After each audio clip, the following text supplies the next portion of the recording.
Hmm. Mm-mm-mm.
Welcome to Maddox News Live, the 2020 presidential elections. We're finally doing this. We're going to see if we can end this nightmare of a shit show that's been our election since basically 2016. It hasn't ended. It's been a non-stop campaign mode.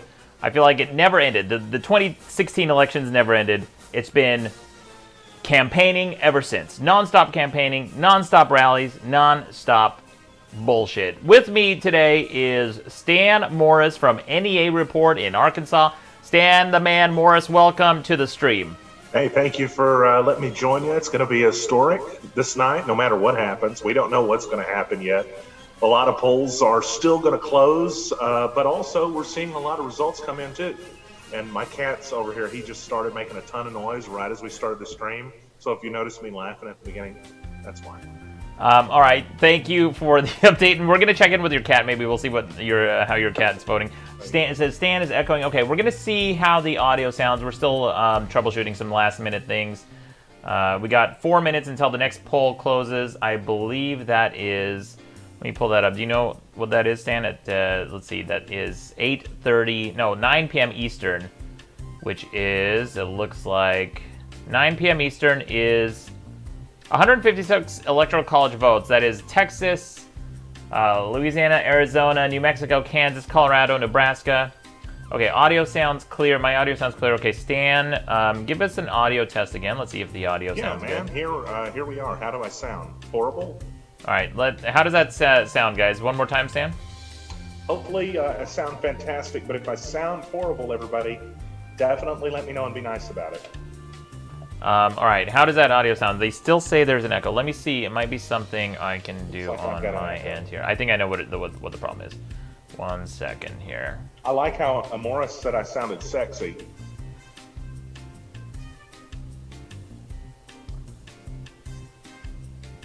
So this is interesting. Okay, the audio should be.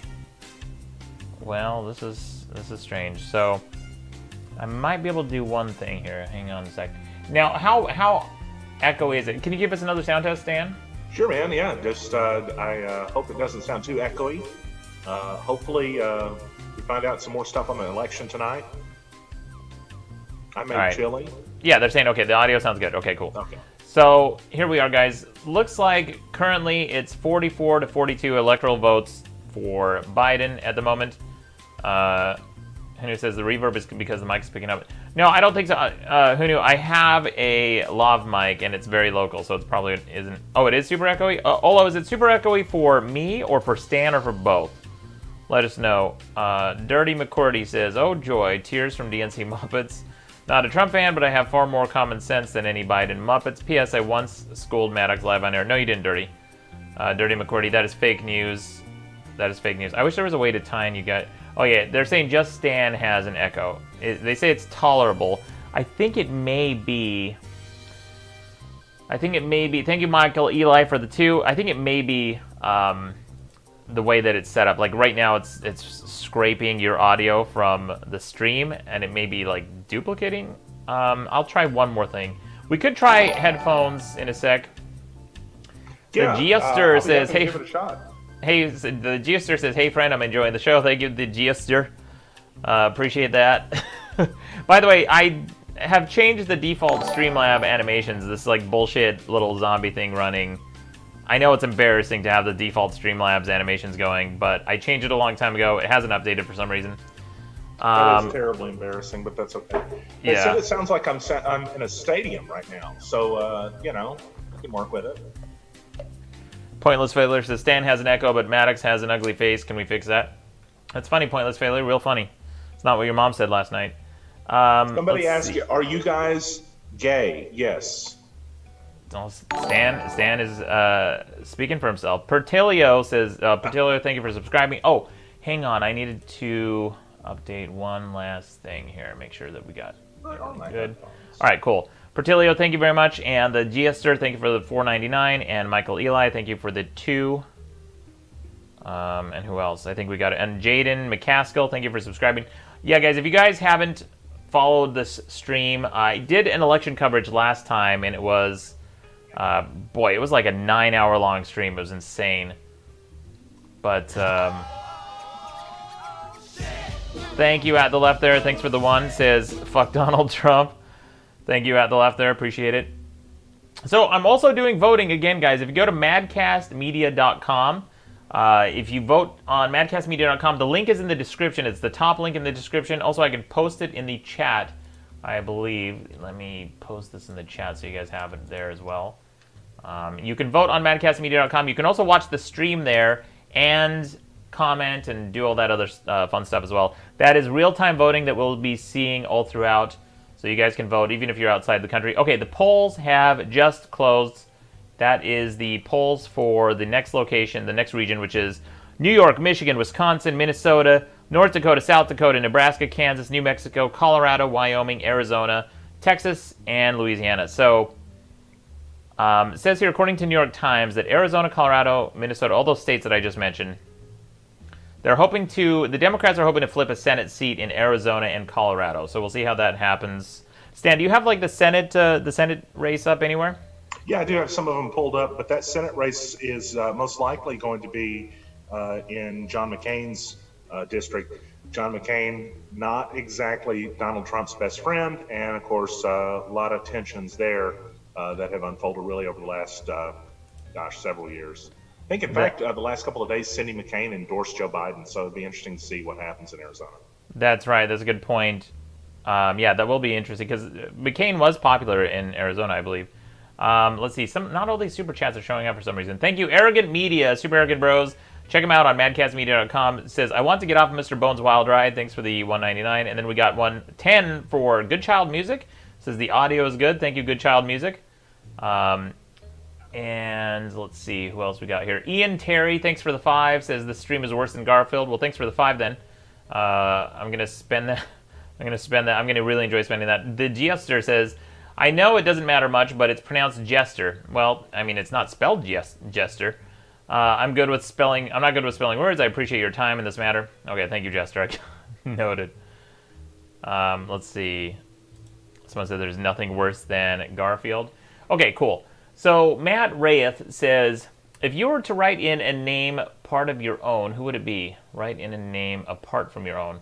Oh, Matt, if I had to write in a name apart from my own, I guess the corpse of Ross Perot. He's the only politician I've liked in years. Like, really actively endorsed. Raytheon Nublinski says, my money goes to the cat. Sorry, Maddox, she's a diva.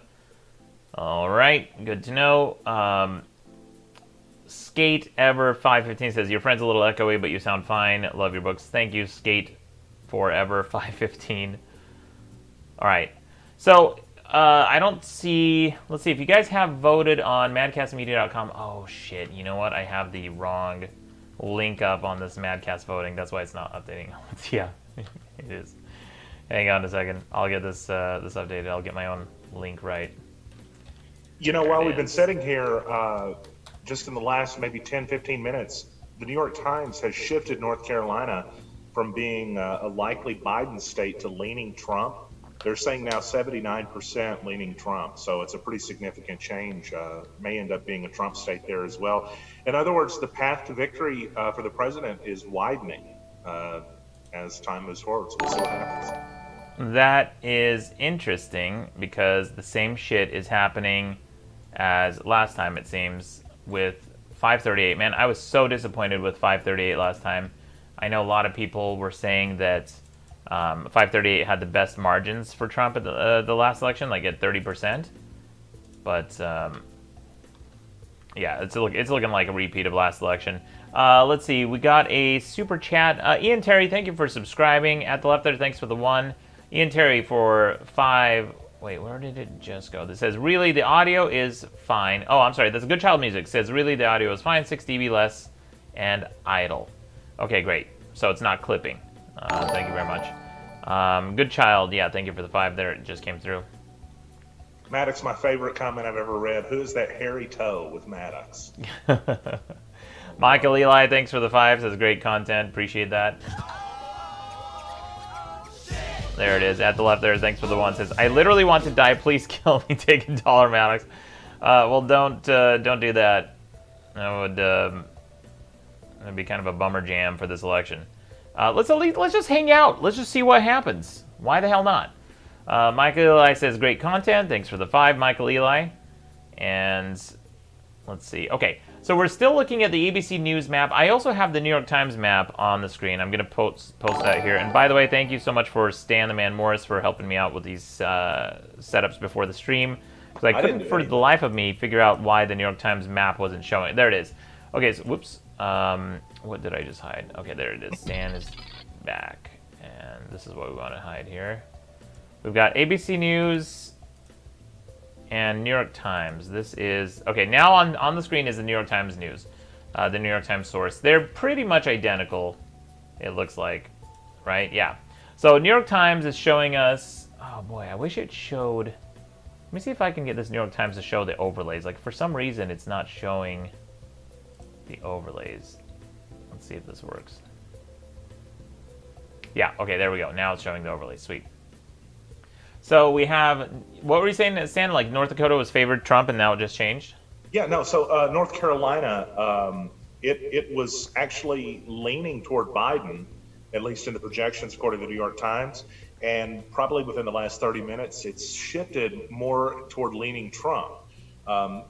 There's a measurement right now of 3 states, Georgia, Florida, and North Carolina, on the New York Times website, because, well, number one, they're the first to close in a lot of the swing states, but also they've been contested, all of them. At this moment, all 3 of those are at the very least probable Trump states, and Florida is just about guaranteed Trump. Trump, I would almost, I mean, with 92% reported, it looks like Donald Trump will carry Florida. With 92% reported, it is, yeah, it looks like it's 51-48 Trump. And usually, like, the best bet with any of those, if it's going to flip at all, is the rural areas. But there aren't enough rural areas. There just isn't enough population in those areas for it to flip anything. So yeah, it does look like Florida will go to Trump. And I think that was, Miss Vero says, Google News is showing way more. What is it showing, Miss Vero? Let me see what's going on with Google News. By the way, thank you to all the moderators in the chat room. J.O. James says, hey, Maddox, check out the map on Politico. I think it's the best one. Okay, let's check out Politico, too.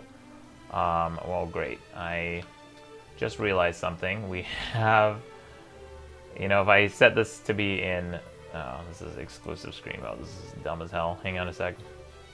Let me turn off exclusive screen mode. So the overlays won't work on New York Times. But I'm going to pull up Politico election map. All right, let's see if this works. Politico election map. Is this the map that you guys were talking about? Let's see if this is any better. Yeah, here we go. Okay, Joe Biden is leading by 28 electoral college votes.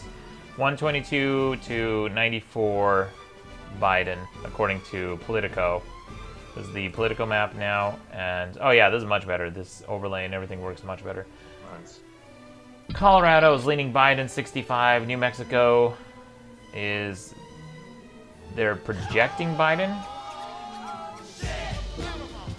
All right, let's pull that up here.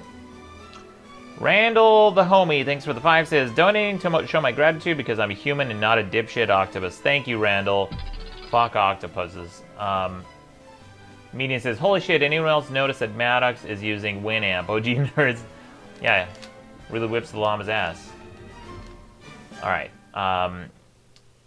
Patrick, we got some Kiss Crew in here. Who says, like he just said, stop counting, you win. That should be a thing. Trump 51.2 to Biden 47.9. In what state was that? Oh, is that Florida? Yeah. Yeah, it looks like Florida's going to go Trump. Patuba, howdy Patuba. Oh, so if you guys are just joining, with me is Stan Morris, Stan the Man Morris from NEA Report in Arkansas. He is a reporter and has some experience that he can weigh in on.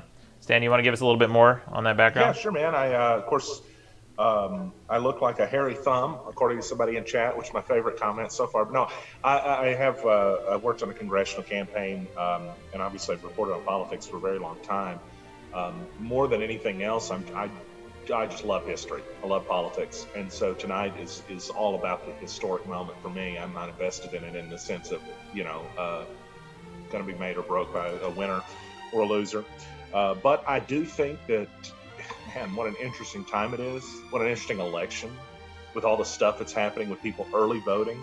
It totally changes how polls and early voting and exit polling and stuff of that nature is done. So, tonight we may not know the results. I mean, there's a big chance we won't, as a matter of fact. So you think, by the way, guys, I experimented with muting my mic when Stan was talking. Did the echo disappear? Let me know if it did. Dewey Rickbar says the music is soothing. You're welcome, Dewey. Let me know how the audio sounds. I'm just still checking. Hey, Tara. Tara, thank you for popping in. Says, hi, Maddox. Why are you not streaming this on Twitch? Well, because I'm a Twitch partner and... Wait, yes? What? It is echoing or not? No, I think they're saying... Oh, the echo's gone. Okay, yeah, they're saying the echo's gone. Okay, so it was picking up on my mic, so I'll just have to, mute my mic when you're talking. So Howard says, anyone notice how Maddox is using the crown to hide his receding hairline?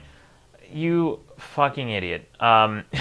Literally every single one of my videos, don't have anything on. If I was hiding anything, I would probably start there.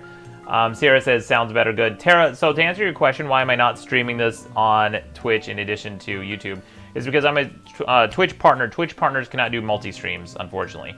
So I don't want to mess around with it. Skino says, use a headset. No, I'm not a dork. I'm not going to use a headset. By the way, the Slav mic does a good job. I can just turn down Stan's audio on my end and see if it stops echoing as much. But it's not bad. Just live with it. What are you guys, fucking... What are those called? Audio files? Those fucking nerds? Can't stand that shit. Anyway, let's check in with the voting. Oh, yeah, now I have the votes updated on madcastmedia.com. It says, who will win, Trump or Biden? It is Trump 41 to Biden 59, according to madcastmedia.com. And do you trust the election results? 55% say yes. Okay, that's closer than I thought. I thought this was going to be a shit show with with people doubting the election results. The Medtron says Maddox has no echo at all. Okay, good. Okay, Arrogant Media says, well, I do listen to vinyl. Missouri says the Metatron, I've been drinking all day. I'm good. Yeah, I want you guys to post in the chat room. If you guys are drinking, I want to know what you guys are drinking right now. Thank you, Stigman Up. for following. Thank you, Only Watches. Neanderthals for following. Nocturnal for following. And Randall, I got your comment in there. If I miss any super chats, just let me know. Go ahead, Stan. What were you going to say? Oh, no, I actually, unrelated to what I was just commenting on a cool comment. But I want to point out, too, we're going to see a lot of election results start to come in for counties. Say, for example, Texas. You see on the screen, it's kind of tinted blue. When Arizona starts to come in, that'll be tinted blue, too, because early voting, to be honest, it's going to lean about 2/3 of the way Democrat in most states, more so in some of them. And early votes are the ones that are counted first. It's the day of votes that are going to lean more toward the Republican candidate. And so that's why whenever you see those states turn blue early on, don't invest, we'll say, in that color being the outcome necessarily. Also, the blue states are more, the states that are leaning blue initially are the ones that are reporting from urban areas, which are typically Democrat leaning. So you're probably going to get a lot more blue at the outset, and then as the rural areas come in, those tend to vote Republican, and then you'll probably see more of a balancing. It'll probably be a closer election than I think a lot of people anticipate. Whoever suggested this Politico map, is it updated in real time? I want to make sure it's updated in real time. Let me do a quick refresh to make sure, because if not, I may have to switch sources back to ABC. Let's see, it was 122 to 94, and we've got the next polling location closing in 46 minutes. The next polls across the nation. There we go. Okay. Yeah, it looks like, Texas leaning blue right now seems really unlikely to stay. It's Biden 50.2 currently to Trump 48.5. 60% of the expected vote in. That's interesting. That's interesting that so far that Texas is in play. That is really interesting. Thank you, Michael Eli, for the super chat. Appreciate that. Anthony says, it's updating in real time. I saw a state change. Okay, thank you, Anthony. Appreciate that. Dewey Rickbar says, finally, the election is here and the pandemic will be over tomorrow. Har, har, har. This dumb shit line of reasoning, like, I've heard this argument so many times from different people saying, like, oh, as soon as the elections are over, coronavirus is going to go away. No, idiots. Because if this was just a purely political thing, the suggestion, the supposition is that it is something that people are pushing to make Trump look bad. Well, why the fuck is it a problem around the world, dipshits? Are they also waiting for the election to be over so they can stop pushing this hoax, you fucking morons? Good Child Music says, I don't know if you watch football, my girl does. She says that it's like a Ravens and Steelers game. No. The answer is no, I don't. So I don't understand that reference. Maybe people in the chat room do, and we'll appreciate that. Mr. Hero says the results varies by the stream's political views. Stan, can you pop in for a sec and chat? I'm going to post a link on Facebook, so I'm going to be a little distracted for a second. Sure. Yeah, and as a matter of fact, there was a question that I wanted to answer. It was from Thomas. He asked, why is what I said true? Why do early votes lean Demo, the day of lean Republican? So this is not like a definitive answer, but I'm going to give you kind of the summarized answer that early votes, especially in this situation, are more likely to be people that are concerned about or observing concerns related to the coronavirus. And statistically speaking, those are more likely to be Democrats right now. Day of voters are more likely to be the elderly, probably also people that didn't really look at the situation that's going on with the pandemic as a necessary cause to get out and early vote or absentee vote. So those are, because of that and other factors too, tend to be more Republican. But that's not always universal. It's just a generality that probably is more true close to 2/3 of the time, and maybe not even that much. So I hope that answers your question. I like that. That was a good question. And I want to, hey, call me out on this stuff. Let's explain why that things are the way that they are. Let's see what else is in chat. We got some people wanting to know, is Kanye going to win tonight? They're asking, where is Kanye? Well, Kanye right now is, well, he ain't doing too good. Let me just tell you, he's probably not going to win tonight. But I think I can speak for everybody doing this live stream. We voted for him. I'm sure Maddox did. He told me right before this started that he voted for him. He said he voted for him like 7 or 8 times. That is false. That is false. I just want to step in here. That is fake news. Stan Morris, that is fake news. Shame on you for Stan. Fake news. That is a terrible insinuation. Fake news.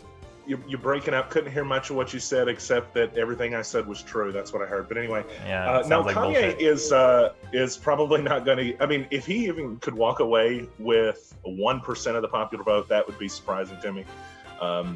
And you got to get a lot more than that to win any electoral votes. I want to say the first time Ross Perot ran, he may have gotten 1 or 2 electoral votes. He certainly has been the only non-major party candidate in recent history to get anywhere.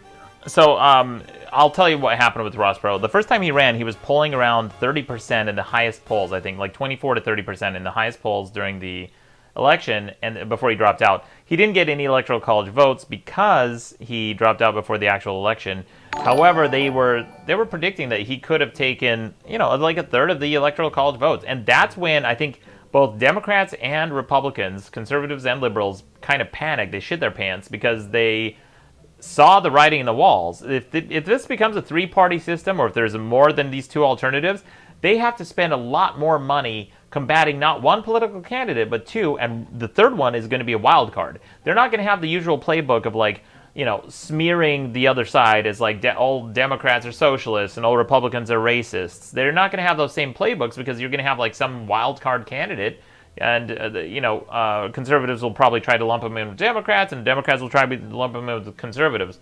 But they didn't like that at all. Scorpulus donated 5 through Super Chat, says, because of you, I've not appreciated kids art since at least 2002. Thank you. You're welcome. That is the right take. And something else you said earlier. Oh, here's what I want to mention too about Kanye West. So Kanye is not on the ballot in a lot of states. However, he was able to get in as a vice presidential candidate on some races, and that's how he was listed in Los Angeles, in California rather, because he didn't make it in time. They weren't going to let him on the ballot, so he was added as a vice presidential candidate. I forget who the person who was running was. Good Child Music says, please don't curse this. I'm not doing shit, Good Child Music. By the way, it's currently 122 to 94 Biden. Thank you, Matt Watson, for subscribing. Exec Warlock for the £3 says, greetings from Germany and fingers crossed. Thank you, Exec Warlock. So, if you guys are from other countries, I'm interested in hearing from you. What are you guys favoring, or what do you guys anticipate? Melanie Fox says, do you think regardless of the results, there will be civil unrest, but if Trump wins, we will just see more riots? I think that either way we'll probably see riots. I think if Biden wins, we may actually see some serious violence coming from the right. I totally anticipate. Like, there is no fundamental difference between the two parties in terms of the extremes that the things that the extreme ends of those parties will do. We've seen it all summer long. Conservatives bitching and moaning about people who get into the streets to protest, right? And I get it. It's annoying. You shouldn't block traffic. It's stupid. It's unsafe. It's unpredictable. You're putting yourself at risk. However, you don't run people over ever in any circumstance, period. Otherwise, you're a murderer.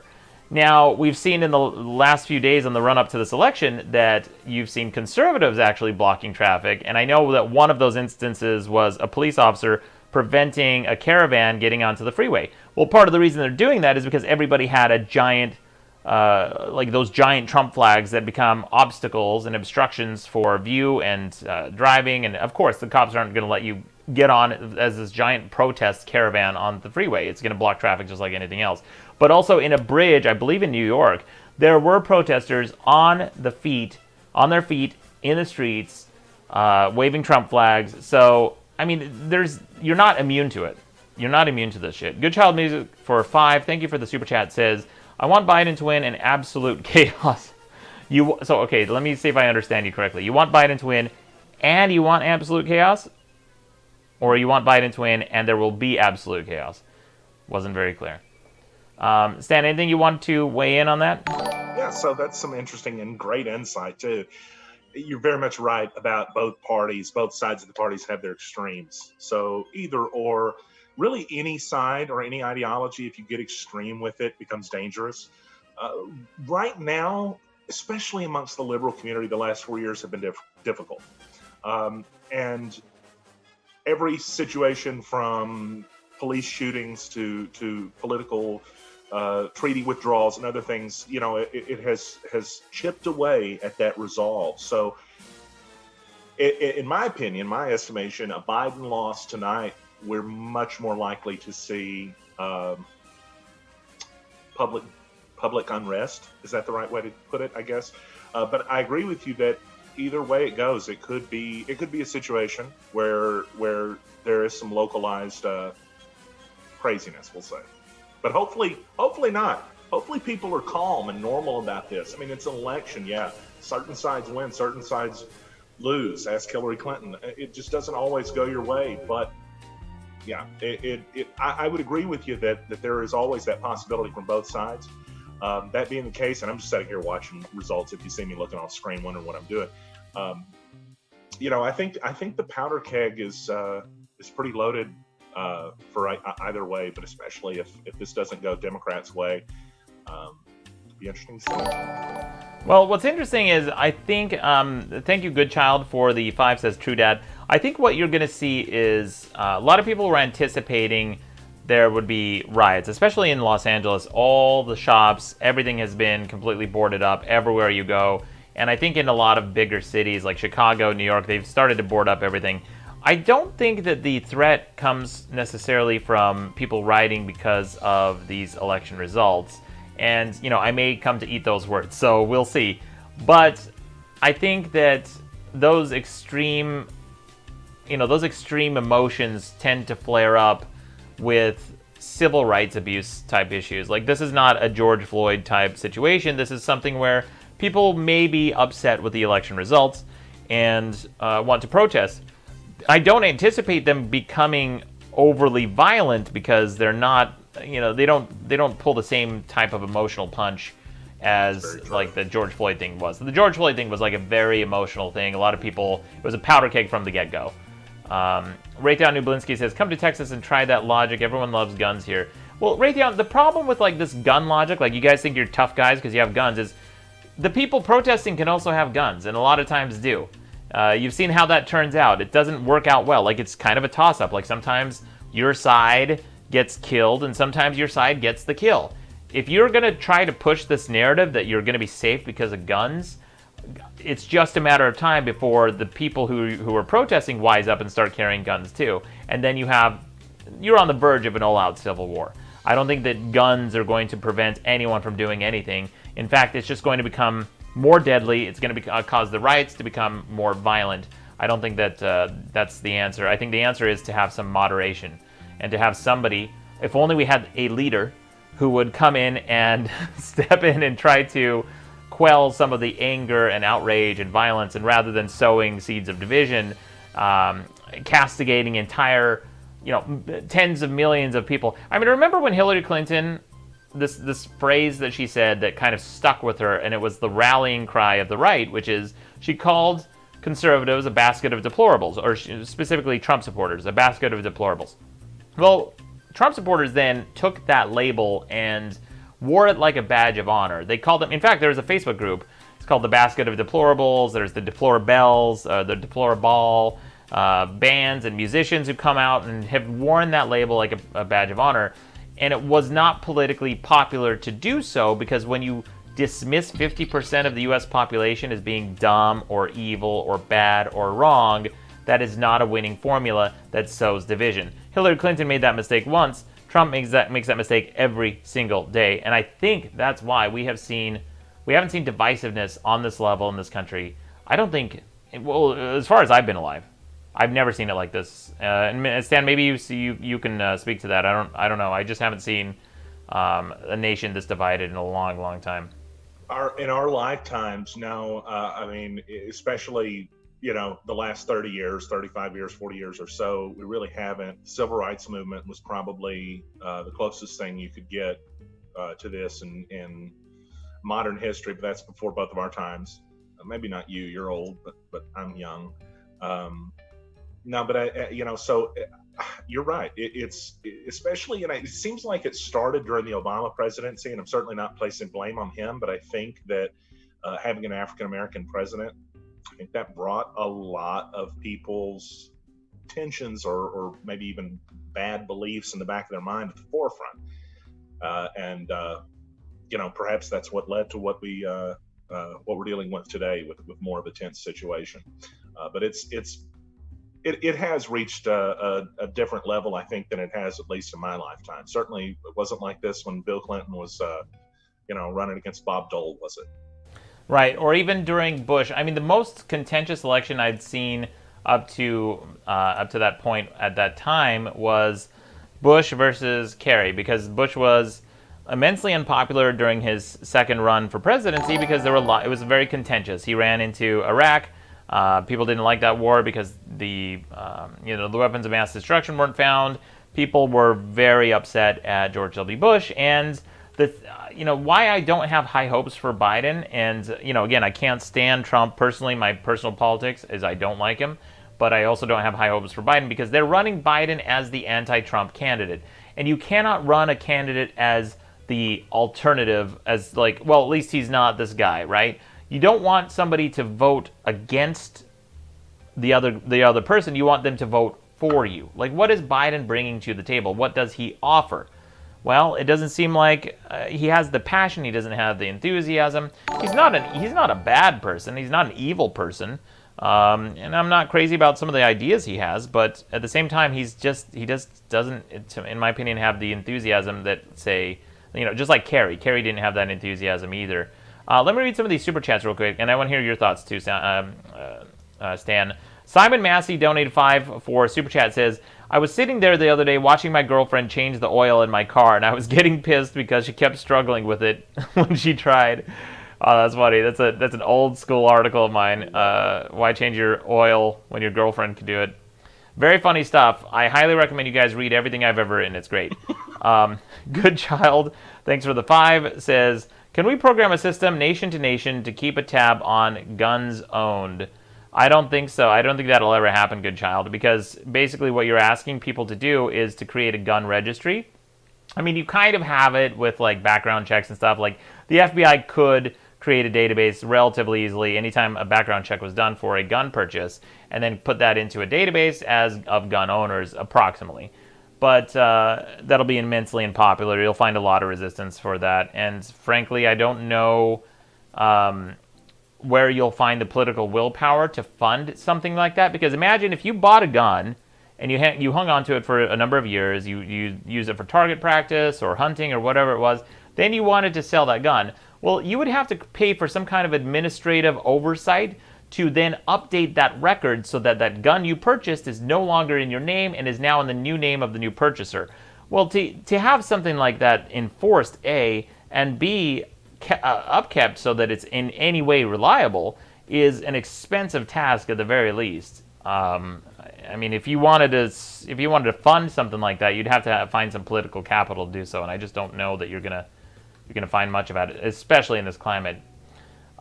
Real quick, I'm looking at the ABC News map. It's saying Biden 89 to Trump 63 on this electoral college map. However, it doesn't seem like it's as updated as the Politico map, and I don't know which one to trust. Here's the Politico map again. Yeah, Politico map says 131 to 93 Biden versus ABC is 89 to 63 Trump. Let me do a quick refresh and make sure that it's the most up-to-date info. And again, the next polls be because ABC is more hesitant to call certain elections, especially considering that they're a network. Their name, if they call a certain election, carries more weight. So that may be the reason behind that. Gotcha. Okay, so ABC seems like they're being a little bit more cautious. I think that's good, though. I think that's good. They're trying to be a little bit more cautious. ABC shows, okay, New York is clearly 75 to Biden. South Dakota is 62 to 36 Trump. North Dakota is 48-40. Well, that's interesting. It says it looks like North Dakota looks like it could be a toss-up, according to this. I mean, it's a very, very close race in North Dakota. Look at that. Trump at 34-612 versus Biden at 34-949. It's 48-48. So they're within 500 votes in North Dakota. But North Dakota wasn't supposed... Okay, but that's 18% of expected votes reporting. So they're probably going to get a bunch more, and that's not going to be contested. Of course, yeah. Day of votes are going to tilt more toward the right on that. And so even if they start the count, the first 20%, and Biden's tied in a state like that, it would be just about an absolute certainty that Donald Trump's going to win. Right. I think, I don't think that's going to be. Okay, channel. Whoops. Okay, I'm trying to read some of these comments, but they're flying by too fast. Larry Johnson says, nah, bitch, we have Trump. Yo, mama, quit spamming. I will time you out. Okay, yo, mama, you're getting timed out. Let's see. Let me see how I can do this. Yeah, cool. All right, I figured out these new like shortcuts in YouTube. How to Pet Cats tutorial says, I'm Chechen and I say Armenians support Trump. Okay, sure. And by the way, guys, I don't care who you support in the chat room. There's people who support Trump, there's people who support Biden, and there's people who support nothing in between, or everything in between. I don't care who you support. You're all welcome to weigh in on this. Just don't spam the same shit over and over again. Bo Thompson says, can someone please explain what the fuck is going on with Virginia? Well, I don't know. Let's take a look. Do you know anything about Virginia, Stan? What's going on with Virginia? Taking a quick look at it, with 41% of the estimated votes reported, a huge surge in Donald Trump votes. So my guess is that's what they're asking in relation to that. But those counties that you're seeing that have reported right now, a lot of those, and I'm taking kind of a close look. I don't know if you guys can you won't be able to see that. But anyway, I'm looking at the county by county. Those are a lot of rural counties that have come in, especially in the west side of the state. There's still a lot of votes to be counted, for example, in Norfolk and the Newport News, Virginia Beach area, and a lot more of the urban areas too. But yeah, I mean, a huge surge in votes being counted there for Donald Trump. It actually puts him in the lead while Joe Biden has the state called for him by most outlets. Kind of unusual, but I anticipate. Yeah. Oh, sorry. Go ahead. No, I was just going to say, we're probably going to see that shift as more votes come in from the cities. I anticipated Virginia would have gone red, because it usually, right? I mean, West Virginia especially, it's like such a red hotbed. But it's interesting that some of these counties who are Biden are just barely so. The highest margin I've seen is Sussex County at 56-44 to Biden. No, Brunswick County is a little bit bigger, but it's also kind of a smaller county. It's like, how much of the polling is reported? 83% of votes are reporting, and it's about 8,000. So it's like a 10,000 person county. It's not like a huge county. And then you have 58-42 in Greensville. Again, like these counties should probably just be combined. I mean, why not? Charles County, it's 59-40. Okay, that's the largest margin I've seen with 89% reporting. But again, that's a smallish county. It's only about 4,000 people there, versus the biggest one is Chesterfield County. Now, Chesterfield will probably, well, that's interesting. Chesterfield right now with 28% reporting is saying 62% to 36 Trump, but I'm expecting Chesterfield to go blue. It's a very populous county, right? And the populous counties usually vote blue. Although you have Tazewell County over here at 15,000 Trump and 3,000 Biden. So that is interesting. It's not always, doesn't always seem to be the most populous areas going liberal over here. But I'd be surprised if Chesterfield County, I guess, I don't know if they're projecting that to be Trump or not. I guess we'll have to wait and see. But currently, it looks like Virginia is 58-40 Trump with 41% reporting. That one's too early to call, I think. It really is, yeah. And you're going to see a lot more votes come in on the Democrat side on Virginia, which has polled leading up to the election. I think it's been a pretty secure state, or considered a secure state for Biden. I don't think it was. It certainly wasn't a battleground state that was on the level of like a Florida, Pennsylvania, Wisconsin, Michigan. I mean, the big states to really watch tonight are going to be Pennsylvania, Michigan, Wisconsin, and that will almost decide the election by itself. So if we see Pennsylvania go for Joe Biden, which the polls suggest it might, but you know how polls are. If we see Michigan go for Trump, again, that seems a little more likely. It could come down to a situation where a state like Wisconsin decides the election, which would just be incredible. We're used to hearing Florida decide all this stuff, and who knows, maybe Florida is no longer going to be the deciding factor today. Hope not. I hope Florida doesn't decide anything ever again. In fact, let's take away all their electoral college votes. I mean, Florida, get your shit together, man. DeSantis is out of his fucking mind, I think. That's Florida's governor, right? DeSantis? I believe so, yeah. Yeah, he's out of his fucking mind. Okay, so I wanted to read a couple of these super chats. Best guy who tells it like it is, donated 5 through super chat. Thank you. Best guy says, I'm not going to continue watching your show if you don't get Alex Jones on here.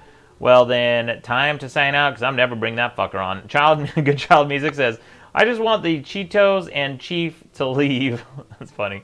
Let's see. Miss Vero says, yes, DeSantis is our governor. Yeah, he's out of his mind. MZY says, Democrats are fucked up too, but at least... What? I missed the comment there. Democrats are fucked up too, but at least aren't full chaos. That's a good point. I mean, Democrats are kind of status quo, and Trump does seem to be, like, a lot more chaotic. The Metatron says, Maddox been drinking Guinness. Well, you almost spelled it right. Justin Sim, thanks for the 5. Super Chat says, Maddox, are giraffes' necks so long because their heads are so far away? Cheers. Hope you have plenty of Guinness, and thanks for these and all your vids. You're welcome, Justin. Thank you guys for watching, but really, more than that, you're welcome. Arrogant Media says, bring in Steve from Super Arrogant Bros. Is he available? If he's available, maybe we could probably patch him into this Zoom call. But Howard says he almost spelled it right, dumbass. Hell on 6, thank you for following, and thank you guys for subscribing and following to the channel. By the way, tell somebody if we're gonna be doing the stream until pretty much, I guess, midnight, which is it's like 5.5 hours. We're gonna be doing at least a 5.5 hour stream. This will be interesting to see. It should be fun. We did this last time. All night. We'll be here till New Year's, whenever they decide the next president. 2020. Oh no shit, dude! It's gonna be nuts. Metatron says, you rocking Winamp skin or keeping it original? I'm keeping it original, bruh. Miss Vero says, I'm in South Florida. They survived. Oops, I missed the comment. They survived the quarantine. James Peak for 2 says, do you still hate pepperoni on pizza? Absolutely, James, because pepperoni is still bullshit. If it sucked any less, I would reconsider, but it's been sucking at least as much, if not a little bit more. But there is light at the end of the tunnel. I guess some pizza places make their own pepperoni in-house, which is great. I like fresh pepperoni if they make it with real ingredients rather than just bullshit-ass grease. Nate B for the $4.99 says, cheers, we'll get through this. Thank you, Nate B. Amorous Cleopatra says, gonna watch Maddox become sleep-deprived. Amorous, that's my whole life. Anytime you watch me, I'm sleep-deprived because fuck sleep. That was gonna be a chapter in my book. I couldn't make it in time. Ran out of time to write it. But the Happy Camper says, Guinness drinker, I knew I liked you, Maddox. You're welcome, Happy Camper. Cheers to everyone. I saw some guys were drinking Miller earlier. Zether says, bring back best debate. Maybe. Dewey Rich Bar says, when do you think they will finish going through all the votes considering the amount of mail-in this year? Here's what I think will happen probably. And Stan, I want to hear your thoughts too. But I think by midnight, you'll have a pretty good guess of where the election is. If it's going to be, as they were saying, they're favoring Biden across the board, across the nation. If it's kind of close, then we're going to have a lot of the swing states. They're going to probably do their due diligence and double check that stuff and make sure that they count every vote. But if it's not even close, if Biden has a 3% or greater margin, I think they could probably safely call the election. I think a lot of the networks will start calling the elections, and if Trump doesn't accept those results, then you're going to see a real shit show. But that's my estimate. Let me read a couple super chats, and I want to get your thoughts, Stan, too. And I got to go leak my lizard, so maybe you can take over the chat for a minute too. Michael Eli for the 5 says, "Dude, you rule. Hope to get as cynical as you." Michael, I don't recommend it. Nate B says, "Cheers. We'll get through this." Joshua Benfield for $1.99 says, "But does Kanye have a chance?" I think he has a chance to lose, a real good chance. Izudin Hornsberry says, "Civil disobedience is still disobedience." True. Olo says, "Maddox is like Tyler Durden. He doesn't sleep. He only switches personalities." Never has that been more fucking true. Okay, Stan, I'm going to run to take a piss. You take over for a minute if you could, and I'll be right back. Thank you. Oh, man, I have lived my whole life to hear those words. So as we're sitting here, there's some news that's come in that Milwaukee results, of course, we're talking about, some of the states up north, some of the swing states now. Milwaukee not expected to have their results until tomorrow morning, 6 a.m. Eastern time. One of the questions that someone asked was, when will we know everything? When will everything be counted? So as far as when will everything be counted, totally 100%, that could take a long time. That may be weeks or maybe even longer. When will we know the election results? Well, like Maddox said, if it goes a certain way, if we get an overwhelming number, for example, basically all of the experts told us it's either going to be a Biden blowout or we're not going to know and Trump might win. And the odds going into today, according to the experts, was that it was going to be the Biden blowout. But we have all seen those odds screw us over before, right? We know that they're not always true. That's what happened in 2016. The polls, they were wrong. Technically, it was at least the Electoral College polls that were wrong. The overall popular vote was pretty close. So the question becomes Pennsylvania, because there was a recent decision in the courts of if to allow absentee votes to continue coming in. And apparently if they're still postmarked, I don't have the exact day in front of me, but apparently they can still be postmarked perhaps up to 3 days out from after the election, and at the very least received after the election. So you're talking about if it comes down to the really close wire, gosh, can you imagine if we have another situation like in 2000 with Florida and hanging chads, only a different era? Who knows? So let's take a look at some of the super chats and some of the messages as well. I like one person mentioned we should know on election day without all the BS. Indeed, that's what a lot of people believe. One person said, didn't they say Georgia was going to have a few days delay after a pipe busted in one of the voting complexes? There may be a few days delay on counting their votes, but if the votes come in or if the numbers come in and Georgia's just certain and secure for one way or the other, it won't end up mattering. They'll still obviously count them and certify them at the end. But the question is does somebody win with enough of a margin that the margin of error could not change it? Otherwise, it's going to be challenged in the courts. And bottom line is, if this thing comes down to a court challenge, you guys know who controls the Supreme Court, right? He just appointed another justice to it after Ruth Bader Ginsburg died. So if it comes down to the courts, look for it to favor Trump. Otherwise, we'll see what happens. Fair questions. Maddox said this stream is great. I agree. Let's see. One person said, anyone think Trump has a chance anymore? Yes. Let me just point this out. Donald Trump has a very big chance still. I'm not saying a likelihood yet, but he is going to take Florida.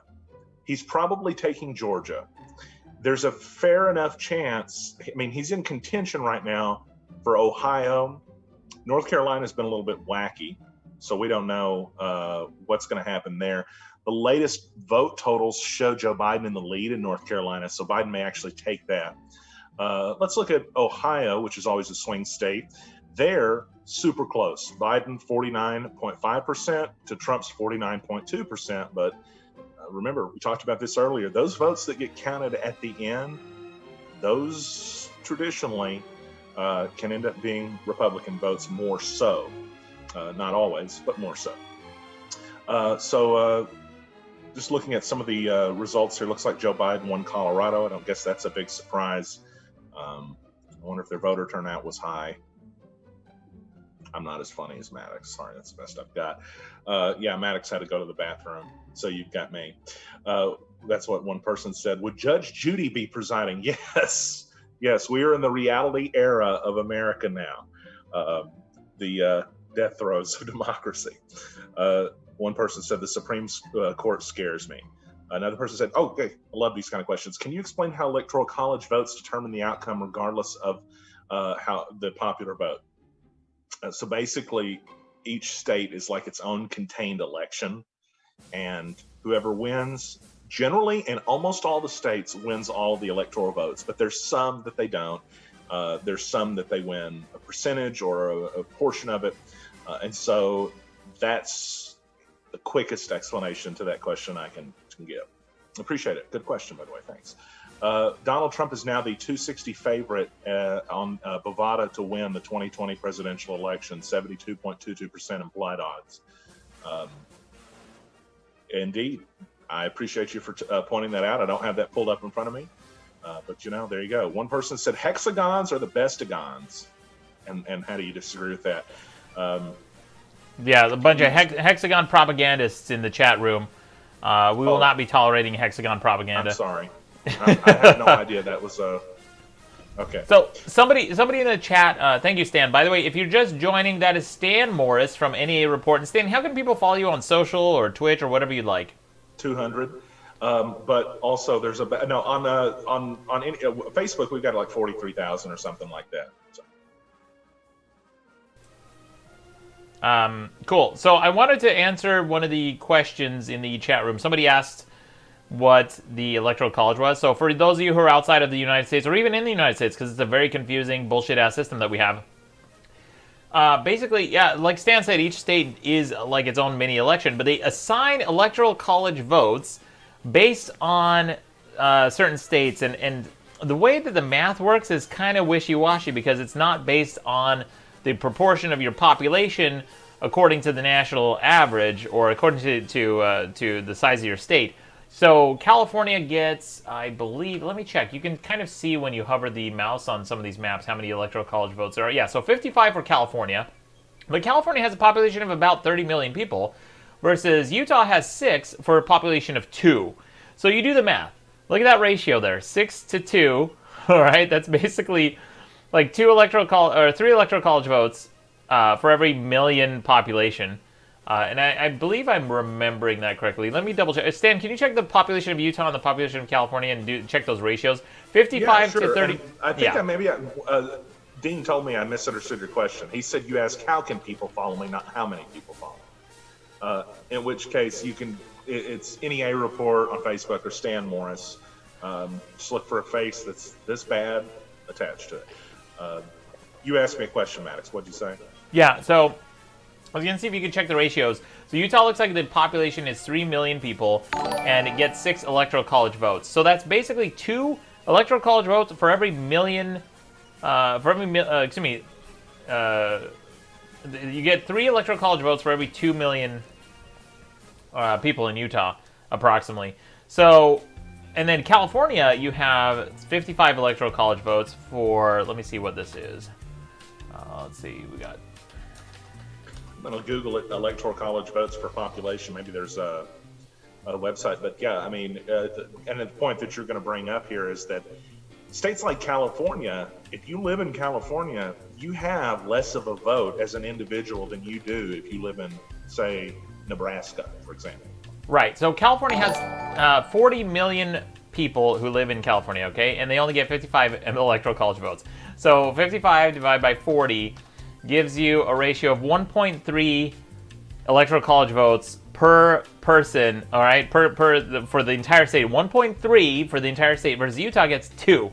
Utah has 6 million people, so the system is rigged. It's rigged overwhelmingly in the favor of smaller states, and that gives so much weight in this election towards conservatives because they tend to vote more conservative. And it's not for any nefarious reason. It's because smaller states need less regulation and bigger states need more regulation. I mean, just think about it. If you live in an area with lots of people nearby, like California or Los Angeles, the population density is 20,000 people per square mile. Well, that's a lot of people who are going to be having competing interests in natural resources, in walkways, waterways, parks, all those things, and you need to have rules and regulations on how and when people can use it and what time, otherwise there will be chaos. That's why you tend to have more regulations coming from blue states, and that tends to favor Democrats. Whereas red states and more rural areas have less people, and they don't want government coming in and telling you how to live your lives. Understandably so, because you don't need government to tell you how to live your lives. Well, so you have this fundamental disagreement in how to govern the country. And right now in America, the decks are stacked towards smaller states. So smaller states are basically putting their thumb on the scale against the type of regulation the type of governance that larger states need, and it's causing a conflict in this country. Last time, Hillary Clinton won the popular vote by approximately 3 million people, 3 million votes. I did the math the other day, and that's the size of 4 small states. Imagine if you lived in one of those states and your entire state's vote didn't count. Right? It's a big fucking deal. This is a huge problem. And by the way, I don't ascribe to the Democrat model or the conservative model. I think that whichever party pledges to get rid of this bullshit-ass system that makes 90% of our votes not count, then I will pledge my vote to them for life. Republican or Democrat, whoever pledges to get rid of this bullshit-ass system so that people's votes start to count. I live in California. My vote doesn't matter. If I'm not, like, this whole state's going towards Biden, so it doesn't matter who the fuck I vote for. It's going towards Biden. My vote is irrelevant. And Republicans are afraid that if they get rid of the Electoral College vote, they're going to no longer win elections. Well, that's not true because California isn't totally liberal. In fact, California is very purple. Northern California is very conservative. And all those conservative votes are getting wiped out because of this Electoral College system. Well, if they suddenly got rid of the Electoral College system, all of a sudden I think you're going to start seeing those Republicans who are not voting and they're staying at home, they're going to start voting. And you're going to see California and you're going to see a lot of states becoming swing states. I think that's my prediction because I'm a genius. Anyway, Stan, it looked like you wanted to say something there too. Oh, well, as I'm listening, I don't disagree with anything you're saying, but I'm also thinking to myself, as the devil's advocate, I want to bring up that, first of all, the Republican Party will never in their existence be for disbanding the Electoral College because they would be ending their existence if they did. But at the same time, the thought process is that it allows interests in Midwestern states or in lower population areas to be represented. But as you pointed out, that takes a certain weight away from what a certain vote would mean. I pulled up a website that's called fairvote.org, and it gives you an idea of basically how much clout did your vote have in a specific state. If you lived in California, your vote is considered, basically it counts as 94%. If you're in Wyoming, it's 287%. It's not equal, by any stretch of the imagination. It is the system we've got, but it's going to take a lot more work to change it than it would to maintain it, because you kind of pointed it out. The word of the day is rigged. Yeah, right. So this is something that Trump has been saying for a while now, that the elections are going to be rigged or fraudulent or whatever he's saying. That, I don't see how that works in anyone's favor, because if he wins the election, then he has already said that the elections were rigged, so does that make his results invalid? And if he loses the elections, then it's going to create animosity and contention. It's going to be a big mess. Akio Akemi says, could you imagine being this far up your own ass? Akio, you're going to have to elaborate, because that comment made no sense. Like, you could be talking about yourself. Zwen says, what's a better system where the smaller states don't have to eat shit? Zwen, maybe the smaller states need to make their states more attractive for people to live. Because fuck them. If you live in a shithole state that nobody wants to fucking visit, nobody wants to live in, why the fuck do you get more weight? Who gives a shit? Like, what happened to meritocracy? Right? What happened to... You guys are against socialism and communism, but now you're suddenly all about, like, having equal rights for smaller states? No, fuck you. Why don't you step up? Why don't you make your state a better place to live, and then maybe that'll attract more people to live in your fucking state, and then you'll get more of a say. That's how meritocracy works. I thought you guys were against socialism. That's fucking state socialism. That's what that is. You go, oh, what about us? What about... Well, why don't you fucking produce more? Half the biggest fucking economy in the United States is California. It's like the 5th biggest economy in the world. Why the fuck should they listen to smaller states? They're producing all the income. They're producing the GDP. They're producing the agriculture, the resources, the technology. People are like, oh, if Biden wins, then we should kick California out of the union or the... Well, guess what, dipshits? You're posting that shit on Twitter. And where's Twitter located? California. That's right, idiots. All of social media, all Apple, Google, all that shit. It's all Silicon Valley, dipshits. You don't like it? Then fucking make your state more attractive so maybe you'll get some technology. Maybe you'll get some people who want to live there. Quit crying. Quit being a little bitch. Anyway, I want to read some super chats. Thank you very much to Good Child Music for the 5. Says Stan, you rock. One is Company donated 10 through super chat. Says, will you tell me your favorite Ultima Online story? Would crypto or blockchain technology be viable for a voting system? I don't know. I think that shit is too spooky right now. And by the way, no, Mt. Vox got hacked a long time ago and like tens, if not hundreds of millions of dollars stolen. Carl Joms, donated 10 through Super Chat, says, as an optimistic dreamer, I've always appreciated your pessimistic cynicism to keep me grounded. Keep on keeping on, man. You're welcome, Carl. All right, let's read some more of these shitty comments. Bianca85 says, Maddox just dropped the fucking mic. You're welcome. Glodis says, going full Maddox, that's the shit I need. You're welcome. Lucas Miller says, yo, Maddox, isn't it exciting that if Biden wins, maybe satire can be viable again? Shit's been too crazy for too long. I agree with that.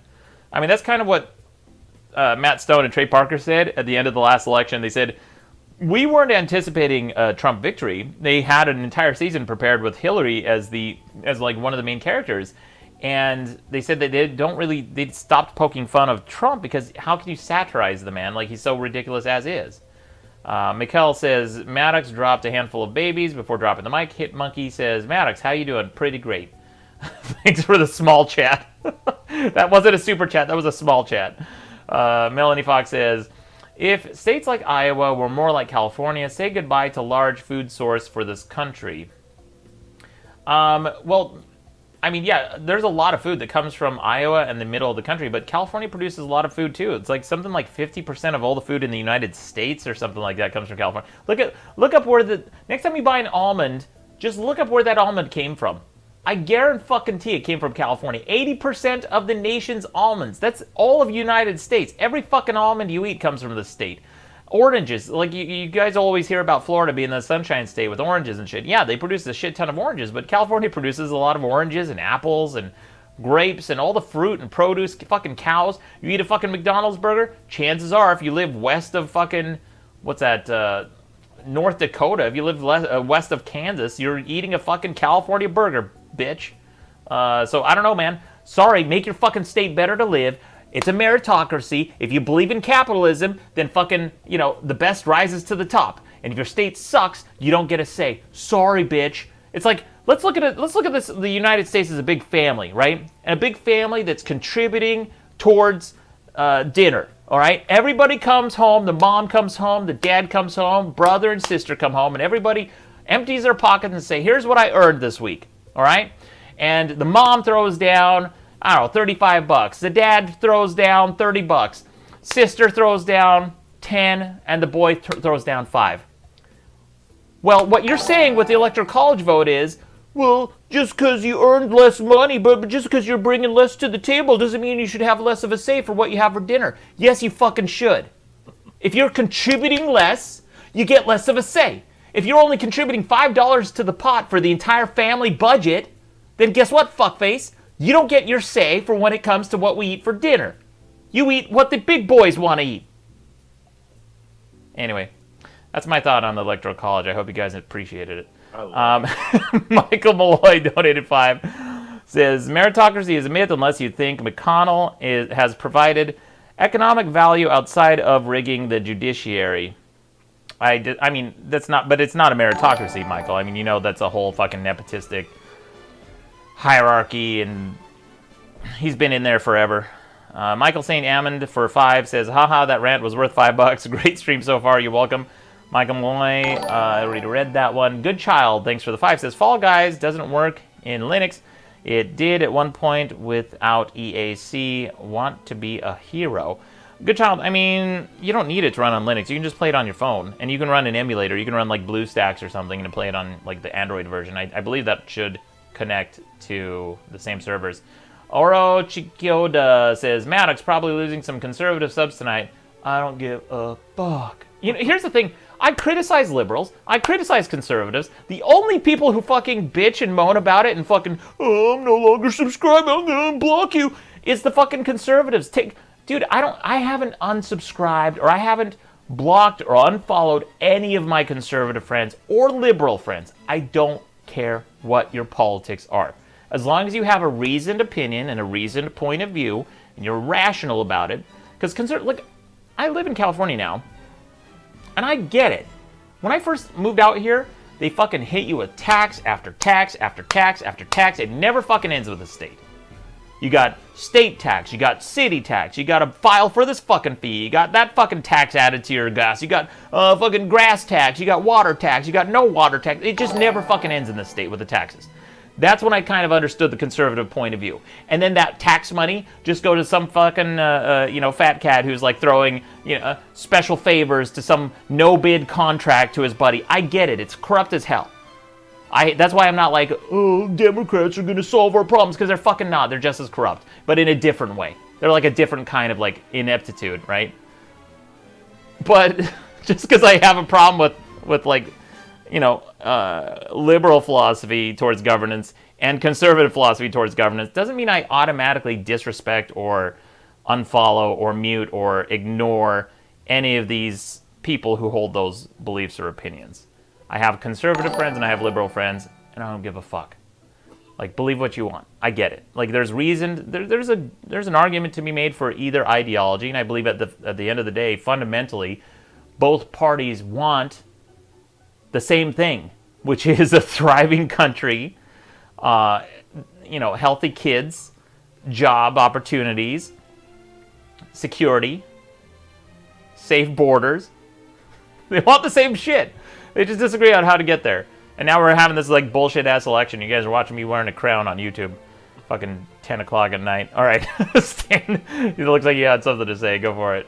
No, I wish I had a crown. I don't have anything. I've got a wrestling belt I could go get maybe. So you should definitely get your wrestling belt. Let me update. So right now we got the last, the new polling. The new polling closed, and now we're looking at the 11 o'clock Eastern time. Let me change that. That's about in, let's see, it should be updated. Yeah, 56 minutes is when the next polls are going to close, and that's at 11 p.m. Eastern time. And those are going to be, that's going to be California, Oregon, Washington, and Idaho. Fuck Idaho. No, dude, fuck Idaho. I don't give a fuck about Idaho. Anyway, says none of the states with polls closing this hour have competitive presidential or Senate races. There are several House races to watch in California, but complete results may not come for weeks.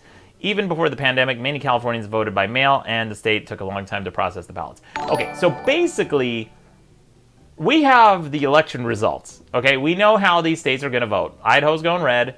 Washington, California, and what else do we have? Washington, California, and Oregon are going to go blue.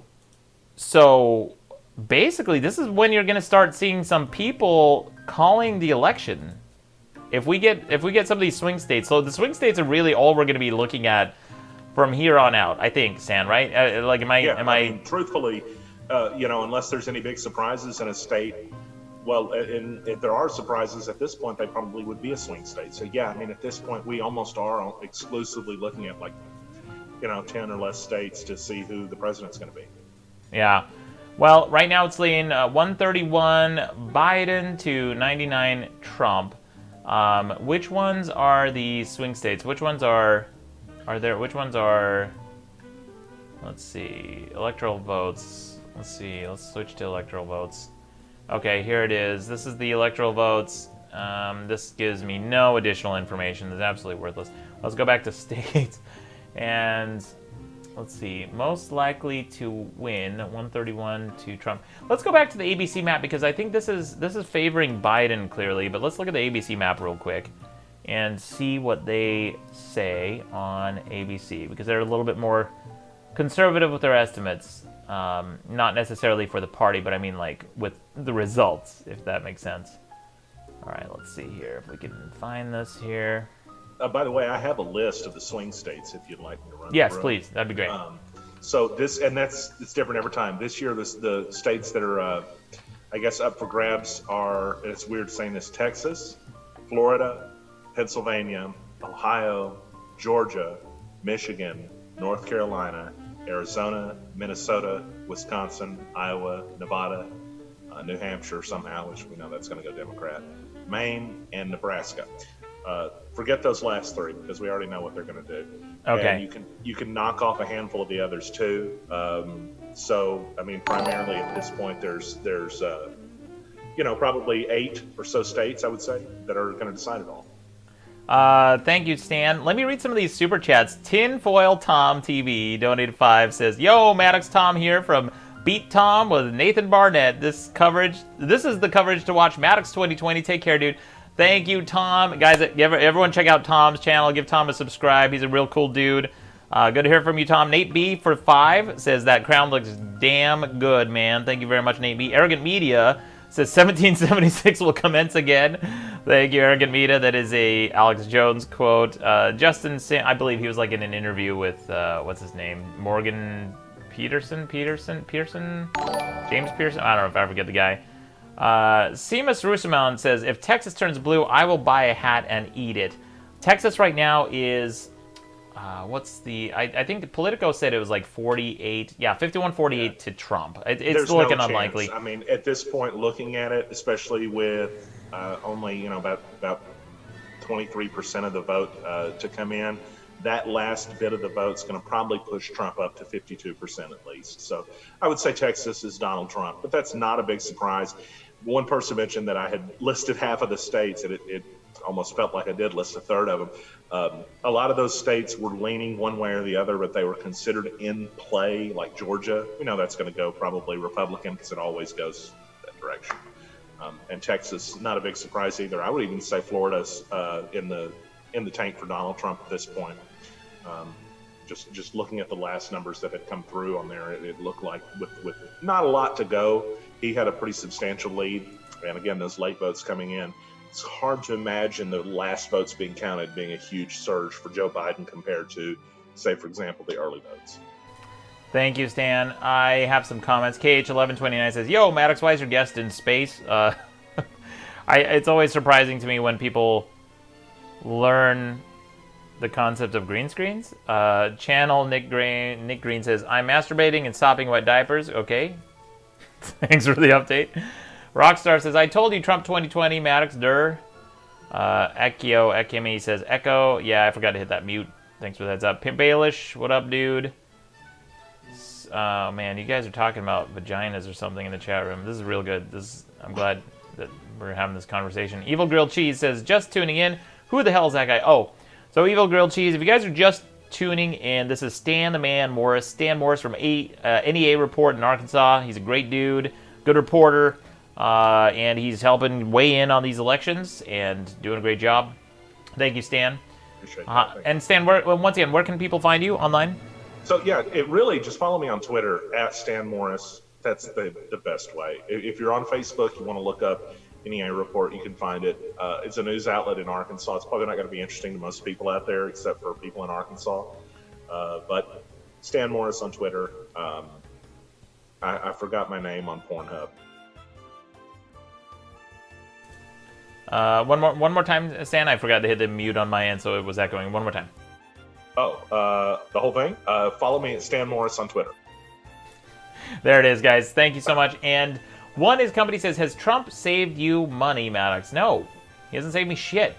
There was this really sad video by this guy named Walter Matheson on Twitter. I forget his exact name. I think it's Walter Masterson, something like that. But he interviewed a Trump supporter and asked the guy, he said, "Hey, what has Trump done for you? Like, is your life better now than 4 years ago?" And the guy, like, pauses for a second and he goes, I'm just really poor. It's, like, so fucking sad because here's this guy, like, really canvassing for Trump as, like, having made his life better, but he's, like, the poorest he's ever been. And that's not a fair argument. That's not to say it's Trump's fault this guy's poor. But it's just kind of sad, the delusion that some of these supporters have. Like, I don't fucking get it. Like, if you are conservative, I honestly have a lot of sympathy for conservatives too, because if you're conservative, you believe in fiscal conservatism and you believe in, the conservative values, whether you agree with them or not, and you want a candidate who supports those values. Well, they don't have that candidate right now. The closest thing they have is Trump. Like, it's not like Trump is a good conservative. He's not. He's an adulterer. He has 5 different children from 3 different wives. He lies all the time. I think a judge of somebody's character a good judge of somebody's character is how they treat those closest to them, the people that they love. And he has cheated on, I believe, every wife he's had. And if you're willing to lie to the face of those people repeatedly, again and again, to their face, those are the people who are supposed to be closest to you. You took a fucking pledge in front of your friends and family of devotion to this woman in your life. And then you lie to her and cheat on her. And then what hope do you have for ever telling the truth or working in the best interest of others? People you've never met. People like me. You think Trump gives a shit about me? Or you, for that fucking matter? He's a billionaire. There's no one I'm less connected to. There's like no one I have less in common with than these fucking bozos. These guys are looking out for themselves. And it's not just Trump, it's Biden too. It's like every career politician is looking out for themselves. They're in it for the fucking game. I don't know, just out of curiosity, has anyone in the chat been to DC? If you guys have ever been to Washington, DC, there's a place called DuPont Circle. And here, let me pull this up, actually. This will be interesting to... let me see if I can actually pull this up. DuPont Circle in Washington, D.C. is some of the ritziest and richest restaurants, like fanciest restaurants I've ever seen in my life. It's some of the fanciest. Okay, yeah, here. I want to show you guys what's on the screen here. Okay. Let's see if this will pull up. There it is. Okay, you guys should be able to see DuPont Circle here in DC. This is like one of the downtown DC areas, and the White House is right over, yeah, here. Okay, so here's the White House, all right, down by, like right above Stan's head right here is the White House, okay? There's the White House South Lawn. Then you come over here and look at, I just want to show you the type of restaurants and stuff that are around here, because I want to see if you guys notice what I'm talking about as I point them out to you, okay? So there's Joe's Seafood and Prime Steak Stone Crab Restaurant. Look at that. 4.5 stars, 3,000 reviews, $3 signs. It's a very expensive place. And that's like a $3 sign place, okay? And that's like a kitty corner from Lafayette Square and the White House. The White House is right here, okay? And less than a block and a half away is this really fancy steakhouse. Then you got Blackfin Ameripub. Another very expensive, like all these places are very expensive. Wicked Waffle. Well, that's a cheap little breakfast place, so that's an exception. But let's go back over to DuPont Circle over here, or Massachusetts Avenue. All these places, there's just one after another 5-star restaurant with $3 signs, Elephant Castle. The reason all these places can exist in such a small, condensed area, all these like really expensive 5-star restaurants, is because politicians hang out here all the time, and they're going here with lobbyists. And the lobbyists are paying for this shit. And really, you and I are paying for that shit. Pharmaceutical companies that jack up the price for all your pharmaceuticals, right? That money goes towards lobbyists that they then send to DC to take them out to these fancy fucking restaurants like Iron Gate Restaurant, Surfside Restaurant, Mad Hatter. Well, a lot of these are like just restaurants that look like they're open during COVID. So you're seeing like some fast food places. But there's so many 5-star restaurants here that are just crazy expensive. And normies aren't able to... Yeah, here's one. The Palm in DC. Let's see if we can look at their menu. Yeah, here it is. Okay. So let's take a look at the menu. This is the Palm restaurant. This is like one restaurant that's in that little circle in DC. Let's see the menu here. Okay, let's. Hey, while you're pulling that up, just let me throw this at you. A little bit of breaking news.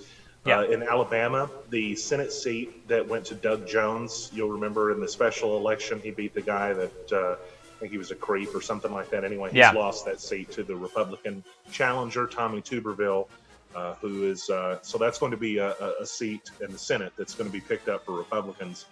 And it's interesting because somebody asked in chat, what happens if the Democrats win the Senate and the House and Trump wins the presidency? I would expect some interesting developments in the next 4 years. So what do you anticipate? What are people saying? What do you anticipate? Is it going to be Democrats for Senate and House, or is it you think the Republicans are going to keep it? Well, the Democrats have already secured their victory in the House tonight, but that's not a big surprise. By the way, Joe Biden apparently is going to win New Mexico. I don't know that that's a big surprise either. But But if the Democrats pick up the Senate, which is a bit of a challenge tonight, if they pick that up, the next 2 years, at least, before the next congressional elections, certainly the next 2 years would be, just incredibly interesting, because the only reason President Trump wasn't removed from office, he was impeached, but he wasn't removed because the Senate was still Republican. So big likelihood if that went that direction, that Donald Trump would have a very adversarial relationship with the legislative branch. That is interesting indeed. I mean, if they get the Senate, you could see a re-impeachment, and they'll be able to remove him. They'll get the votes. Right. So this will be really interesting indeed. In fact, I think if the Democrats were smart, A, they would have gotten a better candidate, and B, they would have focused more effort on the Senate races and tried to go at it that way. But I don't know. I think we're dealing with a party with.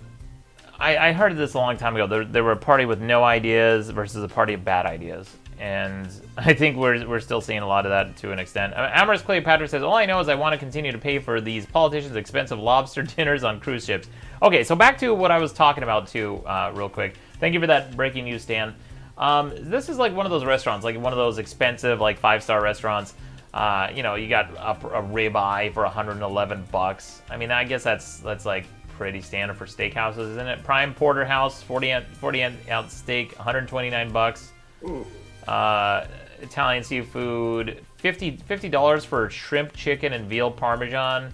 Veal martini, $38. Gnocchi, $30 for gnocchi. Are you fucking kidding me? I wouldn't pay anything for gnocchi because it sucks. Chilean sea bass, $47. So anyway, I'm just showing you like an example of like one of these like expensive restaurants, and we're paying for this shit. We're paying for all these fucking politicians to go here with lobbyists. That's what's going on at these expensive ass steakhouses, and there's so many of them in DC. And the reason you see this shit here in DC is because lobbyists are taking out politicians all the time. And one of the things I noticed when I was there is that people who work in DC, like the aides, the staffers, the assistants, the people who are like up and coming, junior reps, that sort of thing, or assistants to reps, they talk about politicians the same way people in Hollywood talk about celebrities. So sometimes when you're in Hollywood, or actually, anywhere in the US, actually, if somebody has met a celebrity and they're that type of person, they'll name drop the name of that celebrity. They'll say, "Oh, I happen to meet Adam Sandler. Oh, I happen to meet Guy Ritchie," or something. They'll just work it into a conversation. In DC, that's what happens with politicians. Politicians are treated like celebrities. So the only difference between Hollywood and DC is that DC is able to affect policy with their celebrity status. So you get like really popular celebrities. Like I remember one time this one girl was so excited because she worked for Dianne Feinstein, or who was it? Or maybe it was Kamala Harris, I don't know, but somebody worked for them and they were like gushing, and then another one was gushing about a Republican congressman or senator that he was an assistant to, and they just brag about this shit, just like you would a Hollywood celebrity. Let me read some of these comments. Alex McDonald says, "If the Democrats were smart, massive if, Maddox, lol." Oh, good one, Alex. Lloyd Wright says, "It's real old leftovers if you accidentally overcook it. A1 isn't terrible." Oh, these guys are arguing about A1 sauce. I think A1 sauce is fine on steaks. Hell yeah, it's fine. A1's the best. That's like fine as hell. I like A1 sauce. And I will argue this to death. People say you shouldn't put A1 sauce on steaks, and you should only use it if you need it. I really have a problem with that expression, if you need it. What do you mean by that, if you need it? Need it? For what? I don't need to eat anything. I don't need to eat steak. I don't need to eat A1 sauce. If my steak is so bad that I can't even eat it without slathering it in fucking sauce so I can choke it down my gullet because it's so fucking dry, guess what? I'm not going to eat it because I'm not an animal. I don't need to eat dry steak. I don't need to eat shitty food. So I choose to eat A1 sauce because I like the flavor. It tastes good. Why don't you guys stop A1 shaming me? I hate that shit. That's the biggest discrimination going on in America, is people who enjoy A1 sauce. I'll die on that hill. One is company for 20 says, I'm just going to keep throwing money at you like Atlanta stripper until you tell me that Ultima Online story of you trolling noobs. What are you talking about there, dude? Ultima Online story? He asked earlier, he said there had to be a story of you on Ultima Online trolling people or giving them grief or something like that. Just make something up. Give them some fake news. Come on. Make up some shit. I mean, I've trolled people tons in video games, but I don't recall a specific Ultima Online story unless I told one on a podcast a long time ago. Jada Champ, thank you for subscribing. Let's see who else. I'm going to read some of these super chats. Sound of the Banana for 5 through Super Chat says, just curious, why you blocked me on Twitter? Seems lame. Really enjoy your stuff otherwise. Enjoy the live stream. I don't know, Sound of the Banana. It may have been an accident. Here's the thing that's going on Twitter and how I use Twitter. Most people don't know this, but I don't use the Twitter app. I use the Twitter web browser. And the reason I do that, and the same thing with Facebook. I don't use the Facebook app. I use Facebook through the web browser on my phone. The reason I do that is for 2 reasons. First, notifications don't work. So I can't get a constant stream of bullshit notifications for whatever the fuck person is DMing me or replying to me or whatever. I've cut a lot of notifications out of my life that way. Second, it is broken. If you go to the Twitter website or the Facebook website with the web browser on your mobile phone, you get a broken version of the website. And I want a broken version of the website because it's less enjoyable to use. I am sabotaging my dopamine hit, right? So social media companies have optimized their apps to be as enjoyable as possible. I have made the app less enjoyable. And that makes me want to use it less. And that makes it more of a pain in the ass to check my DMs. So if I'm checking my DMs less frequently, I'm being more productive. So that's by design. But here's the problem with my philosophy and my little approach towards Twitter and Facebook. Sometimes the app is so broken that when I'm scrolling, it clicks like or it clicks block or it clicks subscribe or follow to somebody I had no intention to. So that may have been one of those cases. I don't know. But thanks for the super chat. There's a long answer for your short question. Dewey Richbar says, you should release shitty apps. I don't think it's possible. I don't think I can release shitty apps. It's not in me. Semi-serious Sam for 5 says, if Texas turns blue, I will buy a hat. Okay, I already read that. There was another comment I missed over here. Nate B for 5 says, the crown looks good, man. Thank you, Nate B. Justin Sims says, yes, let the hate flow through you. Tell those rural fucks, $5 only gets Little Caesars pepperoni. Oh, that's funny. I think that came earlier when I was ranting about smaller states and meritocracy. Yeah, I don't know what to tell you guys. If you live in a smaller state and you want more say in the election, make your state better. Attract more people to live there. You know what? Alaska's done it. I mean, they're still struggling to get more people to live there, but Alaska knows what's up. Alaska knows it's a pain in the ass to live in Alaska. No one wants to live up in that fucking, like, basically it's a desert of ice and snow. I mean, Anchorage is a big city. But for a long time, Alaska offered incentives for people to move to their state. It was like homesteading, right? It was like the Homesteaders Act. They were still doing like homesteading in Alaska.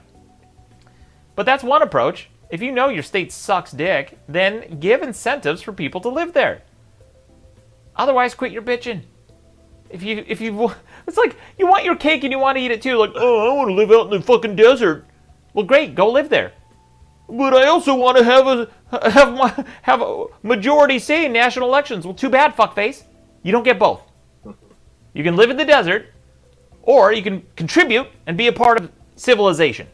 That's how it works. You don't get both.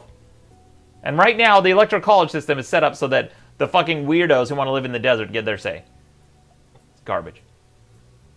Shino. What state? You came from Utah. I'm from Arkansas. Utah, right? So, which state, if you had to go to one, which state would you prefer to go to? Between Utah and what's the other one? Arkansas. Never been to Arkansas. I would probably stick with Utah. Probably. Okay. I do. There are some things I like about Utah. Like Utah is a really pretty state if you like things that are pretty. I don't. And then Utah. You would love Arkansas. Really? It's not pretty at all? I didn't say that, but there are a lot of mosquitoes. Utah has a significant amount of technology, and Utah's kind of I don't know. It's interesting. Utah's not bad, but I still I don't know, man. It's like picking between two choices I don't want. Oh, I don't know. Because I always tell people Utah is a good place to start life and to end life. Like if you want to start a family, Utah is a great place to do it because it's clean and quiet and safe. And if you also want to end life, like you want to go someplace and just like live out your remaining years, Utah, same reasons. Clean, quiet, safe. You can have peace, and you'll be surrounded by a bunch of fairly nice conservative people who just kind of, do their thing and secretly have painkiller addictions. One is company for 20. Oh, I already read that. Carl Jam says, for 5, says, what's your take on people who abstain from voting because they didn't like either option? Dumb, dumb, dumb. Dumb as shit. You guys are fucking idiots. Here's the thing. You don't like either option? Great. You don't have to vote for president or write me in, fuckface. You can write in this guy. I was running for candidate. I was running for the Regressive Party. Here, let me see. I got my fucking logo. I'm going to put this shit on the screen. You guys shove it right down your fucking throats. Here. Look at this. Right on the screen. You see that shit? Vote Regressive. That's my fucking party. Write me in. If you don't want to vote for any of the two bozo candidates, you can always vote for me. But here's why you should always vote. It's because a lot of times in your state, you have ballot measures, ballot initiatives. You have propositions that are going to affect your day-to-day life much more than the president will. So you should go vote on those ballot measures, those initiatives. There's no reason not to. That's shit that's going to affect you day to day, much more than the presidential election. Anyway, yeah, you should always vote. You should always vote. I didn't like either major candidate either, but you should always vote. Ashton Glego says, I wrote you in. You're welcome, Ashton. My Childer says, if you hate both, vote third party. Or, yeah, always vote third party. If you don't like either candidate, vote fucking third party. I'm sure it's I get it's your little protest vote. But I hate how Democrats and Republicans take third party voters for granted. They assume, like, a vote for third party is a vote for Trump. Because if that third party didn't exist, you would necessarily vote for Trump. Or Biden. Or whatever it was. Like, that's a bullshit fucking argument. They underestimate the principles of people who vote third party. That's bullshit. I'm really disappointed in everyone. Every single American. Man, woman, child, Democrat, Republican, everyone in between. Just very disappointed in everybody. Every single person, except for myself. Stan, you're okay. Thanks. Appreciate that. Hey, I want to let you know that North Carolina, which we had talked about earlier, kind of leaning toward Joe Biden, well, as more of those votes came in, what happened was sort of what I told you could happen. And that's that the state has shifted now to where Donald Trump is now in the lead with about 10% or so to go in North Carolina. Well, let's check in with the Google election results because Google has it on the front page as well. Google says 131 Biden, 98 Trump. This is an interesting map. I don't know how accurate this is, but this is what Google is saying right now. 131, and the final polls are going to close in 29 minutes, but we basically know what those are going to be. So we got Biden at 131 with 48% of the vote, Trump at 98 with 51% of the vote count. But and then the swing states. Let's take a look at the swing states here. Ashton for 5 says, "You said my name. You're welcome, Ashton." Highly One for 5 says, "Arkansas sucks. I live there. I live in from Utah. It's nice, pretty good if you work in the tech industry with other libs. Utahns vote like insane people."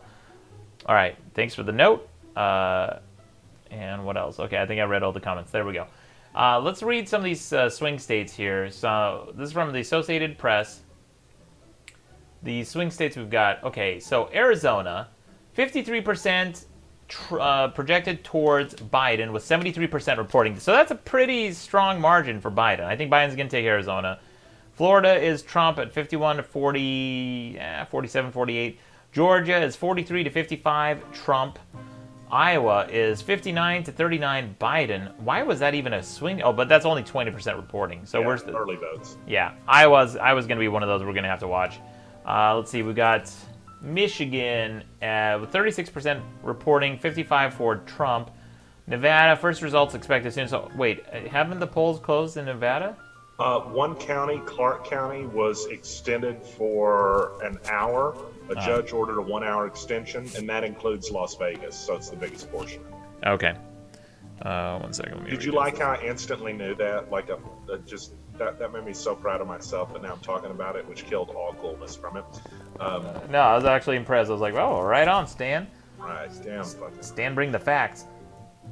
Let's see, North Carolina with 91% reporting. Looks like it's 49.8 Trump with 15 electoral votes. That is interesting. That's an interesting development. I mean, North Carolina might be, that's a big one with 15 votes. Ohio, 52 to Trump. That looks solidly Trump with 82% reporting. Pennsylvania's 33% reporting with 50. I mean, that's too early to say. Texas with 70% reporting is 51 to 47. I mean, that's a really tight margin for Texas. It's really unusual for Texas to be even that close, right? And Wisconsin. Yeah, that's definitely unusual. Let me pull up the results from 2016 to see how Hillary Clinton did there, because that's more in line with what we're used to. I'm curious. Wisconsin is 50 to 47 with 45% reporting. Again, that one's too early to call, but we do have. Yeah, this is pretty interesting. We have, some of these races are a lot closer than we imagine. I think this is the best case scenario, though. You want this race to be close, because if it's not, then there's going to be a lot of people who are contesting it and all this other bullshit. King 4000 says Trump won already. Old map. Okay, cool. Thanks for the update, King. Thanks for the breaking news. Ray Quaid, thanks for the 5, says my uncle kept an A1 in his car. Oh, A1 sauce in his car. He would leave the table at a steakhouse to go get it if they didn't have it. He was a cross of Forrest Gump and Randy Quaid. That's pretty funny. Jim Williamson, thank you for subbing. It's a funny story. I used to carry hot sauce, like crushed red pepper, with me everywhere I went. And then hot sauce, too. Like, if places don't have hot sauce, then I got some on me. Semi-Serious Sam says, Maddox, how likely are recounts? Hopefully not very. I think recounts could happen in like some of the close states, but I think if it's only within like a few hundred votes that they ever even consider recounts. I mean, it was such a shit show in Florida in the what was it, the 2000 election with Bush versus Gore? Yeah. That was a real fucking shit show. The Republicans actually were actively trying to break into the offices where they were doing the recounts to stop them midway. That was insane. I mean, I can only imagine the amount of riots and protesting and fighting that would happen today. And at the time, I remember for that election, I didn't care who won. I thought that both Bush and Gore were kind of middle, that like one was right of center, one was left of center, and they both seemed kind of like whatever candidates, couldn't care less. Obviously, in retrospect, and 3 wars later, that was a mistake, perhaps. We didn't know. Perhaps. We didn't. Yeah. BC says, Maddox equals cool as shit. World today equals suck shit. I agree with that. Nick D'Souza says, is Maddox talking mostly to Twitch chat or YouTube, or a fair mix of both? Nick D'Souza, I'm talking exclusively to YouTube chat because I don't think this is broadcast on Twitch. It shouldn't be. I can't broadcast simultaneously because I'm a Twitch partner and Twitch doesn't allow it, so I'm doing it here. So I've got the 2016 stuff that I was going to say in Texas. Interesting, certainly interesting numbers in Texas. Hillary Clinton had 3.8 million votes in 2016. That's 43.4%. Trump, 52.6%, or 4.6 million votes. So let's look at that by comparison now. With 80% of the votes tallied, tells you that there's a much bigger turnout this time in Texas. Trump is at about 4.8 million votes, Biden 4.4. So Biden's already got a significant number more votes than Hillary Clinton pulled, with a lot more time to go. That being said, and he may do 47%, he may do 46%, and that'll still be a lot more than she did. but it's highly unlikely at this point it would be enough for Biden to carry Texas. Interesting. Thank you, Stan, for the analysis. Yeah, so, well, you know, it's amazing that he was even close to begin with, because Texas is usually solidly red. Bitch Pan says, Kanye 2020. That's not going to happen. Jack Talia Steinberg says, I remember watching Maddox as a kid. Well, some people have kids now. They, like, watched me when they were young, and now they are grown and have kids, and now their kids read and watch my stuff. That's fucking cool. It's cool as shit. At least your kid's learning something from someone smart for once in their lives. Raytheon Nubinski says, Maddox looks like he's staring at a 3D poster right now. Oh yeah, I was trying to see if the polling results would update on Madcast Media. So right now on Madcast Media, according to Madcast, this is breaking news. Biden has a commanding lead at 93% of the vote to Trump's 7%. That is on madcastmedia.com. And do you trust the election results? 88% say yes, and only 12% say no. Guys, I think that's safe to call it. I don't think Trump can come back with those margins. Biden has won the election at 93%, according to madcastmedia.com. Again, these are trusted polls. I think that Biden has taken this thing. It's time to just end the stream, declare him the winner, give him the crown. MHL says, luckily this election map updates more often than Maddox's website. Fuck you, MHL. Some serious fucking shade you're throwing there, bitch. Jonathan Hayerluck for 5 says, what's your prediction on what the stock market will look like tomorrow morning based on how the election is currently going? Well, I think if the election is decisive tonight, the stock market will rebound. You'll probably have a bump in the stock market because the stock market doesn't like volatility. If it's a decisive victory, I think the stock market will be fine. If it's contested at all, if it's close, you're going to see a fucking bumpy couple of weeks or months. Time Lord Soundwave for 5, thank you very much for the super chat, says, Maddox, what if Trump refuses to concede? Thanks, longtime fan. I think you're going to have liberals and a lot of conservatives come out and say enough is enough. You're fucking with our democracy. You guys know the website The Federalist? It's like a YouTube channel. It's kind of a conservative-leaning, libertarian-leaning, like The Federalist. A while back, Trump said that he may have to extend the date of the election results. And The Federalist, which is like staunchly conservative, came out for the first time in decades against a Republican candidate and said, nah, we're not gonna play around with this shit. We're not gonna change the election date. We're not going to fuck around with election results. We're not going to push the date. We're not going to change the date. You play by the rules. So I think if Trump doesn't accept the results, if they are decisively in Biden's favor, you know, within like a 3% margin, 2 to 3% margin, I think that you'll see all liberals and some conservatives kind of push back. And I think Trump will have to fold at some point. Otherwise, there'll be a fucking bedlam rioting on the streets, the likes of which you haven't seen in weeks. maybe days you haven't seen violent protests like this. Camille Biden says, cope more. Oh, nice one, Camille. You really got me. That's a real hot zinger. Turtletown Productions says, how much should us Canadians care about the election? Turtletown, probably not much, to be honest. I mean, Trump will probably try to fuck with NAFTA or something. Or I think he's already killed it. But other than that, I don't think you guys are fine. Canadians are fine. I love Canadians.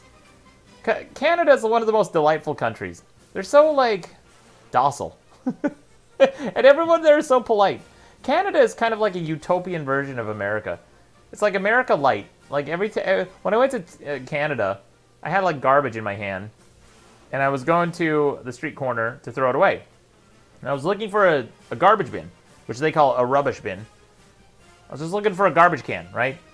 And I came up to this contraption that had like 3 inputs on it. And one was like for paper, plastic, and like glass or metal or something. I don't know. It was like some combination of those 3. And I looked in my hand and I realized like, oh yeah, everything I'm throwing away is one of these 3. So I just put it in the proper container. And then I guess the recycling program is funded by the things that they recycle. And so I thought, wow, they've really figured it out. I don't know why it's so fucking difficult in most American cities to put together something so fucking simple. You create a recycling program and then fund the recycling program with the recyclables. It's fucking so simple. Canada's figured that shit out years ago. And in America, we have fucking raw sewage pumping directly into the ocean.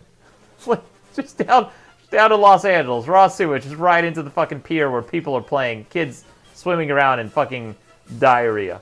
That's we haven't figured out shit. America's got a long way to go. Anyway, yeah, raw ocean pumping into the sewage in America. Yeah, exactly. Exactly. You see the ocean color change when it rains. They haven't seen that much fresh water in there. So, I'm just going through some of the states because some more results have come in, and very interesting numbers come in Pennsylvania. You know, we talked about it earlier because Joe Biden had a decent lead there. Right now, Trump's taking the lead by about 200,000 votes in Pennsylvania. So in Pennsylvania, yeah, okay. Yeah, and now it is still early. Point to bring up there, and that's going to be one of the biggest turnout states, and maybe even one of the situations where all the votes aren't even counted by Friday. It's most votes will be counted by Friday, but there still could be mail-in ballots held sometime after that. So, looking at a lot of the swing states right now, and again, there's still some more time. I got to tell you, Maddox, this is looking a lot like 2016. Yeah. Yep, I think this is looking a lot like 2016. And this is why I didn't trust 538 for their election results. Because this is what they did last time, too. They said, oh, Hillary's projected to win by 70%. This time they said that Biden was projected to win by... What? You know what? Let's pull it up. I want to actually see what 538 election results were. 538 election results. 538... I think had given Biden a definitive projection here. Okay, the state of, okay, where is it? And this is what they did last time too. Like they quietly they stopped up Biden is favored to win the election. Updated 22 hours ago. Pick winner, see the okay, see our forecast. This is what I want to see. Biden is favored to win. Look at this map. Look at how fucking, so these are all the different ways Biden can win and all the different ways like Trump can win, like these two, yeah. And that's before the election started, right? Yeah. All the scenarios. Yeah. So 89 and 100 Biden wins. Those are the odds. 10 and 100 Trump wins. Yeah. I'm on the New York Times website that has those exact odds, just kind of less user-friendly way. It's 90% of the initial paths for Biden to win were converse to 9% for Trump and maybe 1% for Kanye. I don't know. I'm going to give you a couple seconds, and while we're here, I'm going to program in all of the states right now that Trump is leading in, like Texas, Florida, North Carolina, and right. I'll give you what those numbers look like after. Yes, please. That'd be great. Let's see. We got a super chat from Sound of the Banana. Says, so unblocking me then? Never sent a DM. Banana, I don't even know what your Twitter handle is, bro. People do this all the time. They say, hey, man, why'd you block me? Why don't you unblock me? I'm like, okay, what? I don't know who you, like, what's your handle? I don't know what it is. Why don't we start there? Why don't you tell me what it is, and I'll take a look at it. We can start there. Thank you for the 5. Or what was it? Yeah, it was 5. Or no, that was 2. Thank you for the 2. Time Lord Soundwave says, Maddox, what if Trump refuses to concede? Thanks, longtime fan. Oh, I already read that one a little bit ago. What's your prediction on the stock market? Yeah, I already read that one. KH1129 says, Maddox hates the sound of bananas.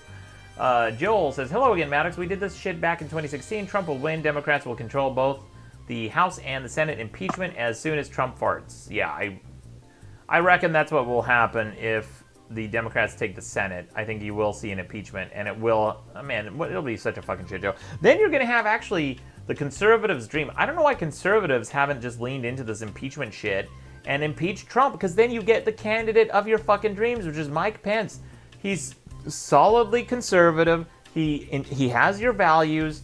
He doesn't like women. He's not allowed to be in the same room with a woman. Like, this is your candidate. This is your dream. Why don't you go along with it? Just hold hands with the Democrats, impeach this fucking dumbass, let's get this chaos candidate out of here, and then you got your guy in there. You got Pence. What more could you want? Pence is your guy. He's a Bible dude. He hates abortion. He'll do all the same shit that you like about Trump, like jamming the fucking Supreme Court guys. Pence will do this. He's your guy. Trump isn't. Trump doesn't give a fuck about anything except for himself. Get Trump out of there, get Pence in there, and then Republicans are happy. I'm telling you guys, this is the best thing that could happen for Republicans. Join the Democrats in impeaching Trump. Get him the fuck out of office. Put Pence in there. And then we'll just all be, moderately miserable for the next 4 years. It'll be fine. Everyone will be mildly unhappy. Except for the far-right evangelicals. You guys will be fucking having boners for days that you guys will feel guilty about because you're not supposed to have boners. That'll be fantastic. I think you guys will love that shit. Sound of the Banana says, not salty, just confused, and makes it hard to follow. Maddox, I don't know, Banana. I missed the I don't see all these comments, so you gotta make sure I see that. Nick D'Souza says, dude, fucking Penn Jillette for president 2024. Kilbert Kitty says, Pence is super homophobic. Yeah. That's what I'm saying. Like, he's your guy. This is what you want. This is who you want in there. You want this, like, conservative guy in there. He is, like, a middle-of-the-road conservative. He's about as conservative as they get. If you had, like, a little toggle and you were creating a character in, like, Demon Souls or, like, a Dungeons & Dragons, and you're like, abortion, 1 is, like, 4 and 10 is against. He'd be a 10 on that. And then you had, like, traditional marriage. 1 is like full gay and trans rights, and then 10 is like traditional marriage. He'd be a 10 on that. Like, he's your guy. Just lean into it. Take him. Wouldn't this make everybody? I think this would make everybody happy. I think. Okay. Let's Maddox, see. I'm just going to tell you, I have a prediction. Yes. What is your prediction? Well, let's put it like this. Right now, if Texas, Florida, Georgia, Michigan, and North Carolina go for Donald Trump, he wins the election if he picks up Pennsylvania and Ohio, or Pennsylvania and Wisconsin, or Ohio, where he's leading a lot, by the way, and Wisconsin. Right now, just taking those out of, let's leave Pennsylvania, Ohio, Minnesota, Wisconsin, leaving those on the table. Trump has right now more paths to victory, it looks like, than Joe Biden does. Wow. Surprise, surprise. 538 is fucking wrong again. We'll see. Yeah. Katzer Oreo says, love your videos, but I don't like your political views. That's fair. I don't blame you. Why should you like my political views? I feel like I'm operating on a different level. Everyone's like operating at 1x, maybe 2x. I'm like up here at fucking 10x, 50x, 100x. You guys can't. You guys got to like evolve like three cycles before you catch up to me. That's the thing. I got like the supercomputer, Megamind. I want everyone in the chat room from this point on to call me Megamind. I'm going to make a point to prioritize comments that call me Megamind. If you call me Megamind, I'm going to make a priority to read your comments first. Carl Nestler says Nate Silver at 538 is such a blowhard. KH1128 says, love your videos, but I don't like you. Fair. Miss Vero says, upgrade your knights before barbarians come. Bianca85 says, it's astounding how many Maddox fans are Trump-tards. I mean, it's understandable. Jack Talia Steinberg. Oh, I missed that comment. I think they just flew past. We got a lot. Hey, Cheeky Delinquent. Somebody in chat said Megamind. That's good. Cheeky Delinquent says Megamind. Ooh, woo. Oh, yeah. Okay, Stan Morris, Megamind. Nice one. I said Megamind. Oh, sorry. Stan, I don't care if you are on the stream with me. I'll time you out. I don't give a shit. I'm sorry. I'll time you out. I'll time you out in the chat so you can't type anymore. You only have to talk. Recon for 2. Thanks for the super chat. Says, what are your guys' odds? It looks like down to North Carolina. I mean, is that what people are saying right now? Is that what they're what they're predicting is it all comes down to North Carolina? Because that fucking sucks. No, not just to North Carolina.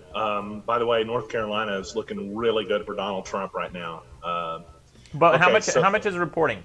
All right, so we're at 93% in North Carolina, and Trump's up by about 1%. So it's narrowed much more than when I looked at it last. So I may kind of want to walk back my last statement about it looking really good. It looks good for Trump, we'll say. Trump's at 2.6 million. 2.66 million. How about that? And then so is Biden's 2.6. In other words, Trump's ahead by about 60,000 votes. 7% of the votes come in. Wow, that could be a really close one. Okay, well, let's take a look at North Carolina. And so you said North Carolina was what we were just talking about? Yeah, so North Carolina is the one I was just talking about. Yeah. Okay, so I'm looking here at North Carolina on Google. You know what? Google's results aren't doing it by county. Let's look at ABC, and I'm going to pull up North Carolina, and this has it by county, so we can see who's been reporting. Okay, so there's only one county that hasn't reported, and that's Granville County, and I don't know what the Stan, can you look up what the population is for Granville County in North Carolina? Yeah. Because that's the only one that still hasn't fully reported yet, and it's got 0% of precincts reporting at almost 11 p.m. So they're about 60,000 according to 2019 numbers. Okay, so this could be a significant, this is interesting. This could be significant in North Carolina because 60,000 people, this is their largest, is this their largest county? It looks like it could be their largest or one of their largest counties. Oh, I don't think it would be the largest in North Carolina. Yeah, I think that would probably be top 10, top 5. Yeah. But it is a big county, and it still hasn't reported. I'm looking at the other big counties, and they generally are going about, I don't know, four to 6 percentage points. Well, yeah, here, hang on here. Moore County is a very big county. It's got about 56,000 people in it, and 63% went to Trump. So I don't know. Can you pull up a 2016 map and see how Granville County voted? Yeah, let's. Because then we'll be able to tell. We'll be able to predict whether or not North Carolina is going to go Trump or Biden. That'll be interesting.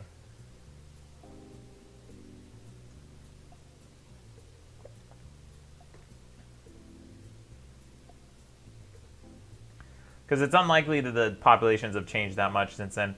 Vance County, yeah, a lot of these counties are reporting over 80, 90% of precincts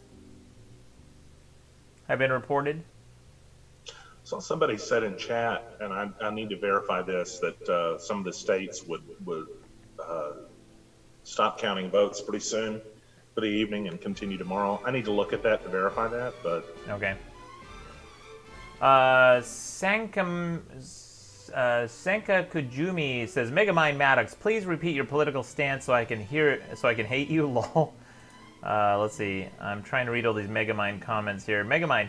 Jack Talia Steinberg says, Megamind, are you going to make videos again, or is COVID stopping you? Yeah, I got like fucking 3 scripts I've been meaning. I had a BLM script. I had 2 BLM scripts ready to go, basically. And then something came up, and I haven't been able to finish it. But I got a couple of videos.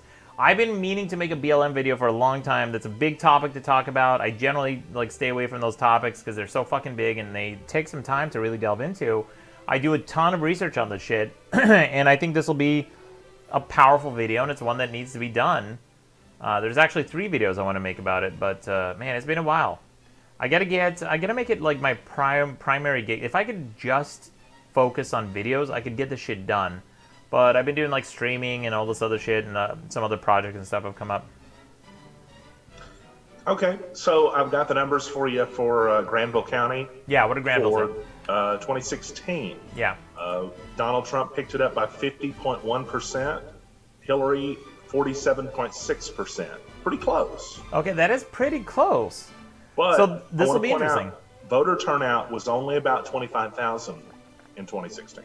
There.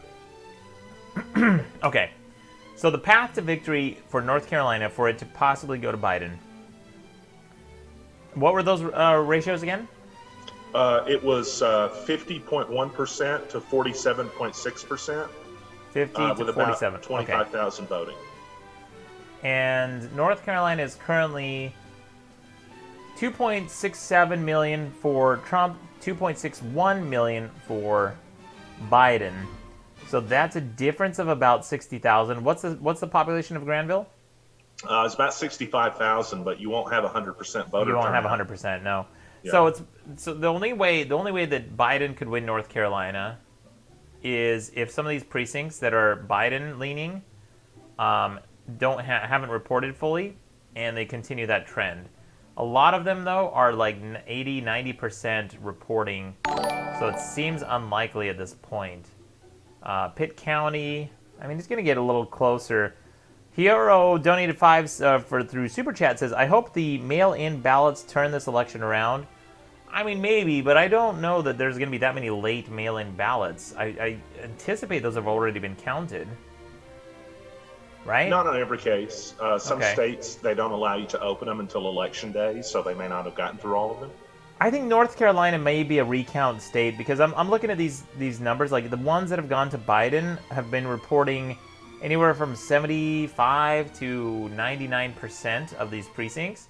But by the time those come in, those votes plus what may come in from Granville may put it really close. I think it'll come within like probably the end result will probably come within 2,000 votes. So I think that one's going to be a lot closer. H Sonics says ABC shows Biden at 131, Trump at 108. Yeah, but ABC... Well, wait, does it really? Hang on. Because ABC's pretty conservative with their estimates. No, ABC... I'm looking at ABC right now. It says 113 Biden and 114 Trump. ABC's not going to call a lot of those, especially in a case like North Carolina, where, like you said, it may come down just a handful of thousand votes. Yeah, I don't you're know right. if they'll even call that tonight. Yeah, I don't think so. Alaska's projected for Trump, and Hawaii's projected for Biden. I don't think those are big surprises No, or that's upsets. how they always go. Yeah. Let me check Politico again. We haven't checked in with Politico in a minute. Let's pull this up real quick. Should be this guy. Yeah, there it is. So Politico says 135 Biden, 115 Trump. They're projecting. They're calling Colorado for Biden with 80% of expected votes in. Oh, they just called Montana. Oh wow, big surprise. Montana with their fucking three. Huge one. Yeah. With 30% of the votes in, they're calling it. Utah with 66% of the votes in. 56. Wow, that, you know what? That's surprising for Utah though, because Utah's so solidly red. I think with Bush versus Kerry, Utah gave it to Bush by 89%. Wow. Yeah. So this is amazing that it's even that close. 56-40 for There's like Biden. a big feud between Mitt Romney and Donald Trump, though, and it seems Yeah. like that maybe that affected it. Absolutely. I mean, Utahns love Mitt Romney, and a lot of conservative Mormons, like LDS people, they don't like Donald Trump because he doesn't represent their family values. He's just not another guy. At least like family values like traditional conservative family values. New Mexico, 63%. They're calling New Mexico for Biden. Does New Mexico traditionally vote blue? Yeah, it's a more liberal state, so that was probably expected. But take a look at Arizona, because that's a pretty big story with 75% of the votes in, at least what I'm looking at. Yeah. Biden, 54% to Trump 45. Let me pull up the numbers in 2016 for Arizona, because Yeah, my that'd be guess is interesting. nothing like that. So according to Politico, they're saying 73% reporting with Biden projected at 53 to 45 Trump. That is a huge margin. Huge.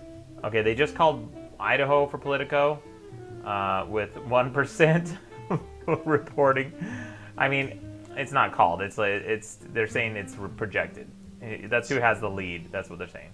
So Arizona. Interesting. Yeah. Oh, sorry. Go ahead. Oh no, I was just gonna say I was just waiting for those results from Arizona. Oh yeah. So interesting numbers in 2016. 48% went for Trump, 44% for Clinton, about 4% for Gary Johnson, the guy that made weird faces. So, I mean, you know, those numbers, we're looking at a pretty big shift, about a 10% shift, if the numbers we see now continue to hold to the end, which they won't. I mean, obviously the last 5 to 10% of votes are, and it even says this on the New York Times website, it says that they're more likely to be Republican. So, Not necessarily enough to change, by the way. I'm not saying it's enough to change. I'm just saying when you see it lean one way at the early, it's going to probably lean the other toward the end. Thank you, Stan. Highly One for 5. Thank you for the super chat. Says, not Mormon, not Republican, but I love Mitt. We hate Trump. Polls predict us wrong because they don't understand our values, to be honest. Legalize polygamy. Okay, so it looks like Highly One is a Utah. Yeah, that is interesting because I don't think people really understand Utahns and Utah culture. Like, they are conservative, but they're not like evangelical conservatives. They're kind of a different, like a hybrid. They're conservative, don't get me wrong, but they're not like evangelicals. They're different. But yeah, you know, I'll say this much. Of all the conservative candidates, I like Mitt Romney the best, and I used to hate Mitt Romney. I used to think Mitt Romney was like disingenuous and engineered as a politician, and he is engineered as a politician. However, this election has shown me that Mitt Romney has principles, and I will take a candidate that has principles I disagree with over a candidate with no principles. So as far as conservatives go, I like Mitt Romney probably the best of conservatives I've seen since John McCain. I like John McCain too.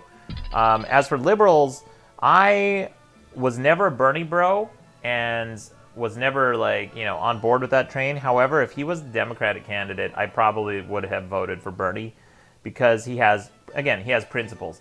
But Bernie has very socialistic leanings, and I think that scares a lot of people, as it should, because socialism is garbage. I think the smart move for Democrats would have been, and I want your opinion on this, Stan. I'm curious what you think of this. I think the smart move for Democrats, the winning move, might have been to run Sanders, who is a pretty progressive candidate, and then smooth out his rough socialist edges with a Republican vice president. How fucking cool would that have been? With a Republican vice president, that would have certainly been interesting. Wow, that would have been an incredible ticket. Yeah, I don't know what would have happened, but Bernie was one of those people that there was a lot of concern. Okay, he's an old man. You know, what happens if he kicks the bucket? 1 or 2 years in. And so I don't know how that would have went. Now I do think that Bernie Sanders might have performed better than Joe Biden because I think he might have got the Democratic base a little more excited. And Democrats keep going to moderate candidates, moderate in American sense. By the way, it's not moderate overseas. Biden would be considered a right-wing candidate in most overseas countries. And they don't get their bases excited, meaning they don't turn out to vote, which is the issue for Democrats anyways. They don't get out to vote. Republicans love voting. Like, they're old people, military, and police. They're going to vote every time. So it's interesting possibilities. Lots of different scenarios. A couple of comments. BB in the chat room says, that's crazy dumb Mega Man. Okay, cool. Thanks for the comment, BB. I'm so glad I read that. Someone in the chat room says, whoa, how does Maddox know Andre the Giant? Who said that? I'm banning him. I forget. Something Scott Ferrero, something like that. I missed the How name. does Maddox know Andre the Giant? I'm going to send that to somebody. That's really fucking funny. Ashton Glego says, how many beers are you in, Maddox? I don't know. A few. Hold up. We got another super chat. Highly One for 5. Oh, I already read that one. Lou Shar, thank you for subscribing. Maiha, thank you for following. NFS Reloaded, thank you for following. Drew's Enthused says, who's Biden in Pennsylvania right now? What's that? Trump is up by about. Let me double check this. I think he's up by about 400,000 votes in Pennsylvania right now. 4,000? 400,000. Oh, 400,000. Yeah, it sounds like he's going to take Pennsylvania. Not looking good right there. There's a lot more to be counted still, but that's a huge margin that came in for him. Super Arrogant Bros, Arrogant Media says, Christ, imagine watching the Young Turks or the Crowder streams. Barf. Oh, man. What a fucking mess. I can't stand either of those. As far as, conservative commentary, I'm not a big fan of, any of those posts. I used to follow Dave Rubin until he fucking blocked me on Twitter. Dave Rubin blocked me because I made a light jab jab at Dave Rubin. You know, one thing I hate, and the reason I think Trump keeps getting asked the following question during all his interviews, they keep asking him to denounce white nationalism and blah, blah, blah, right? And he has. He has multiple times. There's a whole montage of him denouncing white nationalists. But he usually qualifies it. He's like, but what about, and then he starts to rattle off like something about Antifa or something that he doesn't like, some left it. What about Democrats, right? Right? It can never be like, yes, they're bad, period. So Dave Rubin had one of those tweets where he was like, yeah, I'm opposed to white nationalists or white supremacy, but I'm also opposed to tall supremacy, and I'm also opposed to blind supremacy and skinny supremacy and fat supremacy and white and like black supremacy and Mexican supremacy, and then he just started rattling it off like minimizing, qualifying, as much as he possibly can. I'm like, guys, can you? And then so I just commented to Dave Rubin's tweet. I'm like, hey Dave, good job commenting. Like, that's a real good comment. Nice. You should look at a commentary. And he blocked me based on that like fucking throwaway remark. He blocked me based on that. Dumb as hell. Just to let you know, Fox News has projected that Donald Trump has won Florida. Well, wow, good on Fox. I mean, that was anticipated, right? Honestly, that was a toss-up state. It could have gone either way. I think the conventional wisdom was it would probably go to Trump, but it could have gone either way. I mean, it's a big win for him to get Florida. Okay, let's see some of these comments. I missed some of these comments you guys were saying in here. One person said, Andre, he's echoing. Oh my gosh. Wait, yeah, because I wasn't hitting the mute. I got to remember to do that. Dragon's Lair Productions, this comment, just, wow. Okay, I'm going to read it out loud, but in order for you to understand it, I need to spell what I'm saying. He says, Mexican supremacy, would that be the KKK? QUE, QUE, QUE. The KKK. That's good. That's good shit.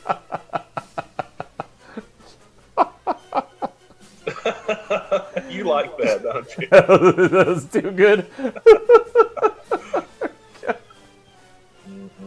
KKK.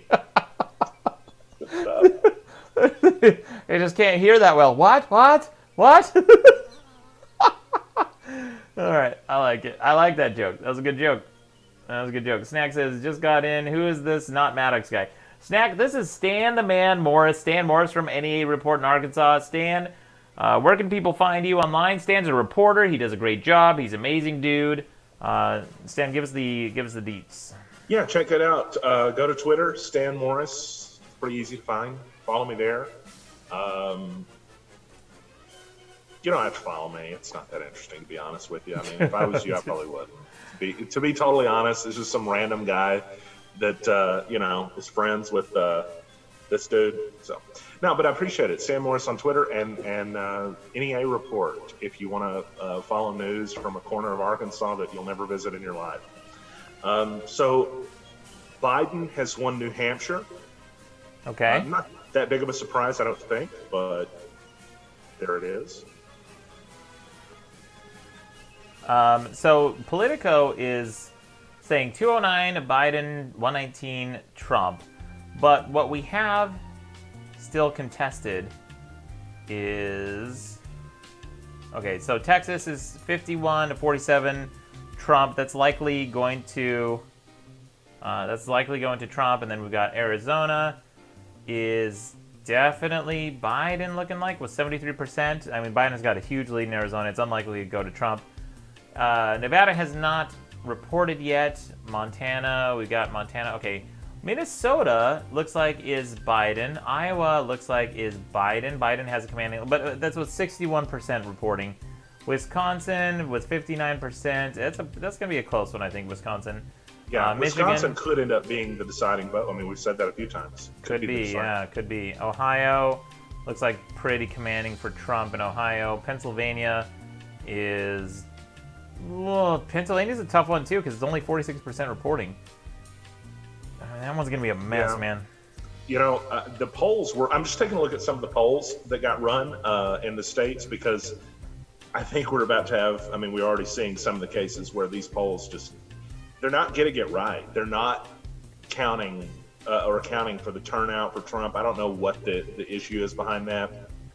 A lot of polls in the last couple of days had Trump neck and neck with Biden. A couple of them had him leading in Pennsylvania, but the conventional wisdom was Biden was ahead 5 to 7 points. And then, you know, here we are. Trump's in the lead there, and you know, like you said, a lot of votes still to be counted in Pennsylvania. I think they said that may have been the state with what was expected to be the highest election day turnout, like the highest number of people voting specifically today. We'll see. Just incredible, because when you take a look at the paths to victory, starting this out, Joe Biden had, in essence, 29,000 ways to win. Trump had 2,900, and that's just not the case anymore. I know you're excited about that news, Maddox. Yeah, no, I'm looking at some stats, but yeah, it's just not looking that way. I think the polls might have been wrong again. I think if 538 is off again by this much, I mean they anticipated way more of a landslide this time for Biden than they did for Hillary Clinton, and it looks like they're off again. I mean, again, here I'm looking at, this is according to 538.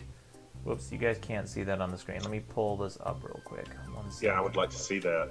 Yeah. I'm looking here at some of the polling, like CNBC did polling in Michigan. It had Biden up 7 points. Take a look at Michigan right now on the map. Well, Donald Trump's ahead by almost 11 points. So, again, yeah, you know, 41% of the votes reported. But unless it's in some of these huge, like, populated counties, it's going to be hard for that to be a number that's caught up with, especially toward the end of polling, because they're going to be counting votes that were cast today.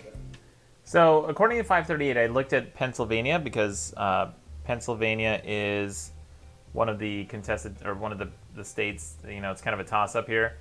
Swing state. Biden is favored to win Pennsylvania. We simulated the election 40,000 times to see who wins most often. The sample of 100 outcomes below gives you a good idea of the range of the scenarios our model thinks is possible.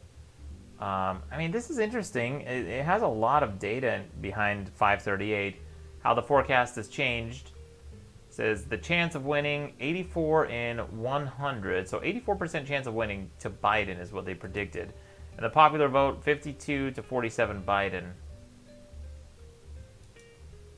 Right now, and the New York Times has given kind of what outcome it should be expected for the presidential race, whether Biden is likely to win. At this point, it's a toss-up, with there being a most likely chance it's going to take days or longer to know.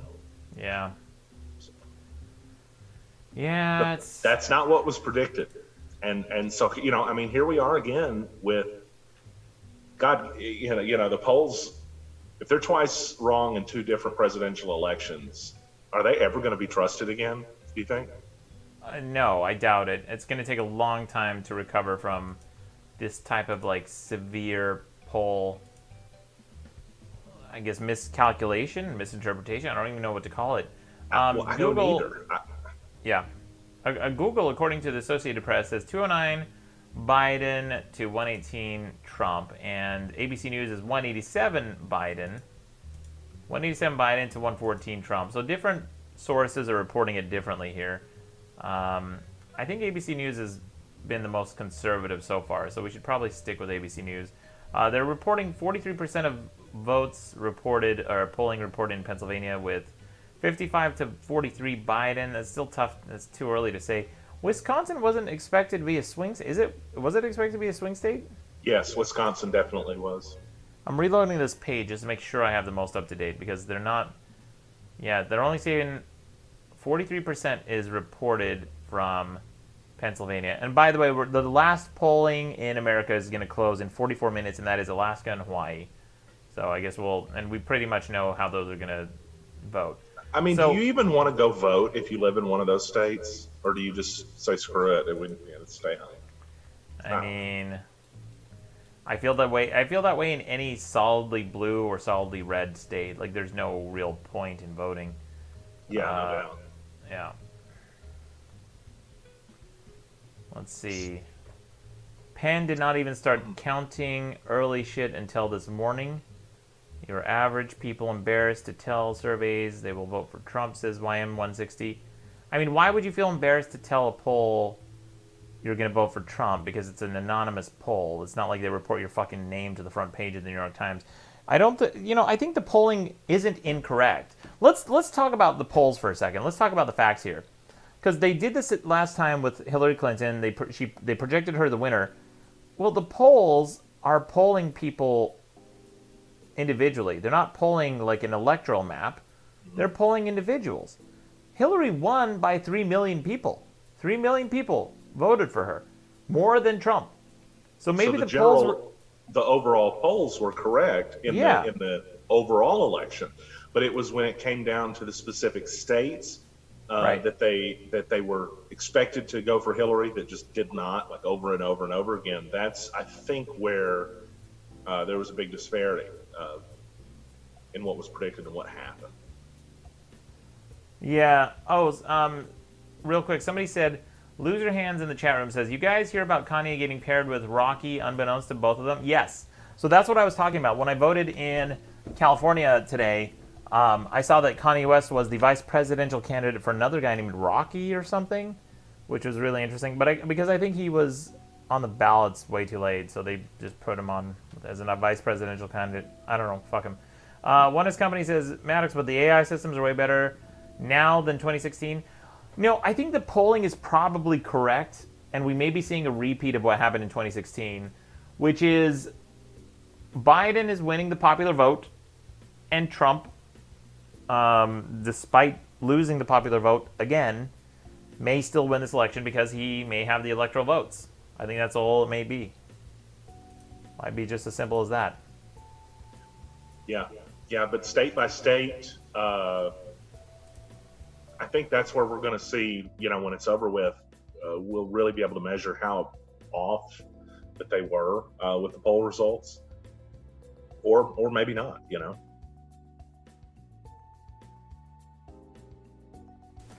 I think the most disappointing thing about this election is that we still aren't going to have the fucking results tonight. Probably not, no. This is some bullshit. I really was hoping that we would have the results tonight. Although it's only 8 p.m. right now on the West Coast, and usually it takes by 11 o'clock. That's when networks start calling it for people. Kickster says, "Hey Megamind, it's amazing how much more information I get from the two of you versus channels like CNN." Right? You're welcome. I agree. Actually, by the way, I've been watching those dipshits. I keep checking in every now and then. They just keep repeating the same talking points. They keep going to the same fucking biased pundits. Their points of view, but they're not being honest about it. They're not being upfront about it, and they're not doing the same analysis we are. We're not going I don't think they're going county to county level and doing the same level of. No, nobody's doing that except for Steve Kornacki on MSNBC. So, Sarah Fitzgerald says, "You think riots and protests were bad before the election?" I mean, I don't know. We'll see. Desania says, thank you, Maddox and Stan. You're welcome. MHL says, amen to that. You're welcome. John Smith says, I appreciate the lack of melting of these two. You can do that myself. Oh, I can do that myself. What? The lack of melting. I don't understand what that means. The lack of melting. I don't understand that either. Liam the Llama says, Megamind was a bop of a movie, to be honest. Big Nate, aged student, says, yes, as they have to verify data before they spout stuff. Yeah, we verify data too, fuckface. What do you think this is? Some fucking fly-by-night bullshit? Don't you see my animated GIF montage over there to my right? Isn't that challenging to do, by the way? That's tough to pull off. Yeah. By the way, this is basically, on my end, all the graphics and stuff, it's a one-man operation, and then Stan's doing his thing on his. This is a two-person operation we're fucking delivering, all right? We're fucking delivering this shit. We're competing with the networks. They need to put this shit live stream directly on CNN. Make it happen. Hey, God, Angry wouldn't that be German. hilarious if CNN just took us live right now? And actually, probably they'd win the ratings for the first time ever, so that'd be good. Oh my gosh, CNN would fucking... It would be the best thing to ever happen to them if we went live on CNN right now. Angry German says, Maddox, what the fuck? I expected this on Twitch. Yeah, I couldn't stream this directly onto Twitch because they don't allow like a multi-stream. Nick D'Souza says, Maddox is the authority on fucking... Whoops. On fucking data chump. Ziz, the creator, says, Maddox ended his podcast because we didn't appreciate it enough. Kaz says, appreciate you, Maddox. Thank you, Kaz. Amaris Cleopatra says, Maddox and Stan are killing it. Hell yeah. Thank you for all the love. I figured you guys were going to shit on me tonight, so I appreciate it, except for that fuck that called me Andre. I'm going to find you later. That was pretty funny. That was pretty funny. No, you're right. I do look like Andre. Gregorus Rex says, Maddox, why did you run as third party? What? Because I'm not conservative or liberal. What kind of question is that, Bozo? Darkleaf says, CNN sounds like some kind of venereal disease. Nice one, Darkleaf. It's real funny. Izudin Harnsberry says, Stan is an Eminem song, I think. Something in Korean, I can't pronounce it, says, you know, when I was 10 years old reading... Whoops. Oh, no. Where did it go? Oh, shit. I missed it. Oh, there it is. When I was 10 years old reading The Best Page in the Universe, I didn't think I would be watching the election coverage by the same guy 11 years later. I didn't think I'd be doing it. But here we are. Tara says, I can't believe Trump lost Miami-Dade County. Did he? I mean, it looks like he's going to take Florida, though. That's interesting. I thought he was going to win that. So, Miami-Dade County right now, 95% of the votes in. Joe Biden, 53%. Yeah, it does look like he's going to possibly win it. I'd like to take a look, and I don't know that I've got the option to, but the voter turnout amongst Cuban Americans. I know there was a big push by the Trump campaign to try to, I mean, let's just call it what it is. They were using kind of fear tactics related to socialism, and who knows, it may have been effective. But clearly not if Biden wins Miami-Dade. RX7 says, Megamind, I've been a fan of you since you published the No More Tears meme with kids shampoo. You're welcome. Vinurex says, Maddox, do you miss Rucka? I mean, I see him just about every week. So, no. I mean, yeah, he's my bro, of course. Like, I miss doing the podcast with him, if that's what you're asking. Yeah, he's a great dude. Yeah, and we still hang out all the time. He's a good dude. The Salmon Minion says, who do you predict to be the winner, Maddox? Trump. I think Trump's going to take this thing. I think the polls are wrong again. I think that the polls are a mess. I think that Biden doesn't have the enthusiasm behind him. He doesn't have the passion behind him. Oh, he went home and went to sleep the last week of the election. You know? Yeah. I mean, it's just a mess. The Democrats did a fucking shit show job of this election. Guess how many, I don't know if you know this or not, but in the last 24 hours leading up to Election Day, guess how many rallies Trump was at? If you don't already know this. If you do, we can't play. But anyway. In the last 24 hours? Yeah, and just in the last 24 hours. 10? A little over high. He was at 6. Still, though, when you're talking about being at more than like 3 in a single day, that's incredible.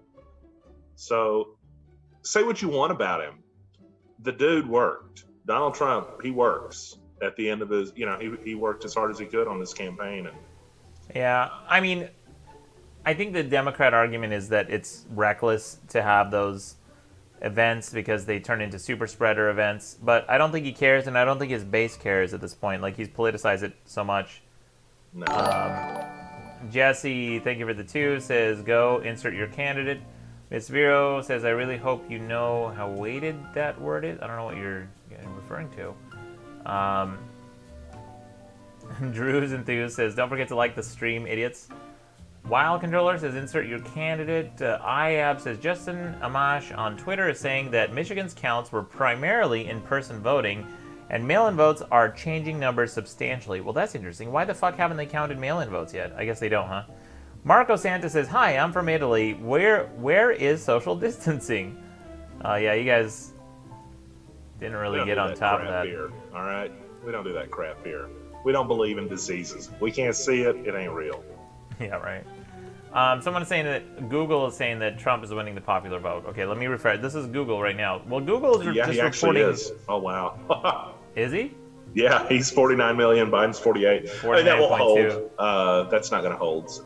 No. It's 49.2 to 49.1 for Trump right now. But Biden has the electoral vote right now at 209 to 118. So there's a lot that hasn't come in yet.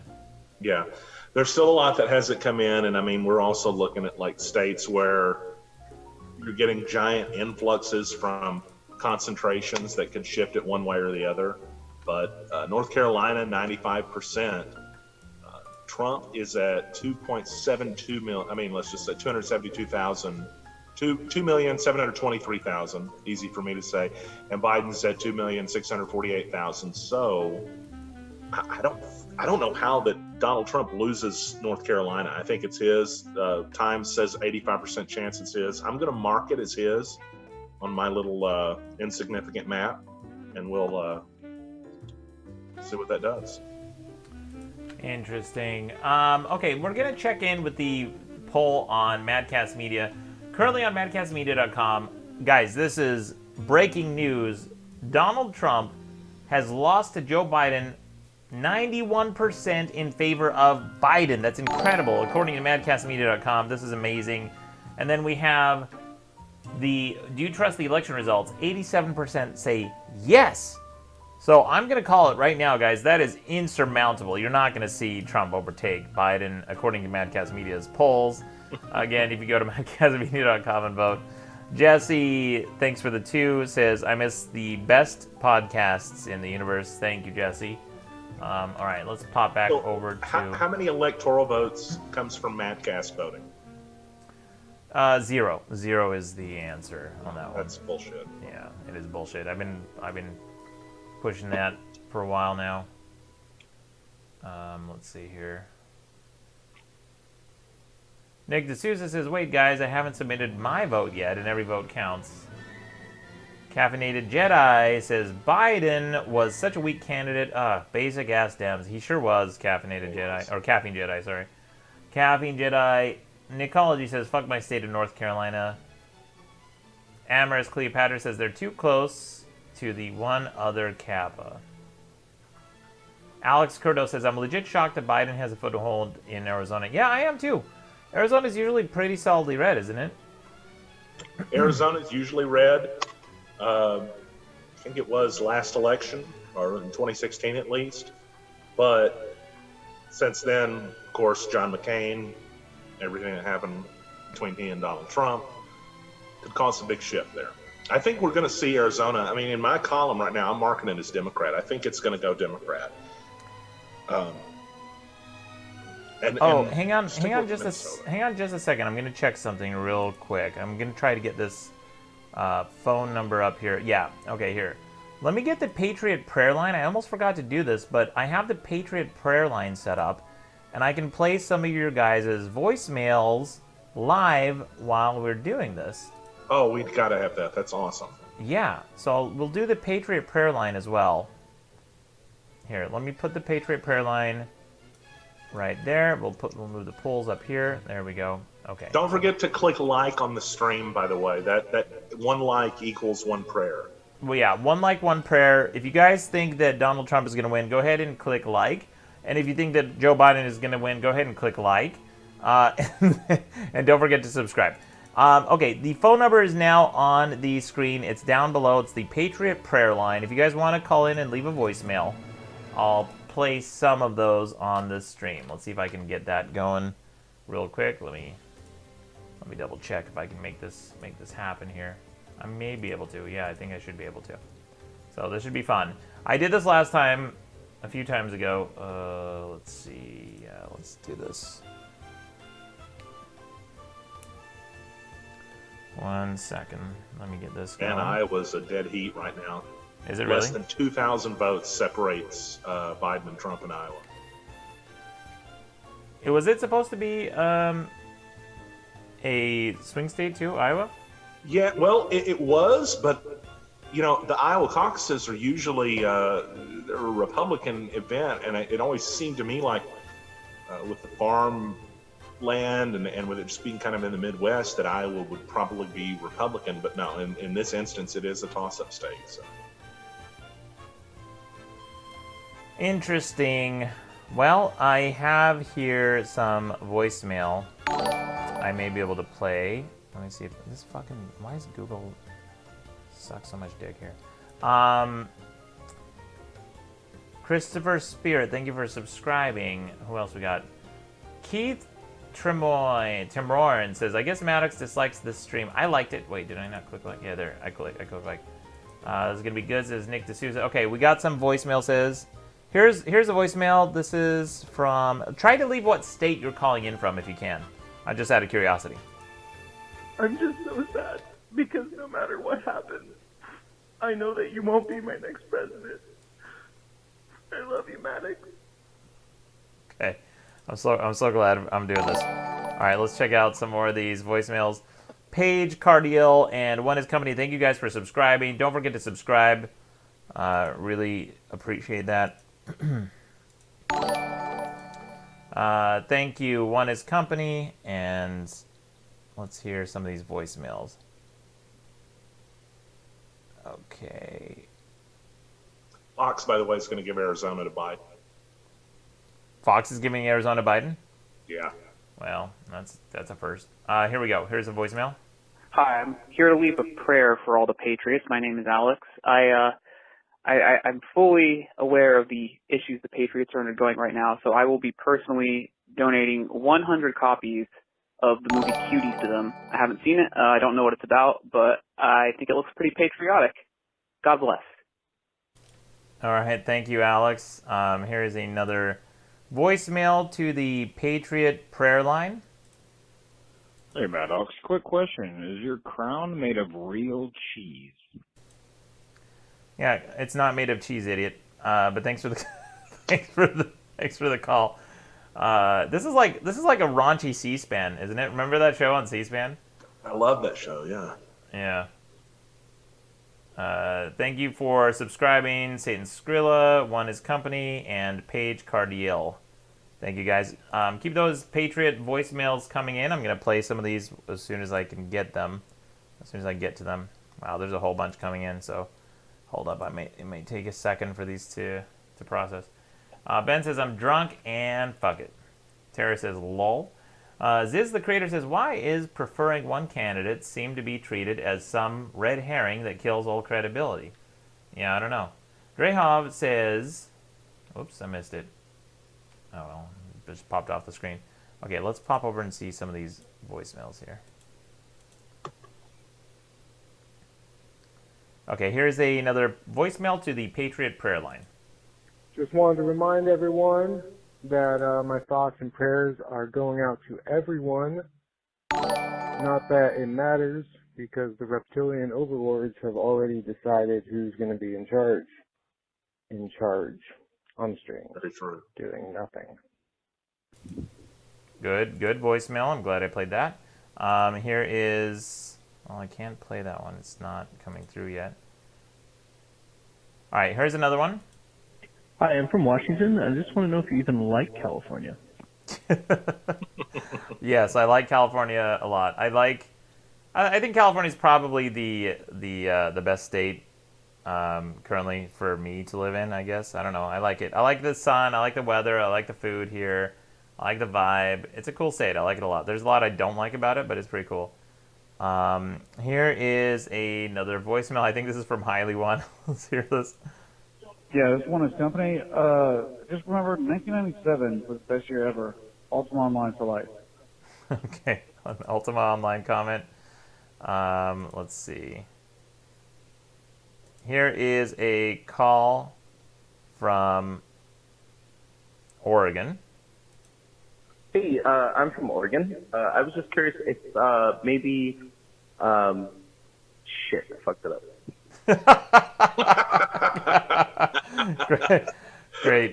Great call. Makes me happy. Here is another voicemail. I think this is from Michigan. Let's take a listen. And by the way, guys, this is all the Patriot prayer line. If you guys want to call in and leave a voicemail, make sure to call in and leave a voicemail to that Patriot prayer line, and I'll do my best. Caffeine Jedi says, yes, people always make Cali seem like it's Mad Max. I'm enjoying it. Yeah, it's nice out here. It's not bad. All right, here's another voicemail to the Patriot prayer line from Michigan. Hello from Michigan. Alphabet of Manliness by Maddox. B is for boners. It got me kicked out of my third grade class with Miss McKendry when I showed the teachers and the kids at show and tell. I'm from Michigan. God bless the Patriots. Cheers. Great voicemail. Here's another one. This is from Pennsylvania. Pennsylvania, you're on the line. Hi, this is Howard Stern from Pennsylvania, and Baba Booey, Howard Stern's penis, Baba Booey. Wow, we got a celebrity call in. That was awesome. It's good to hear from you, Howard. Love your show. Yeah, it's like, I can't believe it's such a spot-on impression, too. Highly one says, and honestly, that's one of the best points I've heard made all night about the election. You know, of all the elections, Maddox, that have happened up to this point, this is one of them. So. This is absolutely one of the elections. Highly One, thanks for the super chat. Says Biden is ahead in the popular vote again. Thank you, Highly One, for the 5 super chat. Here's another voicemail. This is, let's see if we can play this. Here we go. Hey, Maddox, I was just wondering if you felt that it was better that we just get Trump out of our system now, or if we can possibly just do this thing with Biden. I wasn't sure I followed. Did you catch that at the end, Stan? What did you say at the end? Is it better to get Trump out of the system now or do the thing with Biden? Yeah, I don't know.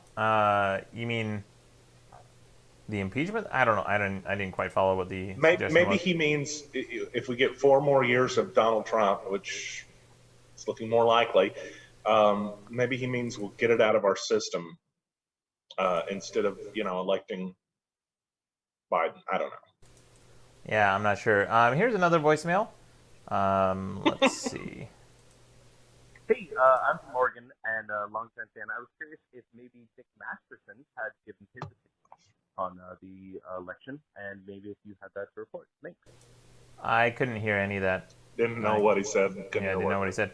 Here is a voicemail from Iowa, and I believe this may be our own super arrogant bros from Iowa. Maybe. Let's hear this. Hey, it's Dirk in Iowa. Not sure why, but your crown looks like cheese, and it's making me kind of hungry. I don't know, man. What's going on? Is there a bit going on in the chat room that I missed? Is this like a new bit?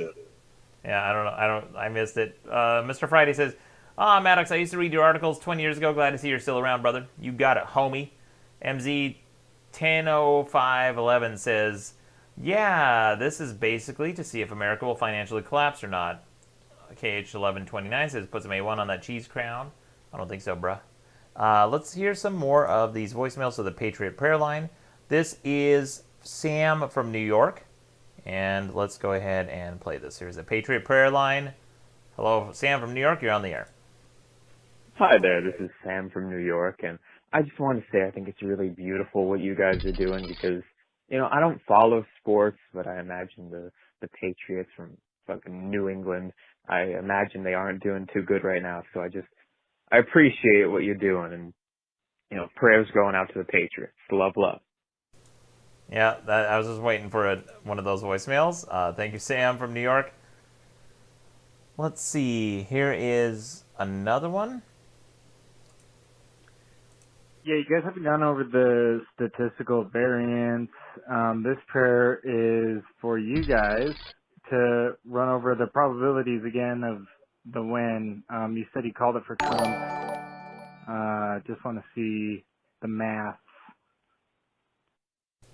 What? I didn't. Good question. Yeah, he wants to know our math for when we called it for Trump.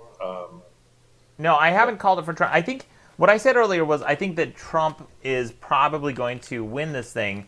To be clear, I hope he loses. I don't care who wins as long as he loses. But I think he's probably likely to win. He has the enthusiasm. Rebecca Myers says, Maddox, what did you even talk about 15 years ago on the best site in the universe? I remember reading it when I was 13 and thinking it was so cool. Oh, Rebecca, I just basically shit on kids and animals, and I'm still doing the same thing. Plus, you know, plus adding a few other like conspiracy theorists and various dipshits and Holocaust deniers. That's what I also shit on these days. Here is another voicemail to the Patriot Prayer Line. Hello on the Patriot Prayer Line. Hi, Maddox. This is Ms. Vero. Just wanted to formally request for all the mods to please allow the words shit and fuck in chat. That would be very nice. Thank you. Also, guys, vote Regressive Party and prayers to all those who didn't. Smooches. Bye. Thank you, Miss Vero. And by the way, big thank you to Miss Vero for helping moderate in the chat room. Yeah, we got to set up that auto mod to not... I think it's like hiding comments with shit and fuck in them. So... It is. Yeah, if you guys are typing shit and fuck right now, just to test it, we're not seeing your comments. So, thank you for the moderation. Thank you, Miss Vero. Here is a voicemail from Florida to the Patriot Prayer Line. Let's hear it. Go ahead, Florida. This is literally Florida man calling your line right now. What do we think's happening, Maddox? We Trumping? We Biden? Obviously, Jorgen thinks you suck, but what are we doing? All right, there it is from Florida. Here is, let's see. All right. Here's another one. This is a voicemail from Nebraska to the Patriot Prayer Line. Nebraska, go ahead. You're on the air. Hey, Megamind, have you refreshed the page? I'm not sure if you know this, but things can change when you. Have you refreshed the page yet? Now I'm looking. And I'm seeing you might not have refreshed the page. I think I speak on behalf of all chat when I say that you should refresh the page. Yeah, I'm calling from Nebraska. Okay, here's the thing, bro. The page updates on its own. It's refreshing on its own. Right now, it's currently the ABC News page is showing 192 to 118 to... They're giving it to Biden right now, but it's updated in real time, and there aren't very many updates to report, so... There's that. Here is another voicemail. This is from Utah to the Patriot Prayer Line. Utah, you're on the air. Go ahead.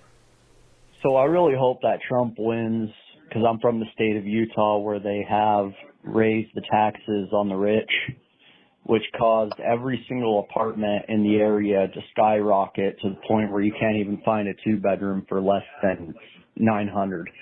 And it used to be to the point where you could find a two-bedroom in the shitty areas for around $650. Yeah, actually, so I can speak to that. I used to live in Utah, and I actually rented 2 apartments in Utah because they were so cheap at the time. I was renting a 2-bedroom. Yeah, people are laughing in the chat room. They're saying that $900 for a 2-bedroom is so cheap. It is absolutely cheap, especially in this day and age. So I used to live in Utah about 15 years ago. 15 years ago, a 2-bedroom apartment was $630 for my 2-bedroom apartment. And that's what he was talking about, those prices of $600. I mean, bro, that's like almost 2 decades ago, man. The fact that the price has only gone up $300 in fucking 15 years, it's not that bad. I get it. It sucks to have to pay more. But $900 for a 2-bedroom is still very reasonable in this day and age. Everybody in the chat room, just look at them. They're all saying the 2-bedroom is insane. So I rented a 2-bedroom to live in and then a 1-bedroom to work out of, and they were like half a block apart. My 1-bedroom I was paying for $400 a month. So my 2-bedroom was $630. My 1-bedroom was $400. Combined, I was paying a total $1,030 for 2 apartments. And I had 2 kitchens, 3 bedrooms, 2 living rooms, just an insane amount of space. And I worked in one and I lived in another one. And that was like 15 years ago. So the fact that prices have only gone up like $300 isn't that unreasonable. But again, I feel for you. It does suck to have to pay a little bit more, but $900 is still pretty reasonable. Here is another voicemail. This looks like it's from Michigan to the Patriot Prayer Line. Michigan, go ahead. Alphabet of manliness. P is for pirates, because pirates are badass, just like lumberjacks who ride bulls. Just like me getting kicked out of my 3rd grade class from Miss McKendry. M is for mosh pit, just like tomorrow after the election. God bless the Patriots from Michigan. Okay. Thank you for the voicemail. Let me give you a little bit of news. Yes, please. And I know I'm reporting a lot from Fox, which is your favorite, but Fox has just called Ohio for President Trump. That's a big win. He also won that in 2016, a little bit closer, but Ohio, if you add Texas, Florida, Ohio, Georgia, and North Carolina, the New York Times has it a 74% chance that Trump will win the election. If you add Pennsylvania, which Trump, as of last check, was up 500,000 votes in, Trump wins the election. And that's not counting Michigan, Minnesota, Wisconsin.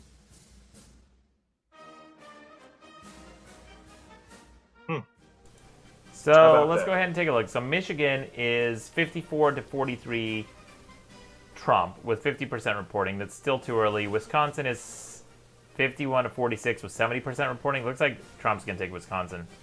Pennsylvania, 56-41. He's definitely taking... Oh, no, but that's only 52% reporting. Ohio, you said. Oh, that's right. Ohio, according to Google, which is getting its source from AP, is saying that Donald Trump, 53-45 Joe Biden with 94% reporting. Georgia, 75% reporting, 53-45 Donald Trump. Texas, Trump is taking it, 78% reporting, 52-46. Arizona is Biden. Nevada. Let's even give Minnesota. Where's Minnesota at right now? Let's give it to Biden, just hypothetically. Minnesota is currently Biden. Minnesota is 54-43 Biden. Yeah. And Wisconsin, where was it? Wisconsin is 51-46 Trump with 70% reporting. So it's pretty close, but it still looks like it might go to Trump. That's probably going to go to Trump with 70% reporting. To be honest, this all comes down to Pennsylvania. I mean, and if that holds, if he wins Pennsylvania, it's over with, dude. Yeah, I think so. Yeah, I mean, it may be already, and I know that's we probably won't hear that tonight, but wow, yeah. No, I'm just watching on Fox. They're filling out the electoral map right now. Yeah, and it all comes down to Pennsylvania, Michigan, Wisconsin, and Minnesota. I mean, Nevada's in there too, but Nevada's got 6 electoral votes, and so pretty much even if it goes Trump, it's not gonna matter. Right. What an interesting night. A repeat of 2016. That's my assessment so far of all this. Carl Nestler in the chat room says, Megamind 269-269 is a possibility. Well, sure. But, I mean, let's hope it's not. Because if it does come down to a tie, it's going to go to the Supreme Court. And that fucker's stacked the Supreme Court, which I don't even know.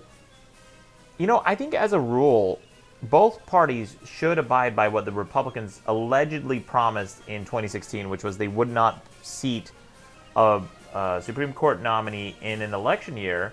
And I think that's a good rule to have, because if it comes down to a split vote and the Supreme Court has to decide on the president, it's not fair to elect or appoint somebody who is partisan in your favor, somebody you just gave a job to end up deciding whether or not you get to keep your job.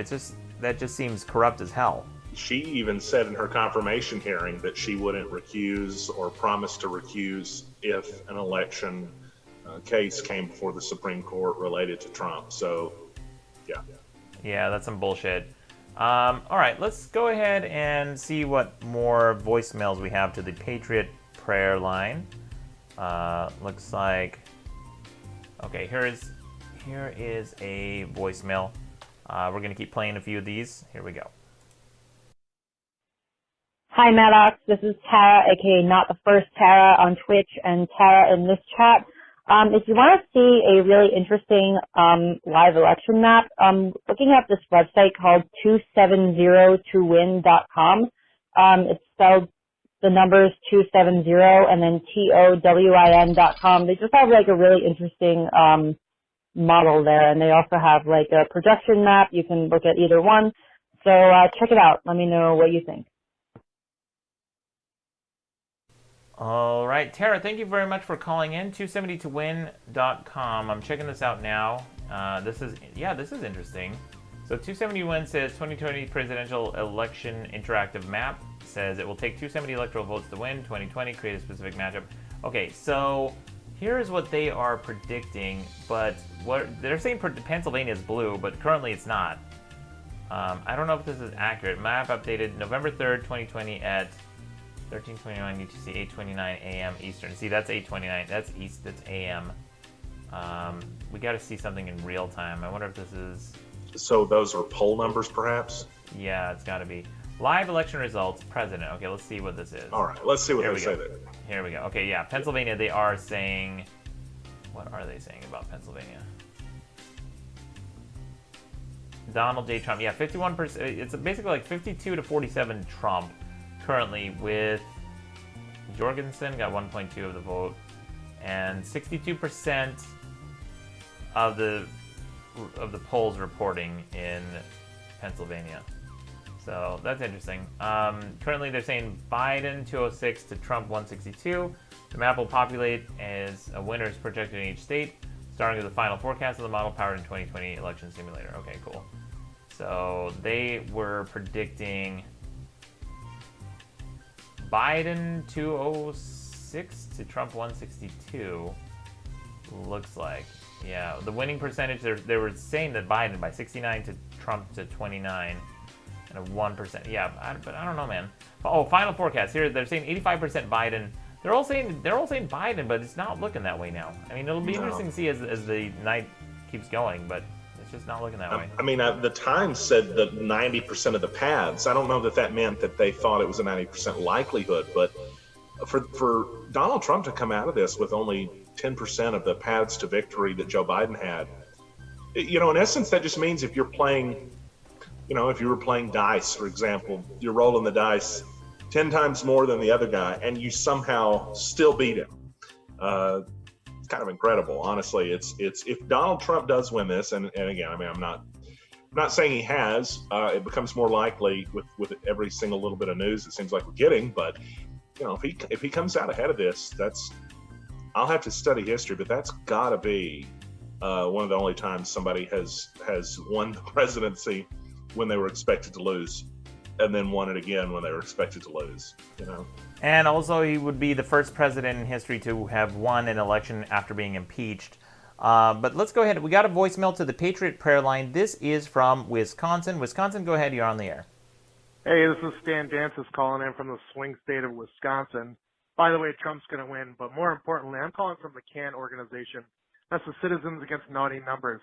I'm just calling to let you know that the last 4 digits of your phone number spell puke, and that's disgusting. You should change that. Go Trump! Trump! Okay, thanks for the dumbass voicemail. It spells rule, not puke, idiot. But thank you for the voicemail. Let's listen to some more of these. Here is a voicemail from Michigan, looks like. Yeah, let's go ahead and run this. This is from Michigan. Go ahead. Yeah, how you doing there, guy? It's Billy Bob Joel from, Michigan, your side of town, the Mitten State. Anyway, I don't want to blow your keystroke here. Just letting you know that hopefully after talking to McDonald's founder, Grimace will be running for president 2024. Thanks. Have a blessed evening, Paige. I'm really glad we're playing some of these voicemails. These are just... Yeah, the feedback's been great on them in chat. Honestly, I think I'd vote for Grimace over either of these two guys that are running right now. So. Yeah, right. Here's a voicemail. It says, let's see if we can play this. Okay, here we go. Hey, Maddox, this is one of the company again. Can you tell us a story about how you used to program your webpage with a Nokia cell phone? I absolutely can. However, I am going to step off for just a second, use the restroom. Stan, you mind taking over? You good for a minute? Yeah, I'd be happy to. Great. Yeah, if you didn't know, I'll tell you the story. Maddox had a cell phone that was it's like a brick, and somehow the dude managed to program his entire website on the thing. It's totally crazy. So, as we're all sitting here watching this stuff, and I'll take a look at some of your questions to read some of them. He literally pissed on the voicemail, according to Dre. I like that guy, Dre. You're kind of an edgelord, but I kind of like you a little bit. So right now, 270 electoral votes. That's what the Well, it's what the candidate has to win the election, and it's 223 to 204 according to Fox. Now, you see Maddox has the ABC News website up. That's going to be a little bit more, and we use the term conservative not in the political sense, but just in the they're going to have more reservations before they call it. Like it or not, though, Fox News has one hell of a record for being able to call elections correctly, especially more recently. And at the moment, we've seen the last several contested races. We've seen Florida, that went to Donald Trump. Ohio, looks like that's going to go to Trump. Just got an alert that said Fox is projecting a winner for Texas. I would be willing to, I'm going to pull it up on my phone here so you can hopefully have that news in just a second. But my guess is that went to Trump as well. That was who was winning in the polls. In fact, I'll just go ahead and refresh and take a quick look at the numbers. Texas was pretty rare for it to have been in this election a swing state, but I don't think anybody seriously believed it was going to go to Joe Biden. I mean, there was some wishful thinking. There was people on MSNBC talking about the turnout in some of the counties was huge, significant compared to previous years. Well, it does look like Donald Trump has won Texas. Not a big surprise, though, right? The counts that we're looking at, for some reason the map doesn't want to load up right now, but in the contest that we're still watching to decide this entire thing, it really and truly, in a major way, is going to come down to Pennsylvania. And there's a handful of other states that are up there too: Michigan, Wisconsin, Minnesota. Those are the states we're watching. I say that without saying Ohio because it appears Mr. Trump has won Ohio. He's ahead by about 400,000 plus votes there, and 88% of the votes are reported. It's not to say that a come-behind victory couldn't happen, but those polls that we always talk about, those are usually of about 1,000 people each, give or take a few, and there's no more accurate poll than the literal election poll, right? And so whenever you're looking at hundreds of thousands of votes and Trump's ahead, he has momentum at that point. We talked about earlier, the earlier votes tend to go more liberal whenever they're counted, while the day of votes, the latter votes tend to go more Republican. So whenever you see that final percentage, it could be the mail-in ballots that they have to still count in some states. They weren't able to open those until this morning. But in a lot of cases, you're going to be counting the day of votes, and that can be an older audience, or it tends to be. So let's see. Pennsylvania rocks, says Rebecca. Yeah, I've never been. Okay. Fox News shows a 15% lead for Trump in Ohio. It's probably not. Okay, so I don't see that on my screen, but it's not just Fox. I'm looking at the New York Times, and they have about an 8% or 9% lead right now. So we'll see. Omega says, will we have the result today? And that's, it's highly unlikely at this point because it's going to be down to the wire in some states. But I think we're going to know tonight who the next president is. I mean, I still think that. And at this point, if I was a betting man, I'd be betting on Donald Trump. Only because I would want to make money off the bet, not because I'm invested in this. Maddox might tell you that he has a certain favorite. To me, I got to tell you, I'm totally neutral on this stuff. But President Trump has won Ohio, Florida, and Texas. Biden won Arizona, which was a swing state that was, kind of in contention. And it appears that Joe Biden's going to take that with 76% of the precincts reporting. So what you're looking at these states that were up in the air, and so far it's 3-1 that have gone to Trump. Why are you even listening to Fox? Well, to be honest, because it's important to listen to both sides, although Fox tends to be more of a propaganda network. I'm a news person, by the way, so we watch it all. At the same time, if you watch CNN and MSNBC, they're looking at things through rose-colored glasses. I haven't turned it on their channel in about 45 minutes, but my guess is the smiles are all gone. And a lot of that situation, a lot of the wishful thinking is exactly what happened in 2016. So, I think it's important to look at multiple networks. And frankly, if you have time, more than I'm having a chance to look at right now. I only have 4 screens in front of me, so I can only look at so many. Hey, Maddox is back. How was it?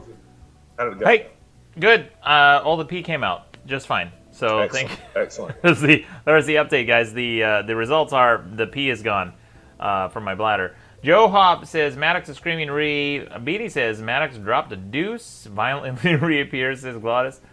All right, guys. I actually agree. I overheard like what you were talking about, Stan. I actually agree with Stan. Of all the conservative news outlets, I think Fox is the only one I go to for like a conservative point of view because it is right of center, sometimes very far right. Like I think Tucker Carlson's a fucking jackass, but generally speaking, if I want like a conservative spin on the news, if I want to see what the conservatives are saying, Fox News is the best of the conservative spin. And I can't believe I'm saying that because I used to like think they were the worst when it was during the Bush administration. But I'll take Fox News over OAN or Newsmax or Breitbart any day of the week. Drudge Report is also okay for like a conservative spin, like if you want that kind of perspective. I would say I would put like Drudge Report on the conservative scale against like Huffington Post, I guess. Right, Stan? Would you say that they're approximate? Yeah, I mean, I'd have to think about that, to be honest with you. But I would say that's probably not too far, if not completely accurate. Yeah. Or maybe MSNBC. I don't think MSNBC is as far left as Fox is right. Or are they about the same? What would you guys say in the chat room? What do you guys think between MSNBC and Fox News? They're pretty. I would say they're pretty close, but maybe not so far. Yeah, it's tough to say. See, with MSNBC, you get the people that are just so hopeful.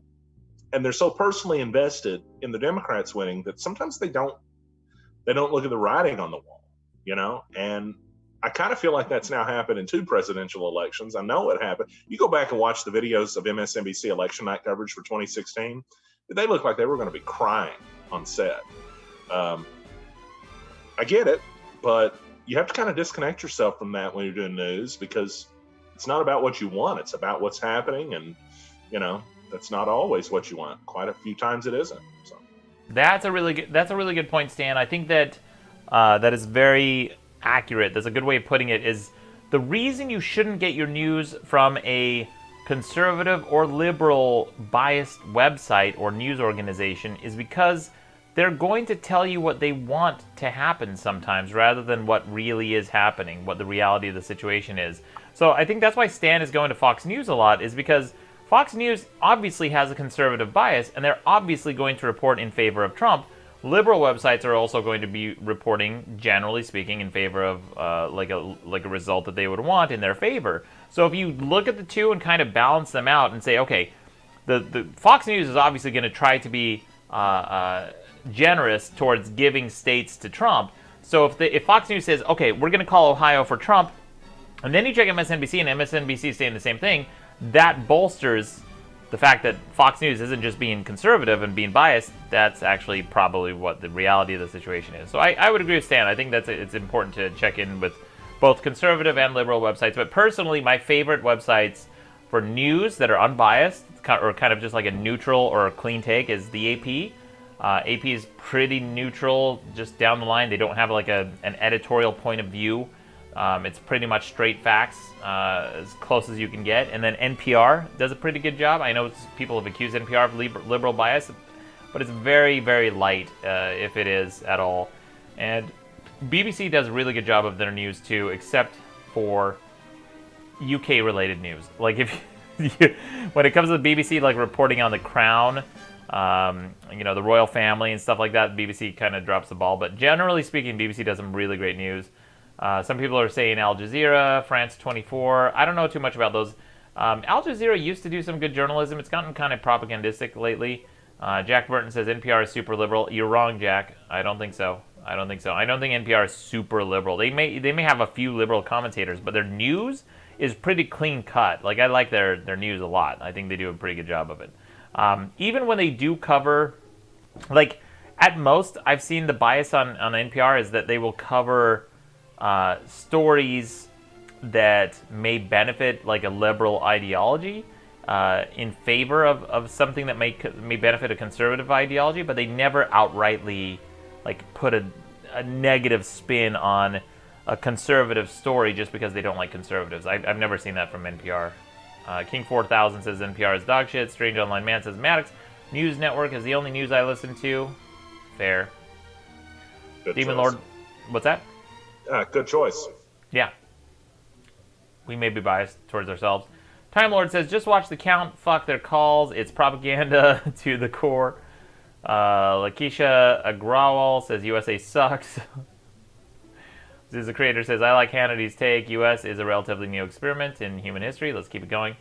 Lakeisha says, USA sucks. USA sucks. Okay, Lakeisha, I'm going to time you out if you keep spamming. Larvy Raindo says, I get my news from memes. You know what? That's fucking sad, but like a lot of people get their news from memes. I got in an argument with a Trump supporter, and she was like telling me all this like just repeating talking points straight from the Trump administration. And I said, where are you getting your information? Are you watching like Rubin Report and Ben Shapiro all the fucking time? She goes, no, these are all my own opinions. I'm like, I've heard this word for word come out of Trump's mouth. And then she started, I was like, I'm not going to entertain any more of your thoughts or ideas unless you show me evidence. And then she pulled up on her phone, I swear to God, she started showing me memes. And she said, here's the proof. And she showed me a fucking meme. What a sweetheart. Did you buy her an ice cream cone for that? Because, yeah, she's a special girl. Bought her ticket home. Jonathan Hurluck, for 5, thanks for the super chat, says, my buddy Tony Yearwood has a birthday coming up this weekend, and he's thinking about killing it. Oh my god, that's dark, dude. I bet he doesn't have the... Oh, come on, man. I don't like comments like that. I hope you're just joking about that, but that's pretty dark. Ed Banger says, was it a dank meme? No, it was not dank. It was dumb. Dumb as hell. By the way, so we haven't checked in with the Patriot prayer line in a minute. Let's see if we can get some Patriot prayer line voicemails. Oh, this is a special voicemail, Stan. This is from a previous president of the United States. Yeah, this is amazing. We're getting a call in from a former president of the United States. Here we go. Patriot prayer line. Hey there, Mad Dog. This is former President George W. Bush. Loving the coloring show. Great job staying in the line. Say hello to Andre for me. Little W out. Wow, I can't believe it, guys. We got an actual call-in from George W. Bush. That is incredible. He called me Andre. Yeah, I'm a fan of him. Yeah. Here's another one from Texas. Texas, you're on the line. Go ahead. Hey, Maddox. This is Leon from Texas. Just wanted to ask about your opinion about all the crazy shit happening in Armenia. I guess the Turks are up to no good again. Just want to hear your opinion. Thank you. Peace. Yeah, thank you very much for calling in, Leon. So, for those of you, there's a lot of people who may be curious about what's going on in Armenia. Some of you may have heard, some of you may have not heard. But Armenia right now, there's a region called I think it's called the Artsakh region is how it's pronounced. It's a region between Armenia and Azerbaijan. And Azerbaijan is a neighboring country. There's been tensions for years now, since I think the early 90s. And I guess what's at odds is Azerbaijan has laid claim to this part of the land, and there's a lot of ethnic Armenians who live there. And they've been disputing this land for a long time. Well, they had a ceasefire since 1994. That ceasefire was violated, I believe, by Azerbaijan in just a few months ago, or about a few months ago. And I mean, this is kind of a big deal because I think Azerbaijan's president or one of their generals threatened to blow up a nuclear power plant in Armenia, which would wipe out several countries off the map in that region. It is insane, the threats that have been made. Obviously, I'm Armenian, so I'm clearly biased towards this, but that's basically the gist of it. Like, the very short version is Azerbaijan started attacking the Armenian side, and the ceasefire has been broken.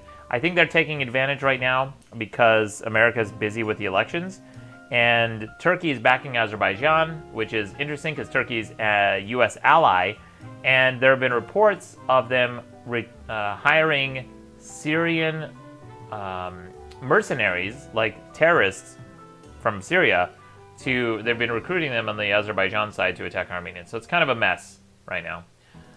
Chronic Snake 82 says, Maddox, could you take a Dr. Drew in a fight He bangs a lot, yo. Yeah, well, I bang a lot, too. I could definitely take Dr. Drew. Not that I would fight him, because I like Dr. Drew, but yeah, I could definitely take Dr. Drew in a fight, for sure. Drehov says, Maddox, how are you not aging? Are you a vampire? Maybe. Maybe I am.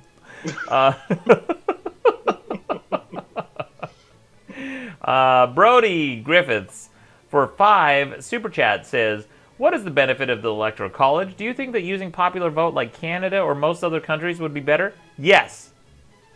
There is no benefit to the Electoral College except for tipping the scale towards smaller states. That's all it is. Anyway. What do you think your banana friend would think about all this? Banana dogs? Yeah. I could check in. No, I can't. I don't think I can't. No. Yeah, that's probably that'd be a lot. No, I mean just technically I can't. Technically, it's the way this stream is set up. It would be impossible. Well, if hypothetically speaking, if you end up with another break and then Banana Docs calls in, then we'll maybe listen to him. That could be like hypothetically. Hypothetical. That could be a possibility hypothetically. I want to know in chat, what do you guys think about a Banana Docs run-in in the election coverage? By the way, Stan, if you can take over for just a second, I'm going to see if I can disable the shit and fuck filter in the chat to give the mods a break. Okay. Yeah, I'm going to be a little distracted for a sec, so go for it. Yeah, can you turn my echo off? Is my echo off? Yeah, you got it. All right, cool deal. I know a lot of you were excited about hearing the echo in the chat, and as you know, Andre the Giant appreciates it.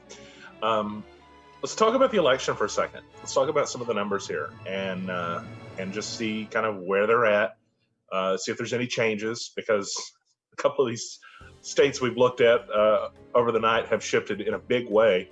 In Pennsylvania, 54% of the votes right now are in.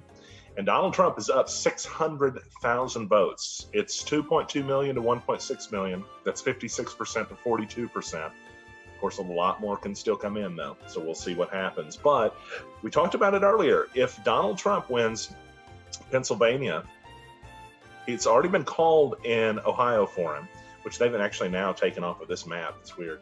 And they've called Texas for him as well. The path is narrowing to the point that Joe Biden's going to have to pick up some upset victories pretty soon. Okay, now this is kind of interesting. We told you this is why we wanted to keep checking these. Georgia is tilting right now for Biden. Kind of interesting because it wasn't earlier, and that's a bit of a... it's weird because you look at it right now, and Trump is still in the lead by 300,000 or 400,000 votes in Georgia, but maybe the counties that they're looking at that have not finished reporting yet are the counties that are more democratically concentrated or liberal concentrated.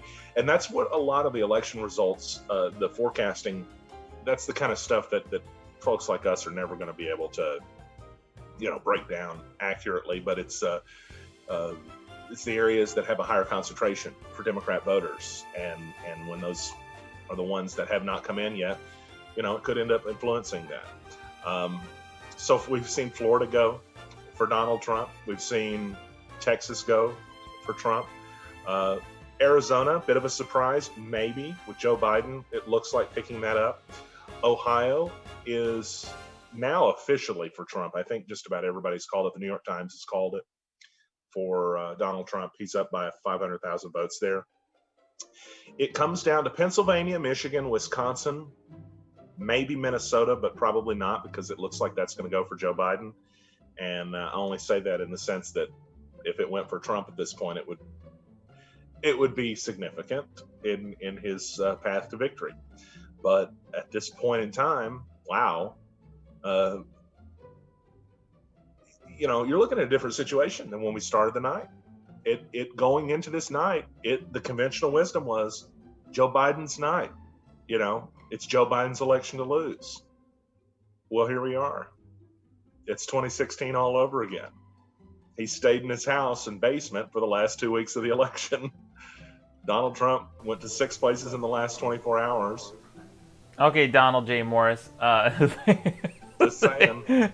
I don't think he was. I don't think he was in his basement, but he just wasn't as campaigning as hard. He was in the basement with Jeffrey Epstein. And here's the tough spot that I think Democrats painted themselves in, which is, on one hand, they are they're being responsible with COVID, right? And then it's been politicized, obviously. But if Joe Biden went out and campaigned as hard as Trump did and held huge rallies, then the left, rightly so, would call him a hypocrite. The people who would support Joe Biden would say, okay, well, what do we actually believe in? Because he's out there campaigning just as much as hard, just as hard as Trump. And that was an argument that they used against Trump, that Trump was being irresponsible, he was going out there and campaigning and stuff. So if they did the same thing, I think they would have lost either. It's like a lose-lose situation. So either they go out and campaign. Possibly right. Yeah. Either they go out and campaign and do what they got to do, but then they're called hypocrites, or they don't campaign and then they called sleepy and hiding in the basement. So it's like damned if you do, damned if you don't. It really is, and maybe I'm being a little bit unfair, but just taking a look at this, I mean, it feels like that the Democrats have such an amazing, wondrous talent for losing elections. They are really good at it. It's Would one you of their agree? it's one of their consistent talents is to be able to lose elections. Like, it's so insane. And honestly, for them to lose against a candidate as bad as Trump is breathtaking. Like, how can you fucking, it's a fucking layup, man. Oh. It's a lay. Yeah. It's a sorry. layup, Joe Biden's dude. getting ready to make a statement. Is he really? Yeah. Oh, well, hold up. If he's about to make a statement, then I'm gonna pull this up and we can play this on stream. Yeah. Where did you see that? Where's he getting about? That's about on CNN right now, but I'm guessing I'm going to look and see. We should be able to find like a live stream from his campaign or one of their social media accounts or something.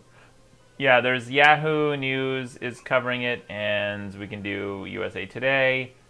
Let's see if we can do Yahoo News. They're usually pretty decent. Let's see. CBS. I don't want to put any of the big networks on here. CBS News. We've got NBC News, CNN, Time. But you said that was CNN. You were saying that? Yeah, that's on. But if he comes down to speak, it's going to be on every network. Yeah, it'll be on everything if he comes out to speak. Yeah, Time. it's just on the lower third right now on CNN.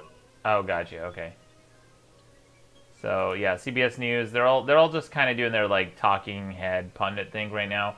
CBS News, according to CBS right now, they're projecting. They're saying that it's 187 to 133 for Biden, but that's not the projection. This is just what the current count is. Yeah, there are too many states that are up in the air right now. Yeah, there's too many states to call, I think. Lightning LJ says, plot twist, Maddox launches a last-minute campaign and wins.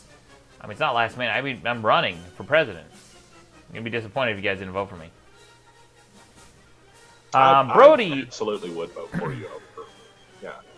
Brody Griffiths for 5, thanks for the super chat, says, do you think mail-in voting will be more popular with Democrats or Republicans based off the age and demographic of all mail-in voters? I think mail-in voting is going to be more popular with Democrats because, on one hand, Trump has been attacking it for months as illegitimate, as fraud-prone, et cetera, which I don't think so. Because, just because it's fraud-prone doesn't mean it's only going to be fraud-prone towards Republicans. The same, if there's any fraud to be committed, there's nothing to say that it would just be one party that would benefit or suffer from that fraud. Republicans should, theoretically be just as vulnerable as Democrats to fraud, if that were a concern.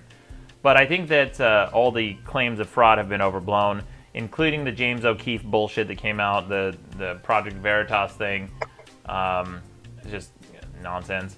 And then they found Trump tweeted out this tweet. He was like, oh man, they found a whole bunch of ballots tossed in a ditch in Pennsylvania. And then I clicked on the story and I looked into it and it was 9 ballots and some of them weren't even legible. It was hard to tell where those ballots even, what those ballots were that they found, if they were even legitimate ballots to begin with. I don't even know. Antonio says, Maddox, do you like the Jeb meme? Yes, Antonio. In fact, I made a Jeb meme that went viral a long time ago, and I didn't get any credit for it. Let me see if I can find it. I made a pretty good Jeb meme, and it went yeah, here it is. It's like one of the first things that comes up. It's on Imager, and of course, let me see if the credits for this thing is on. Yeah, so look at this. It's on Imager. If I search Google for this image, here, let me show you this. Yeah, check this out. Check this out. This is kind of funny. So I'll post this. Here, watch the. It's going to show up right behind me. There it is. Here's the meme that I made. Can you see that, Stan? Let's see. You should have clapped. you should have clapped. So it shows, like, you know, the coronavirus over here, all the dead bodies, everything going on, the stock market collapse, the murder hornets, and then Jeb in the middle saying you should have clapped. And then you can see my little Maddox rules down here, the tag right by your head. Let me see if I can. Let me see if I can. Yeah, there you go. So right by where Stan's head was is where you can see it says Maddox rules right down here. So check this out. If I Google this image right now, look at how many different places it has been posted. Look at this fucking meme. Look at this, dude. I made this fucking meme. It's everywhere. It's on Funny Junk. It's on Twitter. It's on the Donald.win. The Donald.win posted my fucking meme on this subreddit. Look at this. 2,514 upvotes. And look at my name right down here. Been completely ignored. My meme, I didn't get any credit for it. Look at this. Look how many fucking people reposted this fucking meme, dude. God, man. It's on Know Your Meme? Yeah, let's see if Know Your Meme credits me.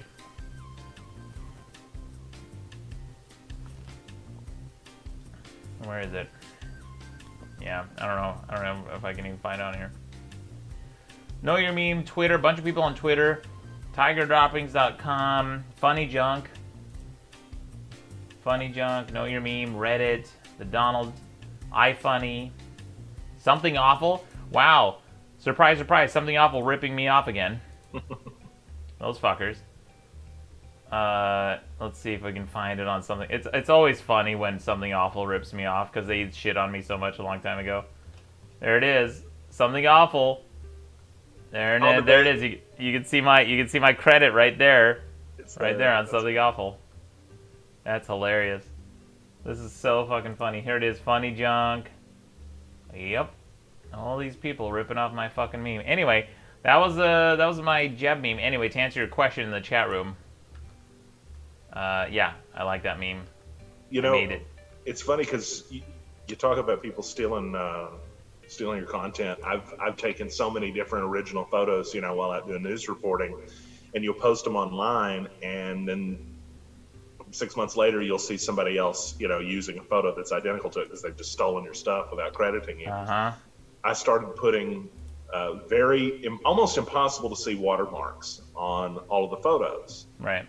But if you know where to look, you see them, you know, and it's funny how that. Anyway. That story sucked. I don't know what kind of what a shit story that was. Not going anywhere. Let me read some of these super chats. So, Demon Lord 242 donated 5. Thank you for the super chat. Says, here's $5 for your Jeb meme. Can you endorse Yennefer as the best woman? No questions asked. I mean, I can. Thanks for the question. Photon says, I love how petty Maddox is. You're welcome. Rebecca Meyer says, the thought of everything. Wait, there was a really funny comment I wanted to read. I kind of scrolled past. I don't know if I can. Oh, yeah. Rebecca Meyer says, Maddox, what do you think of the conspiracy theory that Biden can't speak correctly because he is a reanimated Frankenstein corpse? I mean, either that or he has a stuttering problem, but, you know, it could go either way. I'm not sure. Biden live in 5 minutes, I think. Wow, Aaron S. says Biden is about to concede. Biden is going live in 5 minutes. This is interesting. I highly doubt he's about to concede. He's probably going to suggest or say that it's too close to call and will because, see, Biden has probably got not just a crowd wherever he's at, but probably loads and loads of watch parties at campaign headquarters and stuff. I suspect this is going to be a let's go home tonight. We'll come back tomorrow morning and see what the election results look like. You think so? Yeah, I highly doubt he concedes with those states still up for grabs. I mean, I could be completely wrong, but Taylor Nikolai's in the chat room. Taylor says, "Maddox, stop being dumb." All right, Taylor, what do you got? What do you have to say, Taylor? What do you have to add to this? What do you want me to? Taylor, I'm gonna pull up anything you want me to look at. I'm gonna pull up any source you want me to look at. I'm gonna look at anything you want me to. Dylan Source Rex says, "It'd be cool if they just paid off my mortgage instead of all this party and ad money." One his company says, "Woot, Demo won the Senate." Oh, did they? The Democrats won the Senate? Gladys says, "Maddox, stop being smart." Can't. I can't stop, won't stop. Drehov says, "Biden's daily steroid is running out." Nice, Drehov. That's a real good one. KH says, "Pickleball." We got 10,000 COP. Says, "Best woman is Maddie Locks, period." Thank you, Nicholas Ortega. How many? What's 10,000 COP? No idea, but I think it's $2.58. It's Colombian pesos. Thank you, Nicholas Ortega, for the 10,000 Colombian pesos. Appreciate that. That's $2.58. I appreciate it. That's nice of you. Demon Lord 242 says, "Y'all should have just voted for Maddox." The other says, "Shut the fuck up, Taylor. You sound like a hot chick." You guys have the best insults, the best like insults / compliments. Shut the fuck up, Taylor. You're too hot. Oh man, Eric Gulseth says 118 billion on elections this year. That is insane. Time Lord, yeah, I guess you could try to donate in rupees. All right, Taylor, where's your source? What do you want me to read, Taylor? I'll pull up anything you want.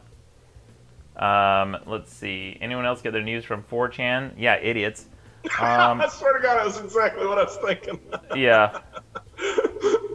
Fucking dumb as shit. I've read your fucking website way too long. Way too long. Okay, Biden is expected to speak at 12:30 Eastern, and we're going to cut to this. Oh, hang on. Taylor's calling me. Let me see if I can put him on speaker. Yo, can I put you on speaker or not? All right, one sec.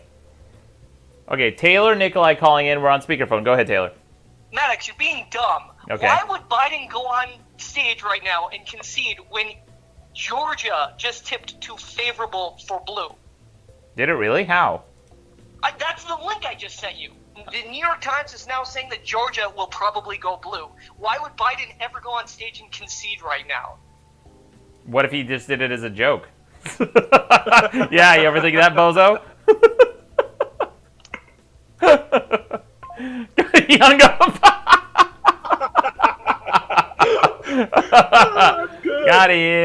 Got him. Suck it, Taylor. I think he was hot about that, by the way. I think he was kind of hot about your suggestion. He was hot about my suggestion for sure. Yeah. Dang, Taylor's a hot chick who's hot about my suggestions. Looks like Biden's getting ready to speak to his phone booth of supporters there. We're going to pull this up. I'm going to put this up on the screen. Taylor's supposed to have sent me a link. I didn't see it, though, Taylor. So if you sent it, you might have to, like, DM me or something. Taylor, too hot of a chick, says Zephyr. Chester County says, lol, ask off. Man, this chat's going nuts. Okay, there it is, Taylor. I'll click on your link. Let me see what this is. Hold up. Okay. I'm still curious because I was looking at what Taylor mentioned in Georgia, and I see the same thing. They're saying it's tilting Biden. Yeah. I'm just wondering what changed in their estimates that made it go, because it was probable Trump, and then now it's tilting Biden. So here it is. I pulled it up on the screen. Thank you, Taylor, for the link. This is, according to New York Times, says Georgia presidential election. Donald Trump, 53%. Joe Biden, 45%. I mean, that's a huge margin. Georgia is becoming unexpected question mark for the for President Trump, with Joe Biden posing a strong challenge in the state the Democrats have not carried in presidential elections since 1992. 81% of the estimated vote has been reported. We just received 1,093 additional votes from Georgia 4 minutes ago. Biden, 4.1 million. Trump, estimated votes remaining. Okay, timing of results. Officials have said it could be a couple days for all the mail-in ballots. to be scanned, counted, but the Secretary of State says he expects the winning of most races to be announced by Wednesday. And by the way, as soon as Biden goes to speak, I'm going to put that up on the live stream so we won't miss that. Absentee votes by candidate. Trump, 51%. Biden, 48%. Results by county. Really? By the way, that's interesting. The absentee vote was higher for Trump? Yeah, that is interesting. I mean, a lot of them could be military. Who knows? I mean, I don't imagine it's significant to sway the election. I mean, big surprise for me, you know. I can't read the number on the screen. It looked like there were still some outstanding. Maybe, anyway, wow. Taylor, what are you talking about, bro? Where does this say anything about it being tipped in favor of Biden? All these numbers are Trump. What are you talking about? He's right. It's on the election needles page. I don't know if you've got that. What is it? Election needles? Well, it's New York Times, and they've got. Yeah, where's that? How can I find that? Well, that URL would take me about 4 hours to read. So. Vote tracker. Here's the president. I'm trying to find that election needle. That was great last time. I love that election needle. I think you're on the right page. That looks similar anyway. Yeah, you may just have to scroll down. I think you have to scroll down and click a link on there. Let me see. Election needle, New York Times. Yeah, that's it. This one here? It's those graphics that it's showing on there, the thumbnails. So yeah, at least. All right, let's pull this up. That's it. Let's see. Maybe. Georgia. Okay, that's Georgia. Cool about it. Let's see what Georgia's saying here.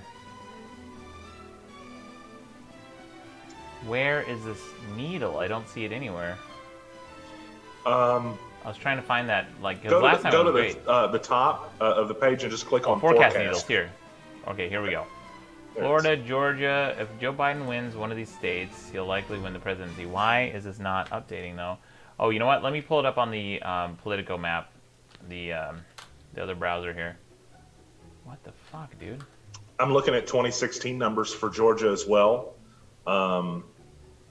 Trump won in a pretty big way, actually 50.4% to 45.3%. So. Here we go. Oh, I see it now. Okay. Thank you, Taylor. I finally see it on the link here. Okay, here it is. So here's the election needles, according to the New York Times. Florida, definitely Republican. Georgia, it says, estimate 81% reporting, range of estimates. Biden 0.5, Trump +2 to Trump +1.4. North Carolina, Republican. Very likely Trump win probability. But look at the win probability, tilting Biden to 66%. Oh, but is this just for Georgia? That's just for Georgia. That was Florida. Okay, just for Georgia. So it's leaning Biden. So that's interesting. Yeah, somehow they're saying it's leaning Biden, which has to mean that the mail-in ballots, they have to be anticipating a huge number of mail-in ballots for Biden to be counted or something, because I just don't know where they're getting that. Yeah, I don't know either. Are all the counties reporting? What's reporting in Georgia? It's 81% reporting. Let's take a look. Let's see what counties have not yet. I don't think it's a surprise when you look at Georgia. Atlanta, pretty heavily Democratic. Augusta, Savannah, Columbus. Basically every big city went Democratic, and the rest of Georgia went Republican. Right.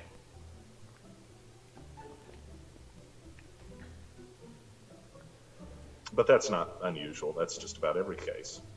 Revenant says go to the forecast tab at the top. Let me see if... Okay, Biden hasn't spoken yet. If he does, I'll switch to that live feed. All right. Let's see here. Live election, live forecast, live update. What is it? The forecast? I think I'm on the forecast. Yeah, you're on it right now. I think that's I'm on it. Yeah. I'm on it, bro. Live updates. Let's see what they're saying here. So Senate, right now, Democrats is 45 to 45, House 141 and 150, Republicans. Oregon's decriminalized several harder drugs. Okay, cool. Georgia, so this is interesting. We'll keep an eye on Georgia. It says it's leaning Biden, but that's a 7% gap that they have to overcome, man. I mean, that's a huge gap. It's a huge gap in a state that went for Donald Trump. Yeah. Highly One, thank you, Highly One, for the 5, says, Fulton, Atlanta is 50% reporting almost most populous Democrat county. Oh, maybe that's where it is, Highly One. Okay, thank you, Highly One. Appreciate that. That's what's up. So maybe that's where it is. There could be hope still. This is interesting. 58% reported in Fulton County, which is Atlanta, yeah? And Yeah. so, all right, so if we'll just say that's 50%. If it's 50%, which is Joe Biden at 238,000 to 80,000, let's say that doubles and it's 400,000 to 160. All right? So Yeah. 240,000 votes for Joe Biden. And what would that do? Oh boy, that'd be close. Yeah. That's probably where, now we know where the numbers come from. Yeah, it Good says call, here, Jeff. so Fulton County, the estimated votes remaining, they're saying 77% would go towards Biden. That's 163,000 votes to 49,000 for Trump. And then DeKalb County is at 87% for Biden with 213,000 votes. So that could be a lot closer than we think. That's interesting. Yeah, sure is. This is the kind of stuff that, I mean, I told you it's going to be a historic election, even if Biden wins, loses, whatever. When you see states like Arizona shift from red to blue, and states like Georgia considering it, and even maybe Texas considering it, although I think we know where that's going. That's the kind of stuff that's interesting, you know, because you have to take a look at what was it about this president or his policies or events between he and others. What was it that led to that? Oh, I love that you've got that pulled up now. So take a look at all the paths. Yeah, this is interesting. So it says Biden has 3,472 ways to win. Trump has 583 ways to win. And this is an interesting little. What are the percentages now on it? The percentages? Yeah, it should be right below there. How many? I'm going to pull it up and I'll see. So it's 14% of paths for Trump and 85% of paths for Biden. Yes. Oh, yeah, that's right. Yeah. Mm-hmm. Yeah. So that started the night at 9% for Trump and about 90% for Biden. Just context. So it says if Biden wins Pennsylvania, let's not look at that. If Biden wins Georgia, okay, then if Biden wins Georgia, Michigan, North Carolina, Arizona, Biden wins. Okay, so he does have a lot more odds, a lot more options of winning here. But the problem is he's behind in almost every state that he needs to win, except for maybe Georgia. Well, I think we're not out yet until we look at the full, like all the precincts reporting. Thank you, Brandon Ardeline. Ardeline, is that pronounced right? I haven't seen this much red since my last bowel movement. Oh man, Brandon, you gotta see a doctor, bro. Poor dude. Jismatic 2000, thanks for the 5, says Turbo AIDS. Don't know what that's a reference to. Highly One says Fulton, Atlanta is 50% reporting. Okay, that's the one we just read. Cool. So you have that pulled open with the paths to victory. Above that, if you click on the specific state, it'll let you assign it to Democrat or Republican. You want to run through that as we're waiting here and maybe see what do you want me to do now? So go back to the paths to victory, the thing that looked like all the rivers and stuff. Yeah. Right above that, you'll see. Oh, I see. Yeah. So let's make some. Let's assign some stuff and see what it turns into. Sure. So let's look at Georgia first. If we say that Georgia goes to Democrats, then if Biden, that's not going to happen if Biden wins Texas. He's going to lose Texas. If Biden doesn't win Texas, but he wins Michigan, all right. What else do you want me to hit? Let's put Arizona for Biden if it's not already. Okay, Arizona is Biden. We'll put Maine for Biden, ME. It's not like it matters. Maine for Biden, gotcha. And let's see what the poll numbers are. Yeah, what are we looking at for Nevada? Nevada is 1% reporting. It's too low right now. Yeah, and I'm going to guess, I don't know. I'm going to guess that goes for Trump, but it probably, again, it may not even matter. New Mexico, was New Mexico one of these? New Mexico is not on here. Nevada, we don't know yet. Nebraska, what about Nebraska? What's that? What are they reporting? Nebraska's going to be for Trump, most likely. Yeah, actually, it's it's Trump. probably there's a separate precinct. I bet that they're reporting, but it's only like 2 electoral votes. Okay, Wisconsin is likely Trump. 71% reporting. It's 52 to 47. It's close. It's really close. It's close. That's the one that I'm hesitant to say that could be for Trump because a big county could come in and change that one. Yeah. Minnesota is looking good for Joe Biden. Yeah. Michigan is looking really good for Donald Trump. Michigan. Okay, let's give Michigan to Trump. Let's see what happens here. Well, what's reporting? How much is reporting in Michigan? 50. Well, it's only 55%, but All Trump right, has a hold off on that 10% lead right now. He's ahead by almost 400,000 votes. Okay, let's hold off on that until we get closer, though. North Carolina. Okay, North Carolina. Oh boy, that's so close, though. North Carolina is at. It just updated. It's 50 to 49 Trump, and it is 2.73 to 2.65. So that's like an 80,000 margin there with 95% reporting. I got to tell you, I don't know how that Biden could close that gap and then get ahead unless. I mean, it could still be too close to call. If we're estimating. What is Fox saying about North Carolina? Did Fox call it? I haven't looked in a moment. Let's go back to Fox. Let's take a look. Yeah. Fox is awaiting Joe Biden to come out and speak. Right. So, yeah, they'll rotate it back up in a minute. I'll see. Sure. So he's in Wilmington, Delaware. That's interesting. Okay. So North Carolina, according to ABC News, is saying 95% reporting. Oh, okay. But Biden's about to speak, guys. We're going to go to Biden right now. And we'll come back to this in just a minute. Let's go ahead and hear Biden speak.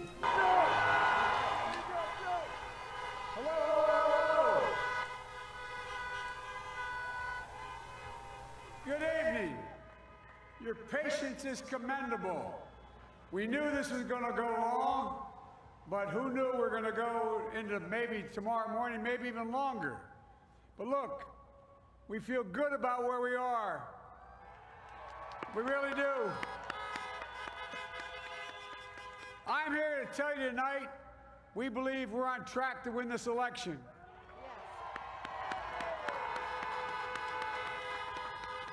We knew because of the unprecedented early vote and the mail-in vote that it was going to take a while. We're going to have to be patient until the hard work of tallying the votes is finished. And it ain't over till every vote is counted, every ballot is counted.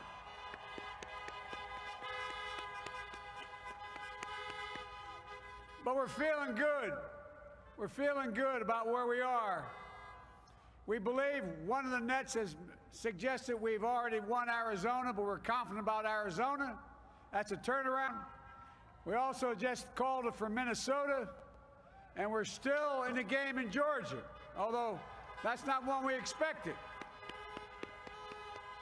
And we're feeling real good about Wisconsin and Michigan. And by the way, it's going to take time to count the votes. We're going to win Pennsylvania. I've been talking to folks in Philly, Allegheny County, Scranton, and they're really encouraged by the turnout and what they see. Look, you know, we could know the results as early as tomorrow morning, but it may take a little longer. As I've said all along, it's not my place or Donald Trump's place to declare who's won this election. That's the decision of the American people. But I'm optimistic about this outcome. And I want to thank every one of you who came out and voted in this election. And by the way, Chris Coons and the Democrats, congratulations here in Delaware. Pardon? Hey, John, the Gov, yeah, the whole team, man. You've done a great job. I'm grateful to the poll workers, to our volunteers, our canvassers, everyone who participated in this democratic process. And I'm grateful to all of my supporters here in Delaware and all across the nation. Thank you, thank you, thank you. And folks, you heard me say it before. Every time I'd walk out of my grandpa's house up in Scranton, he'd yell, Joey, keep the faith. And my grandma, when she was alive, yelled, no, Joey, spread it. Keep the faith, guys. We're going to win this. Thank you, thank you, thank you. Your patience is great. Let's walk over here. All right.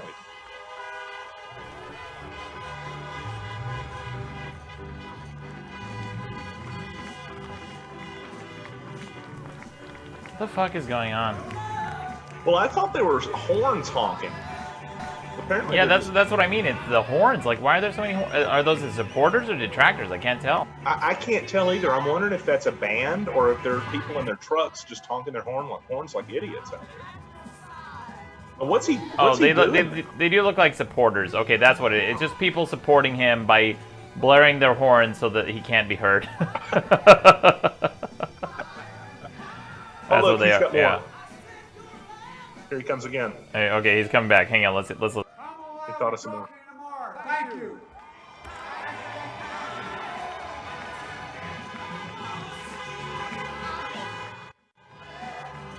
Life just looks like a tent. It's so weird. They're playing that song from Ghostbusters 2 where the Statue of Liberty is walking around after it's been possessed by the positive spirit. Yeah, higher and higher. Of slime. Yeah, higher and higher from Ghostbusters 2. It's just weird. Everything about this is weird. I don't know, man. So yeah, they got a bunch of trucks there. Where are they right now? Biden addresses supporters. This is just weird, man. Yeah, everything about he's in this. Delaware, which is odd state, but I guess that's where his headquarters is at. Nick D'Souza says, and he said, and don't forget, I got hairy legs. No, he didn't say that, did he? That'd be really fucking funny if he leaned into I wish it. he would. Dude, I was thinking, how fucking funny would it be? Okay, we're gonna check in on that in just a minute. If there's any more developments or anything with the, if any more speeches or anything happen, we'll check in on that. Yeah, we're gonna check in on that in just a minute. You guys just give me a heads up if that happens. Oh shit, what the hell happened here? Oh no, hang on. Okay, there we go. Okay, cool. So let's talk about this for a minute. If there's any more developments, let me know. I'll pop to any live statements by Trump or anyone else. Let me read this super chat by One Is Company. One Is Company, thanks for the 10, says, why is everyone in this live chat poor? Why are they Trump supporters? Or no, what are they, Trump supporters? Man, throw some shade. Thank you, One Is Company, for the 10. That's really funny. Let's also go to the Patriot prayer line. I have some Patriot prayers. Let me hit you with something, if I may. If we've got just 1 second, Trump has just sent out a tweet, and Trump says he will be making a statement tonight. "Quote: a big win." He also sent out a tweet 1 minute before that said, "We are up big, but they are trying to steal the election. We will never let them do it. Votes cannot be cast after the polls (POLES) are closed." Fucking idiot. Can you just, it's election night, man. Just I don't know, proofread your last few texts in case it's your last few texts. You know what I mean? Do you really want to go out by sending a fucking dumbass typo like polls, POLES? Dumb as shit, man. Yeah.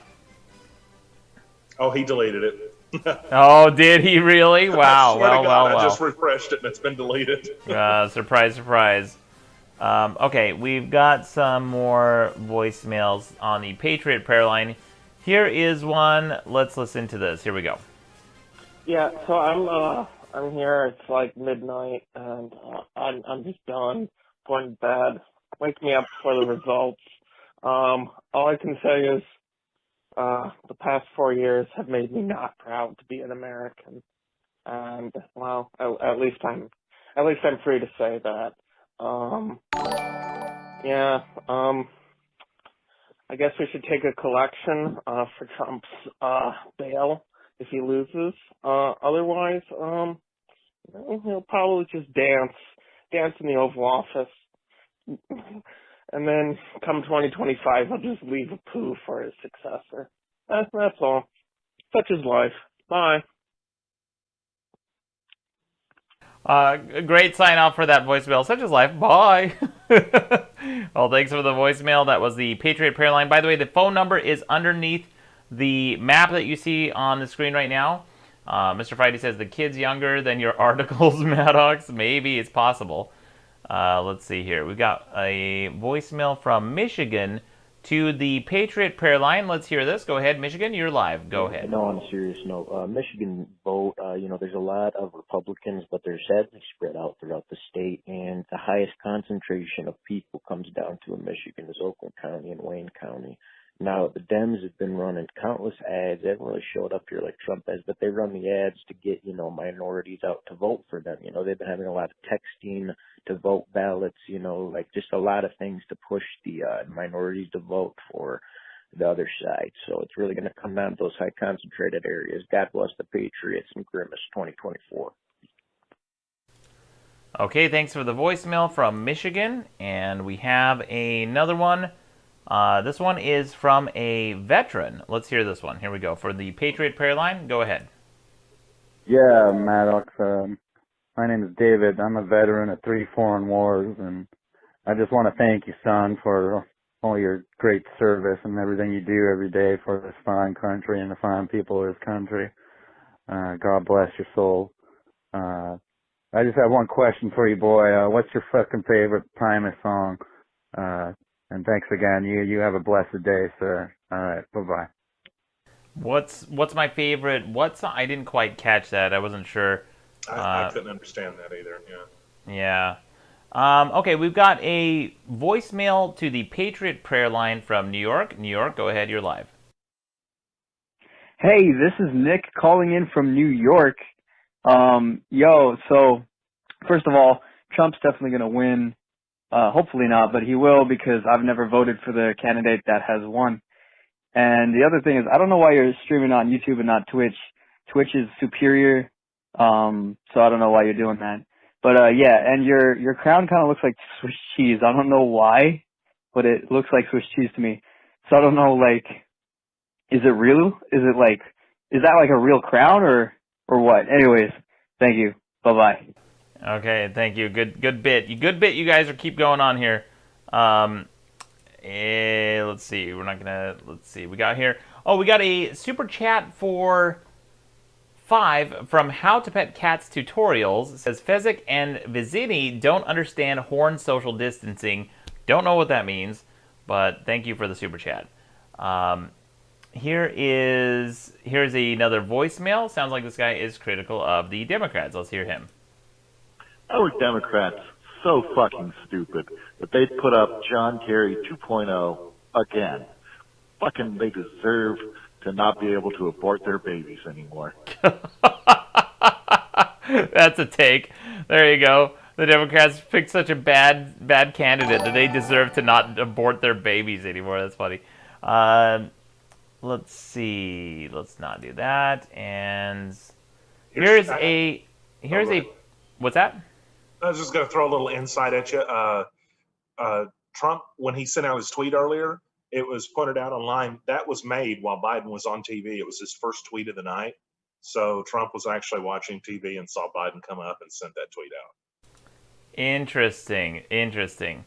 Okay, here's a voicemail to the Patriot Prayer Line from Washington. Go ahead, Washington. Hey, Maddox. This call's from Washington. I was wondering if you had invested in rope so that I can hang myself. Bye. Oh my gosh, dude. You guys are so fucking dark. And let's see, go ahead. Here is another voicemail. This is, I think... Yeah, here's another one. Here we go. I'm thinking about tapping a local. She does her own tattoos, on herself. Seems like an alright idea. What are your thoughts? Yeah, I don't know what the fuck you guys are going on about. Here's another one from Georgia, I believe. No, it's not from Georgia, but here's a voicemail about what's going on in Georgia. Let's hear this. I don't know what that dude was saying about Georgia because it's 81% in and Trump is 53 to 45.7. I think he's just pulling your leg, just calling and say that. Have a great night. Yeah, that's Taylor. I don't think Taylor would call in to just pull my legs, but here's another. Yeah, what are you going to say, Stan? Yeah, so here's some insight into that because I was just looking at something about why the needle turned blue in Georgia. According to one of the experts, It says that there was enough of the vote out of the Atlanta area for the, I guess, experts or whatever we're calling them, to realize it was going to be a really good turnout for Biden. And because there's so much vote there, it's kind of the stuff we were talking about, you and I. Pretty much the Atlanta area, the Atlanta metro, still has so much of a vote out, and it's going to be overwhelmingly for Biden based on the numbers that are already coming in. Who knows? That could shift it. It's still, like I think he mentioned, it's still got to be an uphill battle right now. But what was it earlier? Because now it's down to 300,000 votes that separates it. I can't recall if it was more or less earlier, but anyway. All right, thank you, Stan, for the update. I mean, this will be interesting to watch. I honestly don't know how that will unfold. It'll be interesting to see. Here's another phone call to the Patriot Prayer Line from Utah. Yes, Harry Baker, I do accept calls from the UK. You just have to call that number. It should work just the same, but go ahead and leave a voicemail to that Patriot Prayer Line. Here is another voicemail from Utah. This is Hailey from Utah. I'm just really glad that this wasn't just a fucking landslide against the Democrats, and there is at least a little bit of uncertainty. Prayer for the mail-in ballots in Pennsylvania. Yeah, it'll be interesting to see what happens in Pennsylvania, but it's looking like probably Trump right now. Yeah, I would guess that. It's tough. Yeah. Tough to say because there's so much that could still come in, but it's looking more positive for Trump. Speaking of, how about this? This stuff is happening like in real time, the news. His second tweet where he got polls spelled right, Twitter's already flagged it for misleading content and not allowing any retweets of it. Wow, that is so fucking funny. That's got to make him livid, especially on election night. Guaranteed. Yeah, I'm sure Trump is livid and shit like that. That is so fucking funny. I mean, you guys want to play these games. I want to talk specifically to the Trump supporters right now, which, I don't have a problem with you guys, unless you guys are like the zealots who are like blocking traffic and like, doing all the crazy shit. But I want to talk to the Trump supporters right now, just for a second, and talk about the strategy of owning the libs, right? When you guys like do things intentionally to incite and incense libtards and go after them and do things to piss them off because you like liberal tears and you like to drink them because you're real tough. Here's the thing, dipshit. It goes both ways. Because like when Twitter does shit like this, it makes Trump mad. But where does that get us? Where does that get? How does it make the world a better place to piss off the man with his finger on the nuclear button? How does this make anything better for anyone? It's fucking stupid. You gotta knock this shit off, man. We got some super chats. Jizmatic2000 for 501 says, your favorite Primus song is John the Fisherman. Well, that is a good one. One is Company for 10. Thank you for the super chat. Says, why are there so many people in this chat crying about Applebee's shutting down and being a Trump supporter? Don't they know that they can still serve me food via Uber Eats? I don't know what that's about. I have no idea. David Drennan for 5 for the super chat says, vote up monkeys, people. Thank you, David Drennan. And we've got another voicemail to the Patriot Prayer Line. Let's hear this. Go ahead. This is, I believe, from Michigan. Here we go. Just wanted to let you know it's your buddy from Michigan. What it's really going to come down to in Michigan, it's going to really be a toss-up because the big high concentration of people in Michigan are in 2 counties, Oakland and Wayne County, which is a very diverse community. Oakland County is one of the richest counties in America. You can actually look that up. Has also one of the highest recidivism rates, whatever. A lot of minorities, though, and also a lot of good Trump supporters in there. But in the outlying parts of Michigan, it's very rural. It's all farmland usually, and it's a lot of Trump supporters. So it's really just rallying down to because a lot of the Democrats have been playing just so many signs everywhere, just campaigning. All you see are Biden-Harris ads and text campaigns. I mean, you get texts from everybody asking you questions about voting, and then it always links back to, are you voting for Biden? So, and they're getting a lot of young people out to vote. So Michigan, if it comes to Michigan, I won't be surprised. It's going to be a big toss-up. But there are a lot of Trump. There are a lot of Biden. Have a great night, buddies. God bless. Oh, thank you. Yeah, thank you for the insight. I mean, that's true. There are a lot of Trump people, and there are a lot of Biden people too. I think Michigan is one of those where it's like one of those states where you have, I don't know, a bunch of union people, and you have like, because you have the old car industry over there. So it'll be interesting to see how Michigan unfolds. But let's go ahead and take a look again at the presidential map. Let me make sure it's updated. Okay, 205 to 171 Biden right now. Texas, I don't know why they're not calling it for Trump. It's 92% reporting with 52 to 46 for Trump. That's a pretty big margin. It doesn't look like... You know what? I think I can pull up the counties that are still waiting to be reported. Okay. And maybe that'll explain why, if there's some heavy Democratic votes. Sure. I also want to take a look at that tree that we were looking at earlier. Let's see what other paths to victory that there are for Biden. So if Biden takes Arizona, which it looks like he will, if he takes Georgia, there are a lot more paths to victory. However, if Georgia goes Republican, well, there's still a lot of paths to victory, but it gives Trump 67 ways to win versus 184 for Biden. But if Biden takes Georgia, it's 230 to 24. So either one, the odds are in Biden's favor. 72% of the paths are in Biden's favor.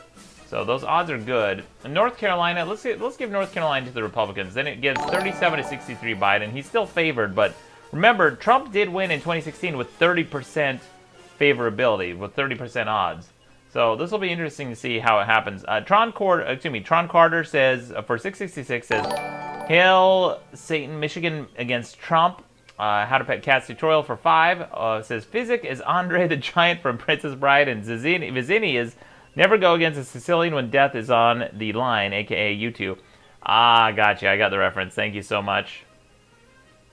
Finally got it. By the way, guys, if you haven't already, give us a follow or subscribe. And Stan Morris, if you guys are just joining us for the first time, this is Stan Morris from NEA Report in Arkansas. Stan, you can follow him on @StanMorris on Twitter. Highly recommended. By the way, Stan is such an underrated reporter and journalist in this country because he is breaking some of the biggest stories in this country and hardly ever gets the credit he deserves. These are like big... He does original reporting and investigative journalism. Great dude. Give him a follow. You won't regret it. And let's see. We've got Purge of Justice in the chat room says, I'm fine with either candidate, so I didn't vote. Purge, here's the thing with not voting is that when you don't vote, you are abstaining from voting on ballot measures. And ballot measures affect your local day-to-day life in a way that presidential elections might not. It's very important to vote because those ballot initiatives will sway local laws and policy much more than the president will.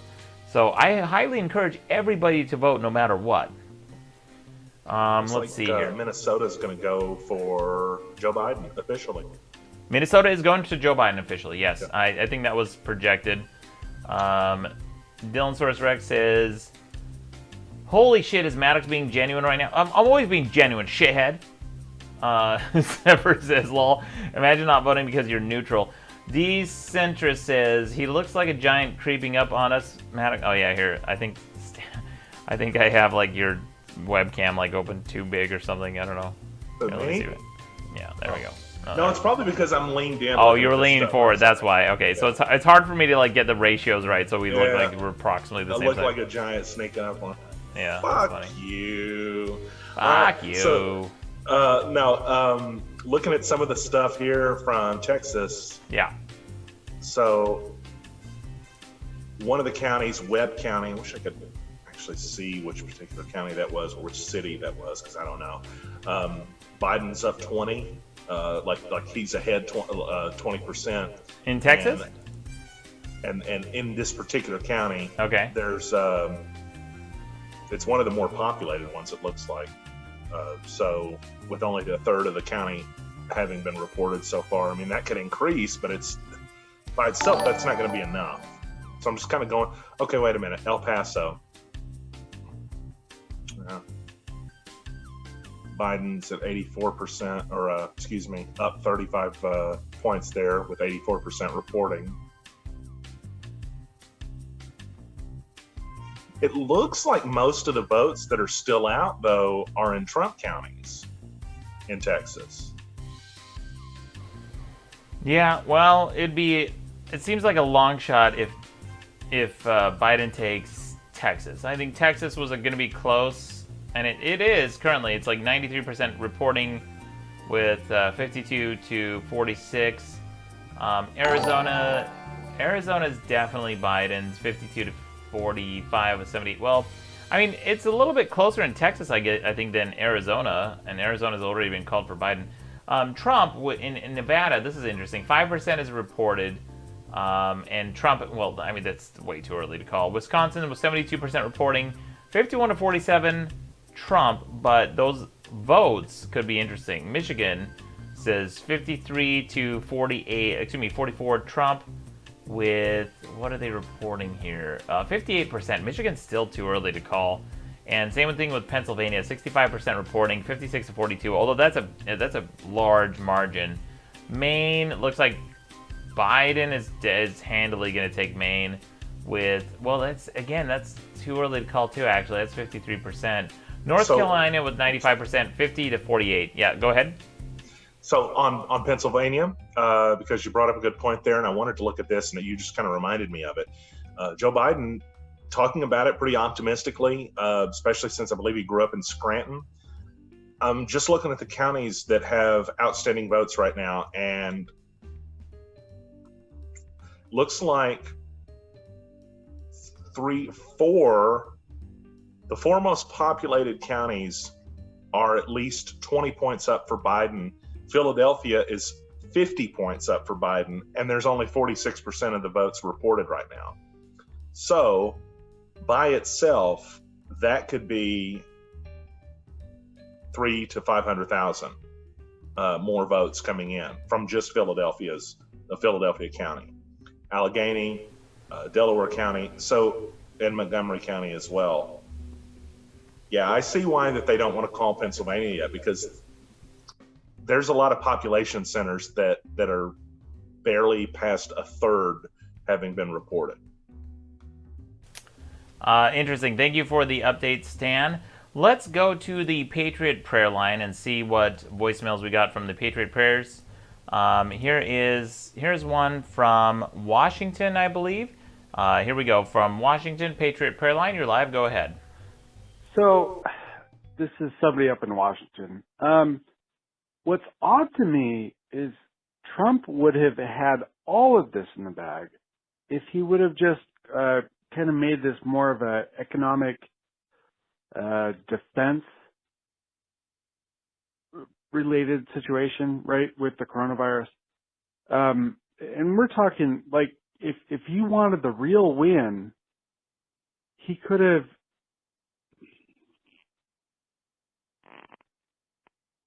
Oh, so close. So close. You almost had it. You almost had your thought right there at the end, but then you didn't. Here's another one. I think this is from Michigan, but let's go ahead and listen to this. And here we go. Go ahead.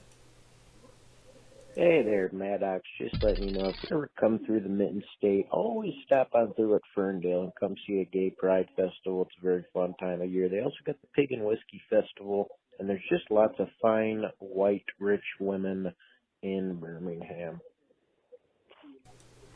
Thank you for the voicemail. Harry Baker for 5 Super Chat says, longtime fan, loved your writing in early 2000s. Your streams are good, but please keep making videos too. You got it, Harry. I've been meaning, I have like 3 videos ready to come out, basically. I just haven't had time to like sit down and finish doing those. I think if I really sat down and focused on videos and made those my thing, I could just crank out so many, at least like 4 new videos per month, which is what my goal is. I don't know. I may look at like doing some alternate funding for the videos and stuff like that. Arrogant Media, thank you for the link. He's sending me something that says, Oregon votes to decriminalize heroin, meth, and other street drugs. Oh, that's right. I read that. That's right. Thank you, Super Arrogant Bros. Let's see what else we got. Here is a phone call from California to the Patriot Prayer Line. California, go ahead. You're live. Hey, Maddox. California voter here. Just wondering, well, when you're going to actually fight Cenk Uygur of the Young Turks in a boxing match. You know, after all, he got that, historical precedent to fight his ass. Anyway, when can we expect that? Thanks a lot. Yeah, I don't know. I'd probably find, I don't know. I'm not a big fan of the Young Turks, but I don't know if I want to box the guy either. One, his company says, lol, Biden went down from 7,000 ways to win to 209 versus 194. Wow, one, his company, where did you find that stat? Because that is interesting that he's come down so much. Raytheon Nublinski says, Maddox, is it rant time yet? I mean, just about, but it's closer to being pee time. Let me see. I don't know how Stan's do this. I don't know how you haven't had to get up yet. Here's another voicemail. Honestly, I'm about to have to, so let's make this my moment, and then you handle the stuff, and then I'll be back, and you can take care of it. Go for it. All right, go for it. Steve Dagnalt says, Maddox still exists. Steve, you've been trying to get that comment in all fucking night. I saw it earlier, too. You can keep spamming it all you want. It doesn't make it any, any cooler or funnier. It just seems kind of sad, like you're really trying at this point. But, well, I read it, so there you go. Rock Lobster says, we should have listened to Maddox back in 2016 and voted for the Progressive Party. You guys should have listened to me every fucking time I ever talked. How about that? How about that, bitch? Joe Hop says, hey, Maddox, fight an old lady from New York, you would still get fucking whipped. Oh, good one, Joe. Maddox. Oh, Maddox, you'd get whipped if you fought an old lady. Idiot. Cyrus says, we need more classic Maddox articles, like blowing up the moon and replacing it with Moncor. Wow, that's a deep cut, old school deep cut reference. I like that. Again, guys, I'm going to check in with madcastmedia.com, the vote on Madcast Media. Right now, this is breaking news, has Trump a 12% likelihood of winning and Biden at 88%. And do you trust the results? 83 to 17%. Incredible upset. Madcast Media right now, I am breaking that news.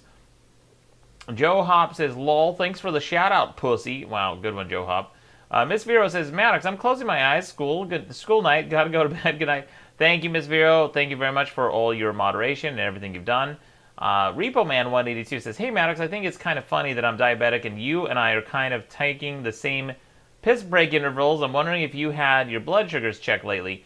Yeah, but Repo Man, I'm also drinking like fucking beverage after beverage after beverage over here because I've been talking nonstop for... Fuck, how many hours has this stream been? 4.5 hours. I've been talking nonstop for 4.5 hours, and in order to keep these pipes lubricated, I have to keep drinking. Right here, you see this? See this bad boy?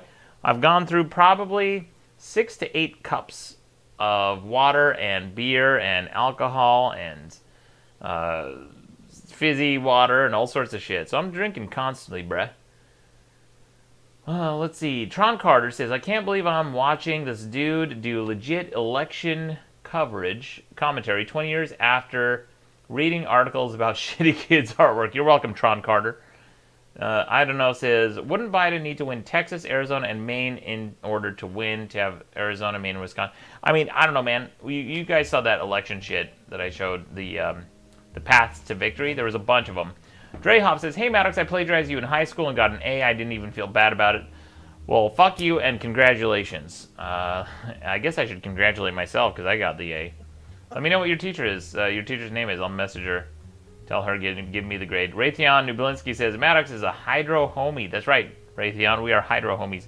I'm going to go back to the Patriot prayer line and play some of these voicemails here. Here is a voicemail from California to the Patriot prayer line. Let's go ahead and listen to this. Hey, Maddox. This is Ashton from California. I don't even know what I was going to say. Never mind. Can I delete this? No, you can't delete it. In fact, it's now immortalized on the stream. Here is another voicemail. This guy seems salty, but let's listen to this from the Patriot Prayer Line. Go ahead, Patriot Prayer Line. You're live. Look, I'm just tired and sick and tired of listening to this Joe Biden guy telling us that he's going to take away our coal and our oil. I've been working on the oil fields for about 25 years. Every fucking time I always hear these crackpot people, it always makes me sick. They don't know how many families they've had to destroy until it's too late. And not only that, but they want to ban abortion. I think abortion is perfectly fine because then we could abort Joe Biden's fucking ass.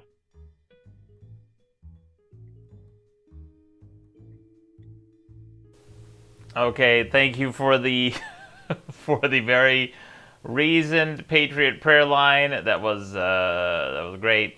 Thank you so much for that comment. Okay, I'm going to run and take a leak. Stan, you got this for a minute? I got it for a minute. Can you hear me okay? Am I echoing or am I not? We can hear you. All right, fantastic. Back here live with you, Stan Morris on Maddox News. Who the fuck am I? That's what you got to be asking. I'm one of Maddox's friends. I'm a news reporter. Also, hope you don't clip that. Send that to any of my advertisers or I'll have less. So tonight, it's been a crazy night so far, and we're expecting Donald Trump to speak here in just a short time. He announced it on Twitter. He actually sent the tweet out in the middle of Joe Biden speaking. And he said, I will be making a statement tonight, a big win, he says. In the sense, it looks like he might be declaring victory, and we'll see what happens. But there was a second tweet he had sent out too. He had to delete it at first because he misspelled polls. He sent it out again, and Twitter almost instantly censored the tweet. It's not something you can retweet now, and it has a label above it for misleading information. So the drama that is 2020 America continues.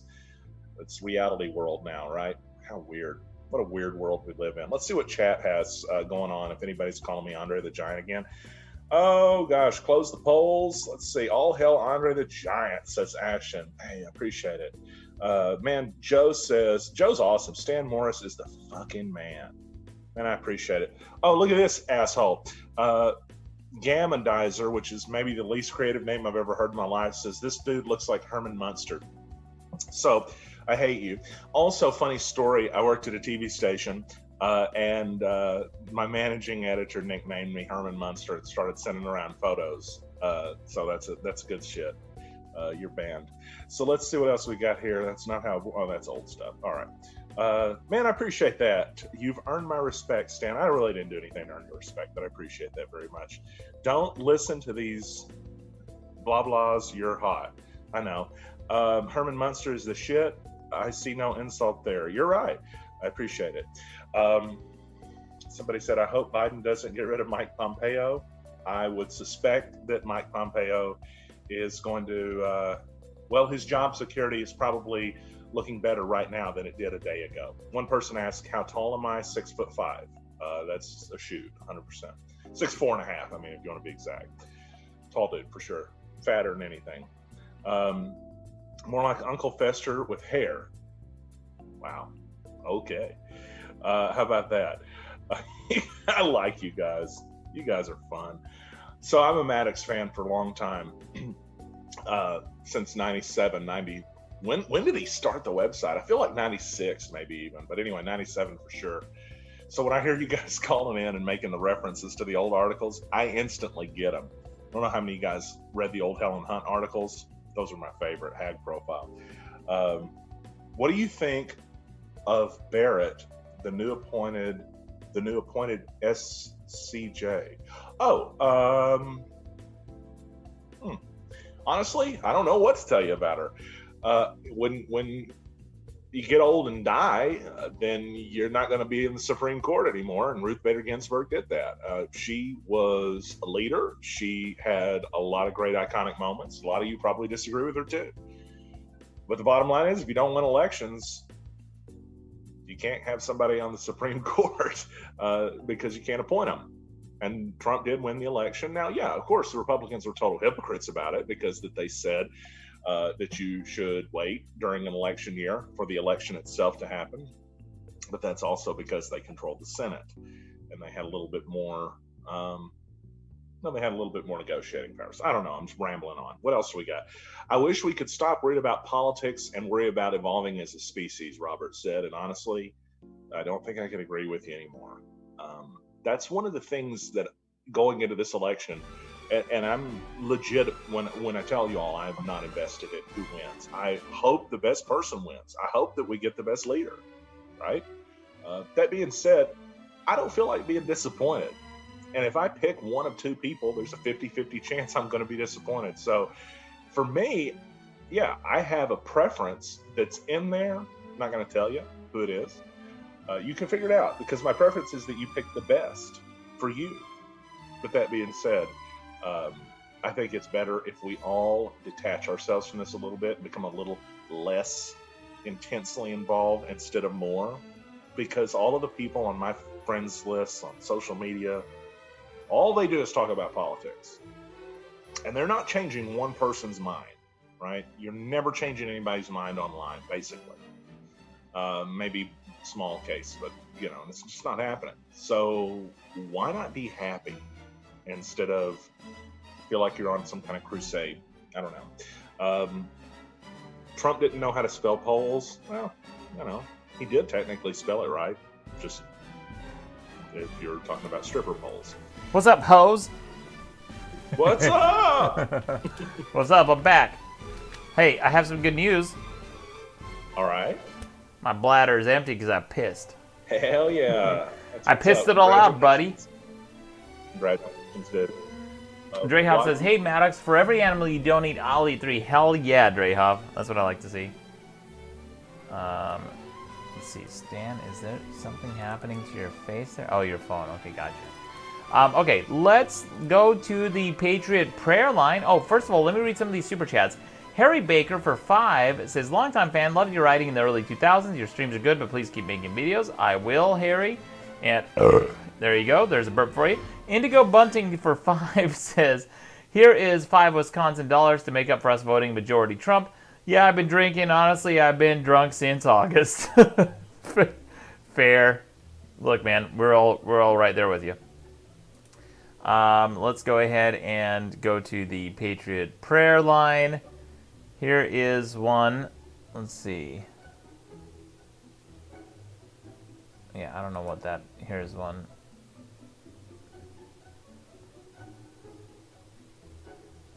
No, maybe not. I'm trying to find some like good voicemails we could play.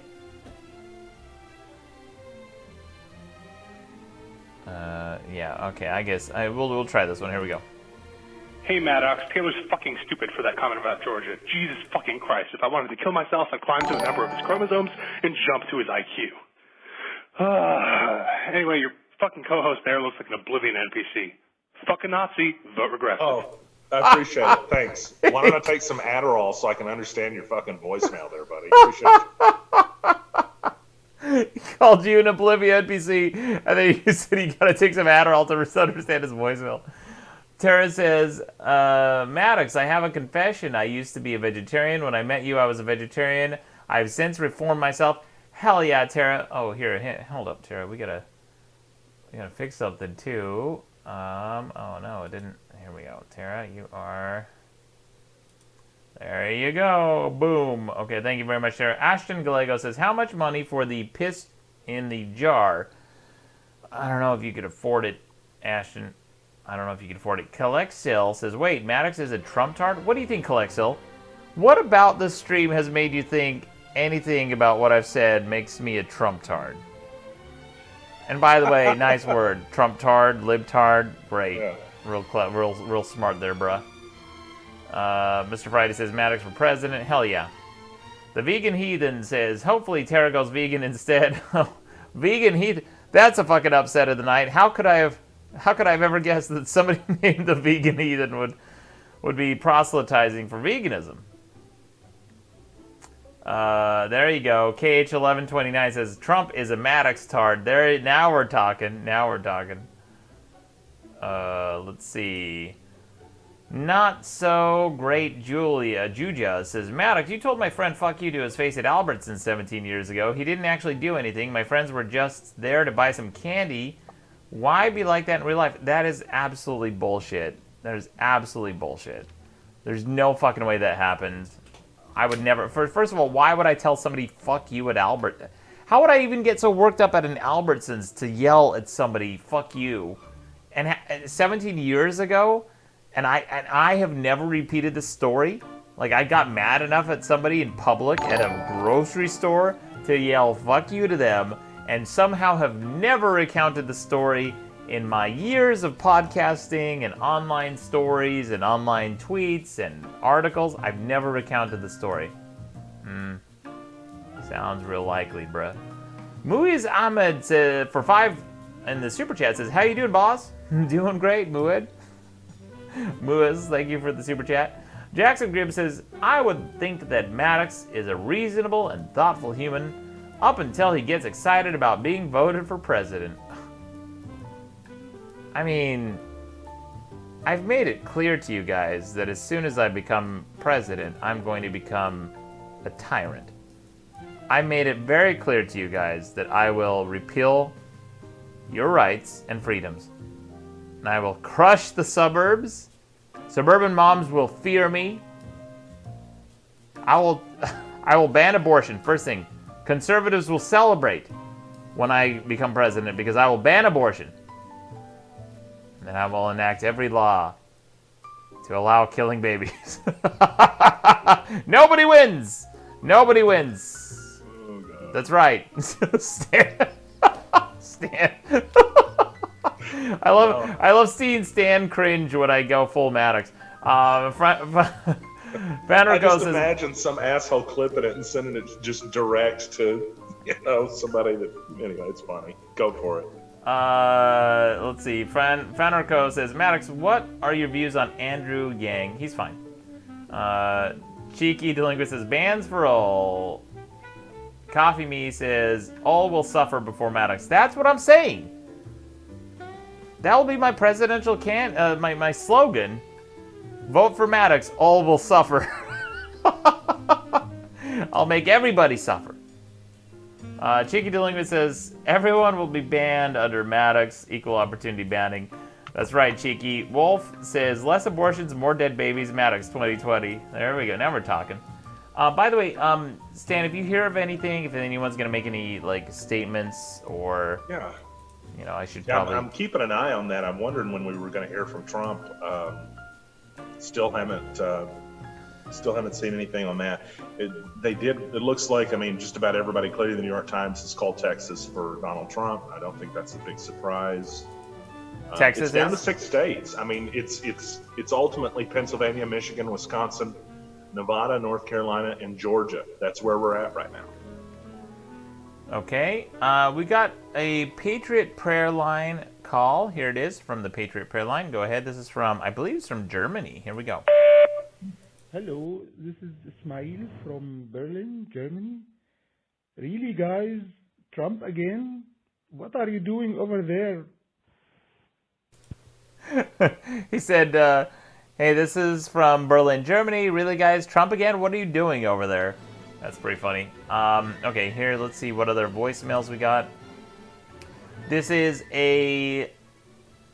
No, let's see here. We got... What is this? All right, here's one from Michigan. Yeah, what were you going to say, Stan? I'm just laughing. Somebody asked if that was the Swedish shit. Here's a voicemail from Michigan. Go ahead, Michigan, you're live. Hey, what's up, guys? Calling in from Michigan. Taking in your analysis tonight, I think that regardless of who ends up winning this election, we can all agree that the big losers in this election were the polls. Let's take Michigan, for example. Biden had an 8-point lead, I think it was, in Michigan just yesterday. Was expected to carry the state by almost no contest, and now at the very least, it's going to be a toss-up. It could very likely go to Trump when it's all said and done. It'll probably take until Friday or so to count them all. But, how in the world is this race this competitive when every single poll, all the poll averages, had Biden winning this in the landslide? We are at 2016 all over again, I think even worse, when it comes to how wrong the polls are. And I think that's going to be interesting to dive into when this thing is all said and done. See ya. Yeah, thank you for the voicemail. Oh, we got Nas Handbags in the chat room. Says he did sound Mexican, worst fake accent. I can call in. Go ahead and call in. We got the Patriot Prayer Line. It's underneath the map if you guys want to call in and leave a voicemail. Here's another one from Michigan. Michigan, you're live. Go ahead. Yeah, I'd say Michigan, like you said, is a toss-up because those unions, and there's a lot of those people that are embedded in those unions, and, you know, we have a lot of trades and industry, and there's a lot of people that still do the trades and industry that are super anti-union. Like, if you're in Michigan and you're voting, you're usually swinging hard one way or hard the other. I know people that are, you know, 28 years old, didn't even vote 2016, but they sure as hell got the ballot into this year, went with their parents, whatever, you know, went alone, grown adults, you know. It's big crazy, you know what I mean? And the best way I've described Michigan to someone from out of town is that, you know, it's like every state in America all in one. I mean, you got sand dunes, you got the lakes, you got rural farmland like a Texas kind of place, you have a city like New York, and you have old industry like Ohio and Pennsylvania. It's literally everything. So, you know, God bless, boys.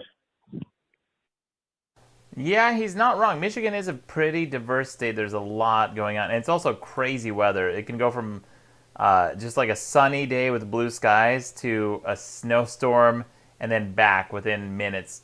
Armin Pervez, thank you for the 3. Appreciate that, bruh. Fist bump to you too. Armin, oh, excuse me, it's Aman Pervez. Thank you so much. Here's another voicemail to the Patriot Prayer Line. And let's see what he says. Here we go. Hey, Maddox. Just wanted to say, I personally think the best part of this election is that no matter who wins, it's going to be a shit show. And while I am not thrilled to be a part of this shit show, it will at least be entertaining to think back on in 2 decades, assuming I'm still alive. Thank you for the voicemail. I mean, you might not be wrong. I don't think... I mean, here's what you're going to get with a Biden presidency. I think if Biden wins, Biden is a career politician. You're going to get a status quo, middle of the road, you know, everything is normal politician. The news cycle is going to go back to being boring. Diplomacy is going to be going back to American policy like it's been for the last 40 years or so. Biden is a middle-of-the-road politician. And honestly, I am exhausted of this news cycle. Every single day, there is at least 5 headlines that 10 years ago would have been headlines for months. Like, you guys remember Howard Dean? Do you know who Howard Dean is? You remember him, Stan Morris? I do remember him, the screamer. Yeah, Howard Dean. Okay, let me show you what ended Howard Dean's career. Howard Dean. I mean, what he's about to show you guys is incredible because 20 years ago, all you had to do was scream and your political career was over. Now, so this is it. I'm going to show you guys what ended Howard Dean's political run. And I'm not joking. This is it. This is what ended this guy's political career. And this came out, what, 2004. So 16 years ago, this is what would ended a political person's career. Listen to this. You know something? Oops, hang on. Let me play this again. If you had told us 1 year ago that we were going to come in 3rd in Iowa, we would have given anything for that. And you know something? Not only are we going to New Hampshire, Tom Harkin, we're going to South Carolina and Oklahoma and Arizona and North Dakota and New Mexico. And we're going to California and Texas and New York. And we're going to South Dakota and Oregon and Washington and Michigan. And then we're going to Washington, D.C. to take back the White House. Yeah! That was the end. That's it. That's what ended his political career. That scream right there. Listen to this. Here it is again. And then we're going to Washington, D.C. to take back the White House. Yeah! That's it. That's what ended that guy's political career. Now compare that to literally any tweet Trump has sent within the last 24 hours. Are you fucking kidding me? Trump, at 3 a.m. will start tweeting in all caps like a maniac, screaming about law and order and how presidential harassment and how unfair the media is and calling everybody liars and manipulators and all this. He just goes on and on and on. It is insane. Yo, Chris Swanson. Is Chris Swanson a UCB dude? What's up, Chris? Who else we got? It's crazy seeing that Maddox is still alive. I stopped checking his stuff when he stopped doing articles every so often, but we're fun back in the day. I just hate the YouTube age. Well, sorry, not so great, Juju. You got to come around, bruh. Let's see. Chris wants to say, yes, sir. What's up, Chris? Have we crossed paths? You seem familiar. Jackson Grimm says, okay, but could Maddox in a million years reproduce that level of verbal enthusiasm? No, of course not. Nice. Good diss, Jackson. Burnt Potato says he should go on Fiverr. Thank you. Oh, by the way, thank you to Indigo Bunting for 1 through Super Chat. And Raytheon Nublinski says, eat your cheese crown. Thank you, Raytheon. Not so great. Juja says, if they were video tweets, it might get a different reaction, but maybe not. Gunhaver says, swapping Dean for Kerry was a strategic move to try and make Rove waste time. Look, I don't want to get into, like, political speculation about an election that happened 16 years ago. I don't care. BMO, that's a fun name, says, just woke up. What's going on, people? I don't get this electoral shit. Yeah, it's garbage, man. Don't worry about it. You're not missing out on anything. Daniel Williams says, dude, should have grabbed someone by the pussy instead of swinging. Yeah. Okay, so compare what Howard Dean just did to Trump's grab him by the pussy comment. I mean, it took so much less for a political candidate to be canceled back in the day versus the shit that Trump does on a daily fucking basis. So here's what you're going to get as a Biden presidency if he wins. Status quo, business as usual. You're going to go back to the Howard Dean levels of political commentary where, like, saying something silly would cancel you. As opposed to this crazy nonsense we have today where it's just a 24-hour news cycle of insanity. And honestly, I welcome the boredom. Please give me a boring news cycle. Oh, what a relief that would be to turn on Twitter and see people arguing about a blue dress versus a gold dress. Gosh, seems like a lifetime ago that life was that simple. Right? But honestly, people in news are becoming stressed by this too, because, I mean, it's not just, of course, the average person who's watching this at home is getting sick of it, and they gotta be. The people that do this stuff for a living, I mean, it's not exactly easy on them either, and it's not exactly fun to be, demonized in an entire profession. Although, honestly, a lot of us could do a lot better of a job being neutral, being fair about this stuff. So, maybe we kind of bring that on ourselves. Thank you, Stan. Yeah, I agree. I think it does stress people out. Real quick, I want to read a comment that I just pinned to the top of the chat. Some bloke says, I was literally having sex, but just left and drove home because I remembered Maddox was streaming tonight. Smart move, some bloke. That is smart. Good call. Tough shit, hottie. I'm going to go watch Maddox talk about politics. Okay. Let's see some more. Let's listen to some more of the Patriot prayer lines. Here is another one from Michigan, I believe. Let's go ahead and listen. Michigan, go ahead. You're live. Hey, Maddox, it's your buddy from Michigan. Just wanted to let you know every single call you've answered tonight's been the same buddy from Ferndale, Michigan. I've been reading your book since 3rd grade when my brother passed away, and I got his copy of The Alphabet of Manliness. I love you, dog. And I fell asleep earlier today high off my ass because I work at a smoke shop with my day off. I got cheeched off my shit, some good bud. I woke up and, I didn't like what was seen on the news, came on your show, and I've been having a great time since. And my DoorDash is here, so I got to let you go. Have a great night, brother. What DoorDash. The fuck was that? His DoorDash arrived. Something about DoorDash and like falling asleep and smoking too much. I don't know. I feel like that is a voicemail, like a text to voice diction or something with no sentences ended in punctuation at all. I agree. Here's another one. No, let's see. Let me make sure I get one of these. Okay, here's one from Georgia. Let's go ahead and listen. Georgia, you're on. Well, I tell you, boy, down here in Georgia, we may be about to get a Joe Biden result. But I tell you what, we had some ballot measures down here, and they were quite incomprehensible. Okay, thank you from Georgia, the Patriot Prayer Line. Here's another voicemail. Says this is a longtime fan and with some political analysis. Patriot Prayer Line, go ahead. You're live now. Big fan for the last 20 years. I'm calling from outside the country, but I just want to say I'm glad to finally find a truly unbiased live stream to dedicate my time to for the election.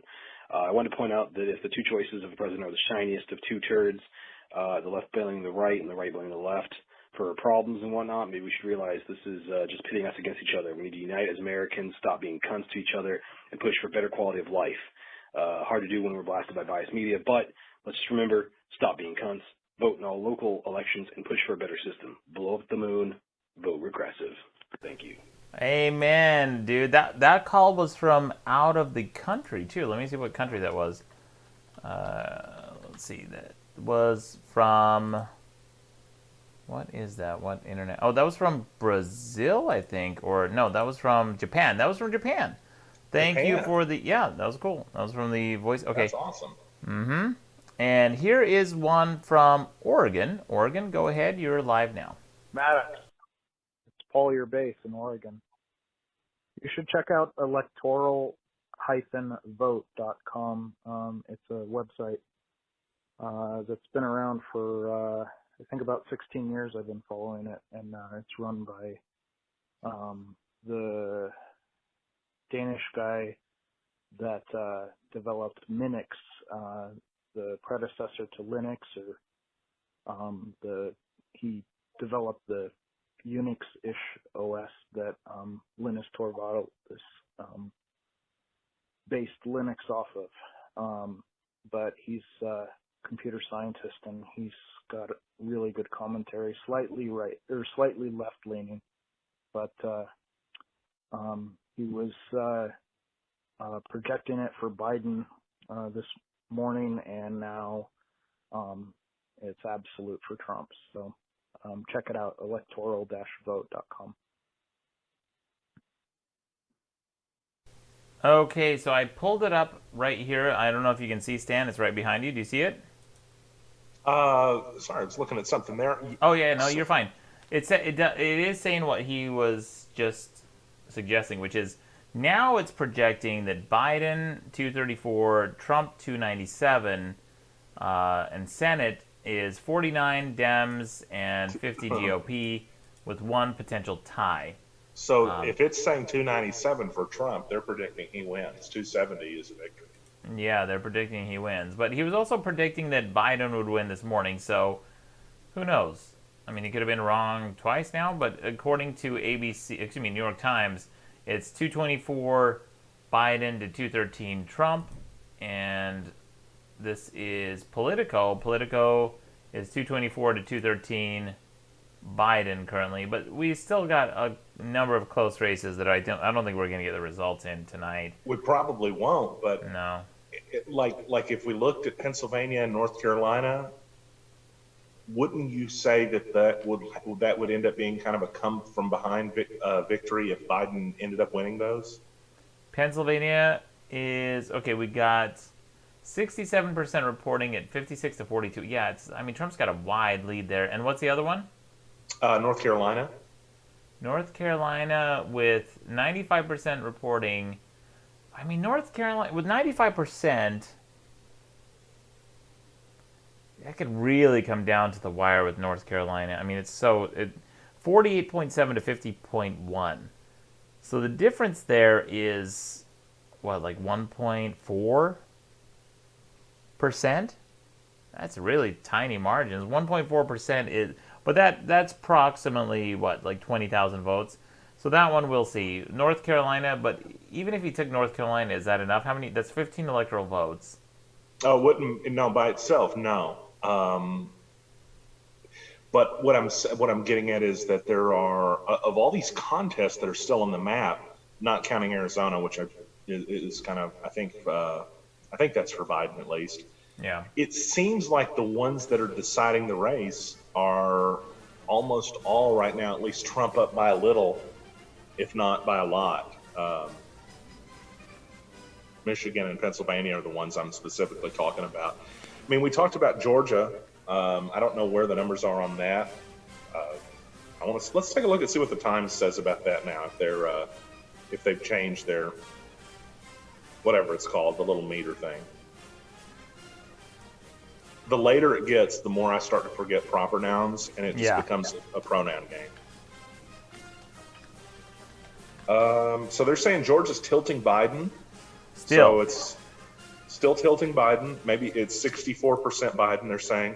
Right now, they're saying, and this changed. Earlier, it looked like Trump was going to win all 3 states. Now it looks like Biden may win Georgia and Trump will win. Of course, we know he won Florida and North Carolina. And if that happens, according to the New York Times, a Biden win is likely. Trump needs the Midwest to keep his chances alive. And, of course, talking about the states that are kind of in and around Ohio. But you already picked up Ohio. Man, I don't know. Michigan, what do you think? Does he take Michigan again? Well, Michigan at 63% reporting. Trump at 53 to 45. I mean, that's a huge margin for Biden to overcome. It's getting, I mean, there's still some wiggle room there, but 63% reporting is like getting up there to the point where he might not have room to wiggle out of that. By the way, Stan, we got a voicemail. I believe this one is for you. Here it is, the Patriot Prayer Line voicemail. Go ahead. Right. I just want to know what it was like getting body slammed by Hulk Hogan. Thanks. That's a good one. Honestly, that's maybe the most original thing I've heard tonight. I appreciate that. Yeah. No, it was great. It felt wonderful. Here's another voicemail from the Patriot Prayer Line. Don't matter who you vote for, Kanye West, freedom of the new world. What's that? He's coming for you, man. We're coming to you, white boy. We're coming to the white man. We gotta take your shit. Yo, man, fuck you. We coming. All right, thank you for the voicemail. Is he calling you white boy? Maybe. I mean, like, I never would have assigned that term to you. So, are you a white boy? I'm a white. I am for sure. Take a look at my skin tone. I get called white and black and all sorts. Okay, here is a voicemail to the Patriot Prayer Line. Let's go ahead and listen. Here we go. Hello, Maddox. This is Nas Handbag. I'm calling because I want everyone to relax. People are freaking out about this election, but we've had elections ever since this country has existed, and they have not gone always according to what people wanted. And everything has been weird, but still functioning. And I just want everyone to know that if we weren't so polarized by our media, we wouldn't be freaking out the way that we are. Our media is sensationalized. In our everyday lives, we're all going to probably be somewhat okay. So I just want everyone to calm down. No matter the outcome, you're going to be okay. I like it. Thank you very much, Nas Handbags. That's a very sensible thought. A lot of people in the comments says, damn, Nas got a sexy voice. Now sounds hot, they're saying. That's funny. Great. Let's see if we got some more voicemails here. Let's see, we got one to the Patriot Prayer Line. And okay, this is an interesting one. Some political commentary about what's going on with, here, 1 second. Okay. With what's going on with, I guess, political correctness and why Trump may have become president. This is some commentary I think that a lot of people have, some opinions a lot of people have. I'm curious what you guys think. Here, let's listen to the Patriot Prayer Line. Go ahead. Don't you guys think the whole political correct movement only made Trump president? Just all that toxic masculinity thing made people double down on misogyny more, and just people vote for Trump I don't agree with that, but I definitely seen that in some of my friends, and I've lost a lot of friends from this shit because I'm a centrist. Nobody likes the fucking centrist, all right? And yeah. One more thing. What the fuck did I want to say? Damn it. Oh, Sigmund Freud's nephew is the father of public relations, and that's very relevant right now to everything that's happening. And with the online, man, look into that stuff. Look at what it's like the way they market things are like ridiculously stupid. I can't believe people are fooled that easily. Very, very, very sad. But Maddox, you the man. Peace. Thank you for the voicemail. That was, yeah, so I would agree with that. There is a lot of hate for people who are moderates, I feel. And I would consider myself one. Every time I've ever taken a political test, which I would do live on the air, actually. If it wasn't getting too late, I would actually do a political test to show you guys what my results are. But every single time I do a political test, it puts me, I swear to God, right smack in the middle, down from the top a little bit, libertarian leaning. That's what it puts me. And that doesn't mean I don't have opinions on the issues. Like, people think that centrism means, you're a fence sitter. You can't make up your mind. Why don't you make a decision, bro? That's not what it means, you fucking idiots. Clearly, I have strong opinions if you've been listening to even seconds of my stream. I've been bitching about you idiots all night. But just because I have strong opinions and just because I'm a moderate doesn't mean that, just because I'm a moderate doesn't mean I don't have strong opinions. So what it means is, for example, I'm not a gun abolitionist. So that's something that conservatives value, right? The Second Amendment. But liberals also value things like reproductive rights. So if you assign a number to each of those values, right? So you say, here's a conservative value that's really important to conservatives, which is gun rights, and you give that a 5, and then you assign a 5 to this one that's a liberal's value, which is reproductive rights, and assign that one a -5, right? So -5 plus 5, if you add those two numbers together, what do you get? 0. And that's why it's called centrism, because you fall along the center of the political axis, not because you don't have strong opinions, and not because you can't make up your mind. It just means when you add up all your conservative values and all your liberal values, they cancel each other out. That's all that is. But that said, as much as I, am a moderate, I still despise Trump. I don't know how anyone doesn't. I think that's why you have like that interesting movement with the Lincoln Project. Lincoln Project is a bunch of conservatives who just trash on Trump all the time. But Tron Carter says, Maddox thinks he's smart because he used the word axis. Oh my god, dude. What are you, like a first grader? What are you, impressed with? Do you think axis is a $6 word, bro? You learned that word in fucking 2nd grade. I was exposed to graphs in like right, Stan? When do you learn the word axis? I mean, for me, I was from Arkansas, so it was like the 9th grade. Man, I love Stan. Yo, what's up, Slip518? Gunhaver, let's see. Dandelion says, Lincoln Project is just a bunch of warhawks mad Trump isn't doing more war. You think so, Dandelions?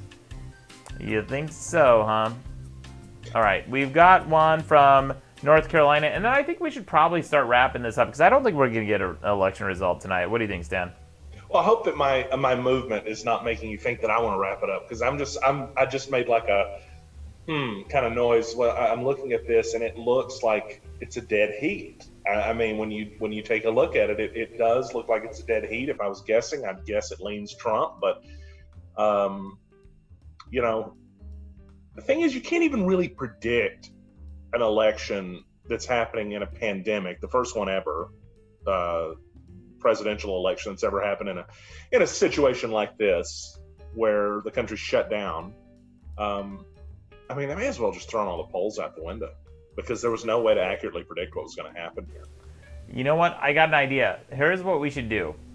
So let's change it up, I think.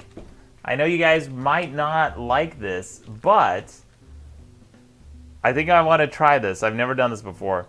But let's maybe do a midstream switch over to Twitch. So we'll switch from YouTube over to Twitch because I haven't done a Twitch stream at all tonight. And we'll just like pivot over to Twitch. And you guys who are on like YouTube and you guys are all used to YouTube stuff, maybe figure Twitch out for a minute, follow me over there, and we'll continue the stream over there for a bit and see if we, resolve any of these other states. What do you guys think? Dylan Source Rex says, screw Twitch. Barf. Ashton Gallego says, that's too much work. Rico says, no one finna watch you. Lol, bye then, says Circle of Sorrow. Fuck Twitch, bitch. Wow. Oh, that's a real popular one, Stan. I think they love it. I think they love the idea. Yeah, that's a real good one. Yeah, everyone loves it. Everyone say YouTube. All right, guys. You guys decide. You guys tell me why I should stay on YouTube. You tell me why I should stay on YouTube, and maybe if you guys convince me, I'll stay on YouTube. Rusty Scott says, do it, pussy. Fuck Twitch says, my name is TTV. Oh boy, who else we got here? Little Jammy 835 says that would require. I think we need to stay on YouTube at least until Trump speaks, so we can have Trump and Biden speaking in the same video. Okay, I think you're right. I think we're okay. We'll just hang out at least till Trump speaks, and then we'll see if we have any. Holy shit, man! You guys are getting fucking. Then maybe we can get crazy on Twitch or whatever, Yeah.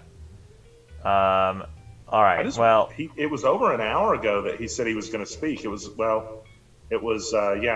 an hour 15 minutes ago that he said he was going to make a statement. And okay, so on Fox News, funny enough, I guess Fox is sitting here watching Maddox News because they need to know what's going to happen. They already know there's two geniuses on here, especially this guy. I'm not that much. I'm from Arkansas, but they're saying Fox saying he's about to speak. He's going to speak shortly, as a matter of fact. So he's going to speak for. Okay, let's definitely wait at least until Twitch. Excuse me, at least until Trump speaks.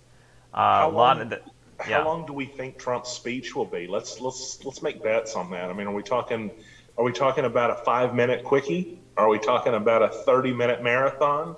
What do you think? I mean, I'm not gonna fucking watch a 30-minute marathon of Trump speaking tonight, but that's your president, damn it. Yeah, listen, we should definitely see at least like what he says. Almighty Cinder says the Twitchers don't play games, boob streamers, and you aren't big enough. Okay, Almighty Cinder, thanks. Ashton Gallegos for $3.99 super chat says stay on YouTube. All right, thank you, Ashton. You know what, Ashton, you're swaying me. I'm not gonna lie, you're swaying me a bit. Let's do. Okay, Slack says he plans on going 5 minutes, goes 20. Jonathan Harveliuk says a coherent speech, 10 seconds. That makes sense. B-Dot says let's wait until Twitch speaks. Let's listen to the Patriot prayer lines until we decide what to do. Let me go ahead. Pretty Late Havoc says somebody called me out because I knew as soon as I said we've not had a presidential election during a pandemic, I was immediately thinking, 1920s. And somebody called me out in chat, so I'm just smiling at that. That's good. That's funny. Thank you, contrarian. I appreciate it. Let's go ahead and listen to the Patriot prayer line. Here is one from North Carolina. Patriot prayer line from North Carolina. Go ahead, you're live. Hey guys, this is Mark in North Carolina. Thanks so much for the live stream. This is like probably the most awesome thing I've ever seen, and I'm actually excited to watch future elections. If you guys are going to continue doing streams, this is hilarious. Loving the burps too, man. Keep that up. That's good stuff. Anyway, I got a question for you guys. If this thing's going to drag on out with them counting the votes and stuff like that, are you guys going to be doing streams on the subsequent days following the actual election day? Thanks a lot. Sure. Take care, guys. Thank you, Mark from North Carolina. Yeah, I don't see why not. I think if this continues to go on, I basically do Maddox Live news streams when there's a big story to cover. I was experimenting with possibly doing this a few times a week. If you guys like this format, if you like me covering the news and giving kind of a bit more even-keeled coverage of news stories, I'm happy to do that because I think that there's too much partisanship on YouTube and Twitch and everywhere else. Like, people are either staunchly liberal or staunchly conservative, and they don't look for the nuance in the stories. Like, it's rare that something is just abjectly right on one side of the political spectrum and one side of the political spectrum gets it completely correct. It's really rare. The truth is usually somewhere in the middle, and I can bring you that truth because I'm hella smart. Megamind. One is Company for Ted says, go to Twitch to make these trumpets that can't go between platforms mad. Oh, that's funny. That's what. Okay, that's one vote. That's a big vote for Twitch. That's a big vote, yeah. That's a big vote for 10 for Twitch. What Eric, if we let people vote with money? You send a super chat. yes, that's funny. Yeah, if you guys vote with super chats, I'll give your votes a lot more weight. Prelate Havoc says, Maddox, you could turn into a vibrator and make an anime 3D model avatar and rake in the money. That's not bad. What were you gonna say, Stan? I was just going to read a great comment. Deconstruct said, "Do it and bring Stan back. He's a great counterpart for these. We love Stan.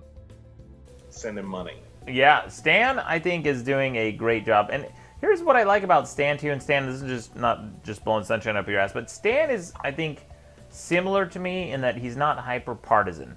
As you can tell, like, his commentary is very even-keeled. He's reporting the news as it is. And, you know, he may have, like, his opinion on who he'd like to see for the election results, but it's not getting in the way of, like, discussing it and just covering the news. I think that's important.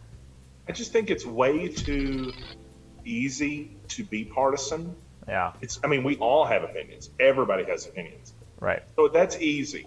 It's harder for me to say, hey, forget about all that stuff. Let me just tell you the facts and not try to be the person that teaches you or tells you what to think.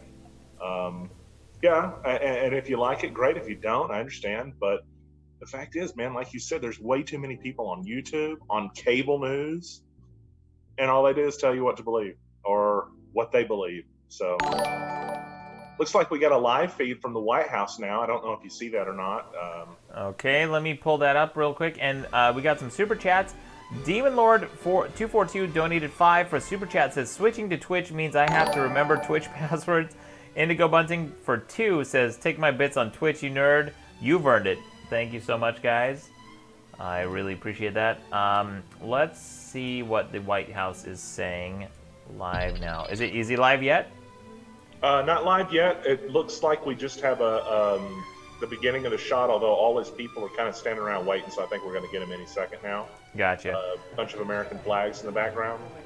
Yep, I see it. We'll cover that here as well. Eric Dulcet says, if you go to Twitch, I'll end up watching MST3K. Thank you for the 5. One is company for 10 says, again, look at all these poor people donating under 10 bucks. Poor Trumpers. He's really calling you guys out. Sip518 for 2 says, Twitch for Draculox coverage of the news. Oh, that'd be interesting, having Draculox cover the election. Oh, it looks like Trump is going to win. It's not a super chat, but why don't you just go ahead and read Jonathan Hariluck's comment, because I know you'll love it. Jonathan, let's see if I can find it. Where is it? Was it up there? No, this is a really new one. It was posted right after that. Oh, super I see. chat. Okay, I see it. Jonathan Harley's comment says, I agree. Stan is a good guy, even if he starred as a sloth in Goonies. God. Man, they're so rough. That's funny. Oh shit, dude. That's wow. funny. I like it. It was rough. No, dude. Let me tell you, rough Conrad Thompson. If y'all ever listen to his podcast, spend about 20 minutes around this guy, and if you can survive it, you can take shit from anybody. So I've been trained by the worst. Let's see if we can get this. I'm going to queue up this election coverage from the White House just so it's prepared for when he possibly goes live here.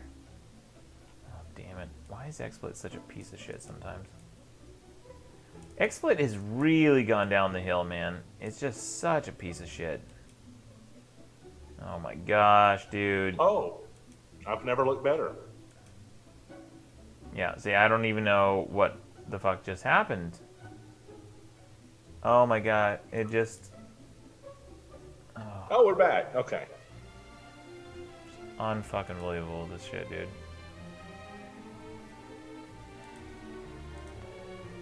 Alright, whatever, fuck it. We'll go ahead and... I'm not even going to format this so that it's behind our heads, unfortunately, because it's going to screw everything up. Yeah, it won't matter. Yeah, we'll just put it over here for now. I mean, I wish they. Okay, I don't want to be this guy, but is there somebody in this camera shot that you see that maybe is not like everybody else? I don't know. Never mind. I'm just gonna shut up. Let's see. Slick15 says he's still in Southern RA Salvatore to me. What? Deadbeat Gamer says, why is Maddox getting mad? Because XSplit sucks. That's why.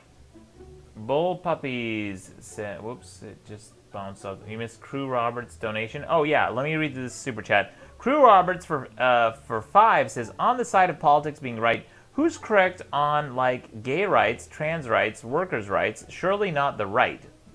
Okay, Crew Roberts, I mean, I think most moderate and reasonable people today would agree that on gay rights and trans rights and what's the other one, workers' rights, you gotta tend towards more freedom than less, right? I remember I used to have a friend who would argue against gay marriage, and he asked me one day why I support gay marriage, and I said, because why the fuck wouldn't you? I appealed to his sensibilities of the economy. I said, just look at it economically, okay? You have gay people who want to get married, and you're telling them you can't buy flowers and hire a wedding DJ and do all that shit to get married. It's gonna just be a boon to the economy to have gay marriage. And then gay divorces. You're gonna have like once, because gay people are just like normal people, and they're gonna have fights in their relationships, and they're gonna have divorces, and that's gonna be a boon to divorce lawyers and attorneys. Like, why are we inhibiting? Why are we, prohibiting this economic activity? Just look at it on an economic level, right? Because that's how I was gonna appeal to his sensibilities. Even though ethically, we shouldn't restrict people, consenting adults, from living their lives how they want. I don't see a problem with that. So yeah, I think that's like at the heart of most libertarians and libertarian thinking, which is they are socially liberal and fiscally conservative. I think that basically defines a libertarian, if you can pin one down long enough to define anything. Photon, thanks for the 10. Appreciate it. Says, what the hell do they have in flags? Yeah, I didn't notice that actually until he pointed out. Look how many flags. I was trying to count it. I mean, how many? I'm thinking there's at least 30 up there. That is nuts. Sergeant Spartans, thanks for the 1069. Says for the super chat, says, who are about election fub as free premium if you voted Big Mommy Milkers awooga. What? What the hell does that mean, dude? Oh man. By the way, how do you guys like the music bed that's been on the stream? Do you guys dig it? Oh, Sergeant Spartan says Pornhub. Gotcha, Sergeant Spartans. Argonian Skeever. By the way, guys, even if I don't switch to Twitch tonight, which I probably won't because you guys are coaxing me with all these super chats over here, but even if I don't switch to Twitch, you should follow me over there too, because there are streams that happen on Twitch that don't happen on YouTube and vice versa. So the link is in the description. Twitch.tv/RealMaddox. Give me a follow there. And by the way, if you guys are just joining, or if you guys joined earlier and you didn't hear, this is Stan Morris from NEA Report. There we go. Stan Morris from NEA Report in Arkansas. And follow Stan on Twitter. It's at Stan Morris. He's a great dude. I disagree, but thanks. No, I appreciate it. And yeah, follow Maddox on Twitch. My favorite thing is at like 3 or 4 a.m., which is it's right now. But on a normal night that's not election night, I love it whenever you start designing just random 3D graphics in the middle of the night. You know? Oh, thanks, man. That's one of my favorite things to watch. Yeah, it happens quite a bit. Crew Roberts, thanks for the 5, says, but are they really right at this point? The right had moved more and more left as time goes on, and almost like the left is correct. Crew, I think what we're kind of seeing, and I've been meaning to make a video about this, maybe I'll make it at some point, but I think we are seeing the parties switch right now. You're seeing traditionally left-leaning people do things that conservatives would do, and you're seeing conservatives do things that the left would do. I think we're seeing the parties switch. It's really fascinating what's going on.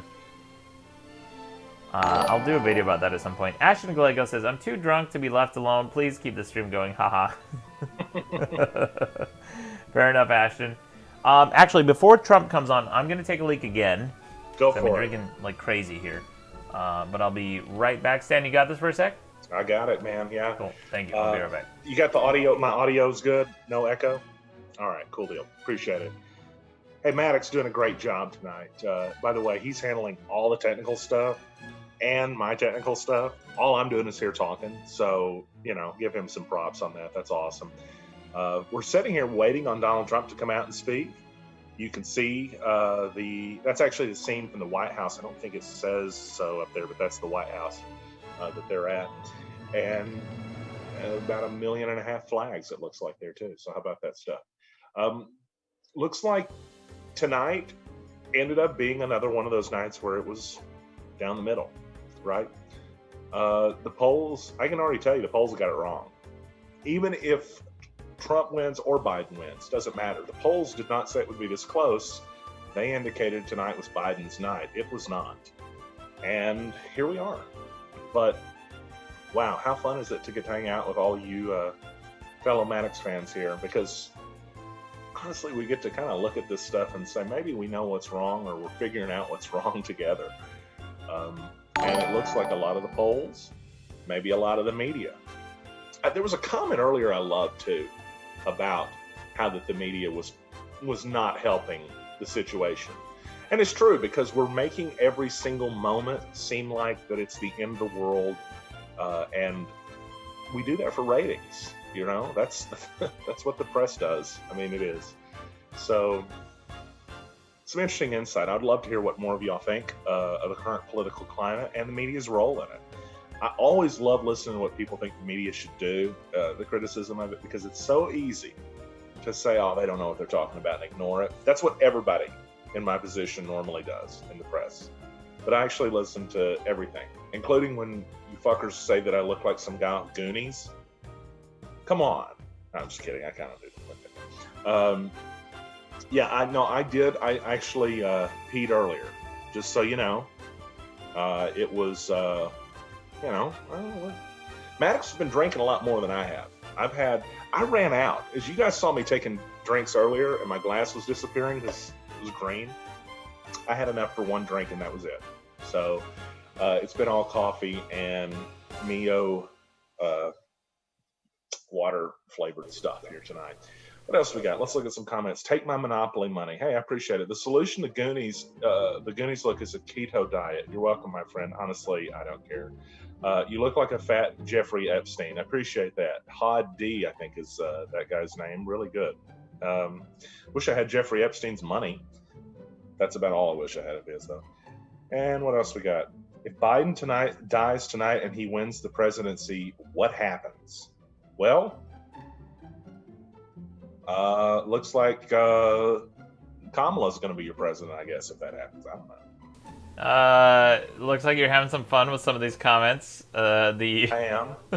Me and your fan base have bonded tonight in a way that I didn't think was going to happen. The bond is that they say horribly awful things to me and I laugh at it.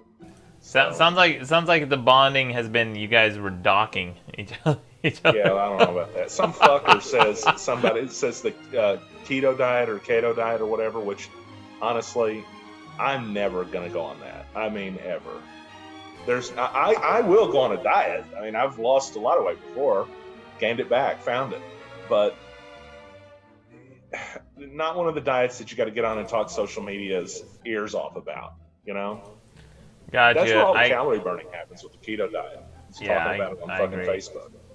Ashton Gallegos for $4.99 super chat. Thank you so much. Says I'm too drunk to be left alone. Oh, I already read that. Crew Roberts for $5 says keen on seeing a video of this. Not gonna lie.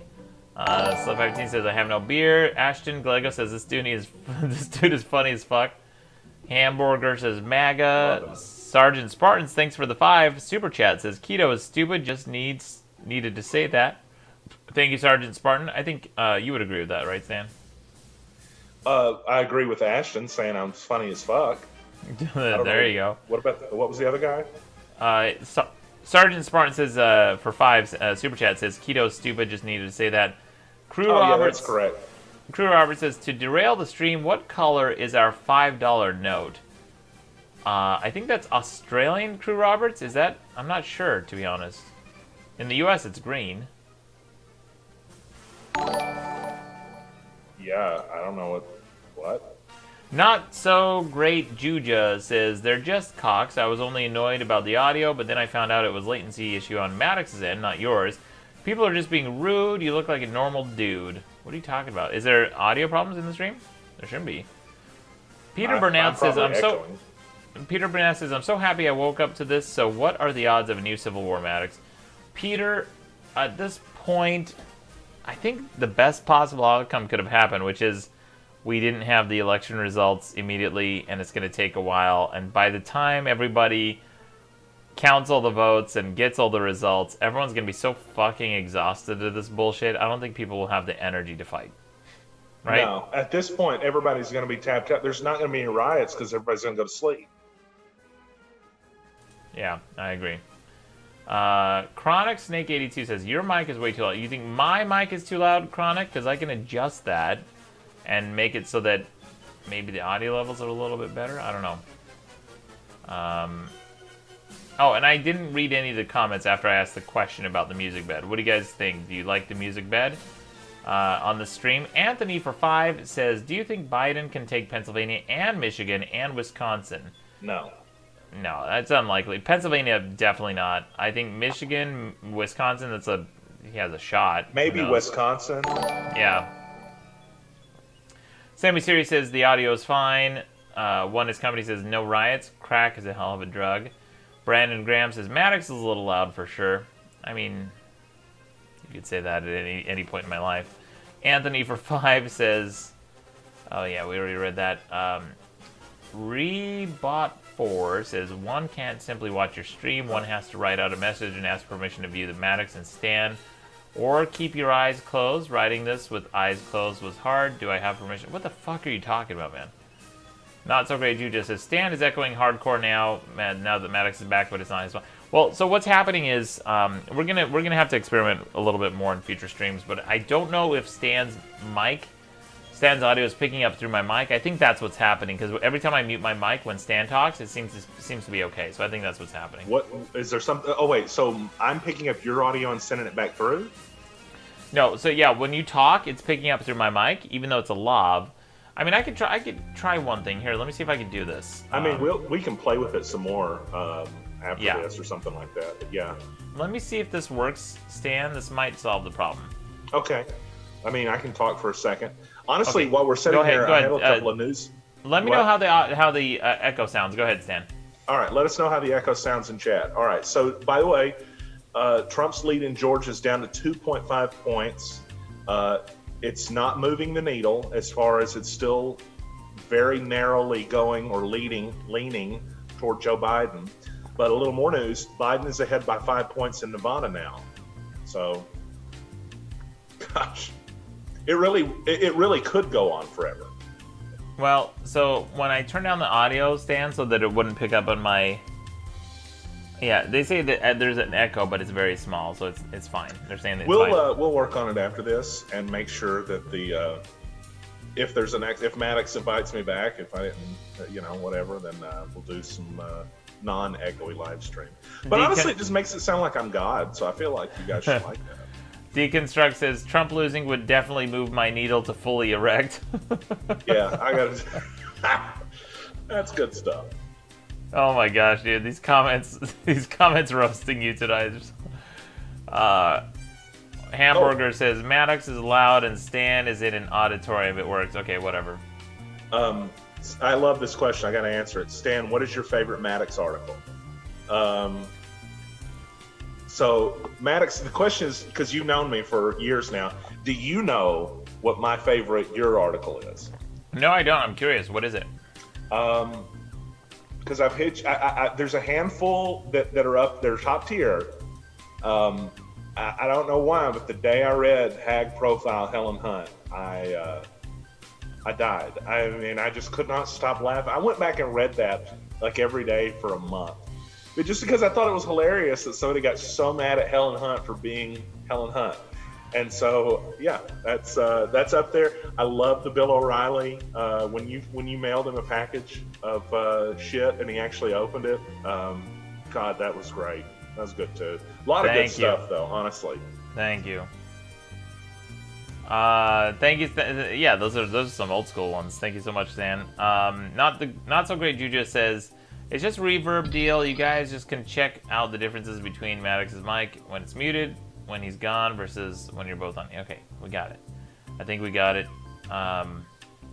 Carb says, should all else fail, Maddox could use a push-to-talk setup if Streamlabs has it.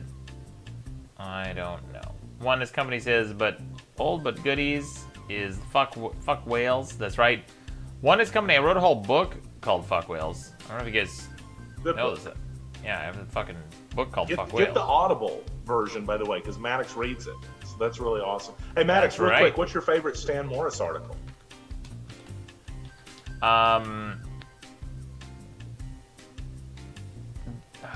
The one where you...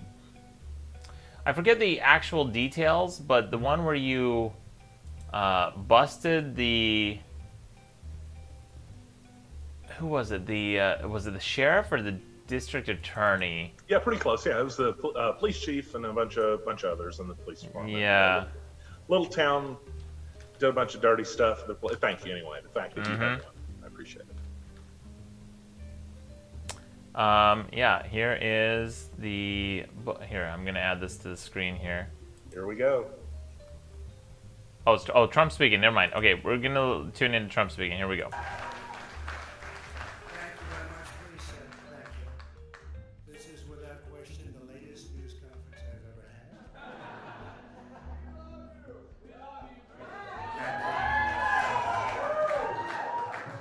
Appreciate it very much, and I want to thank the American people for their tremendous support. Millions and millions of people voted for us tonight, and a very sad group of people is trying to disenfranchise that group of people, and we won't stand for it. We will not stand for it.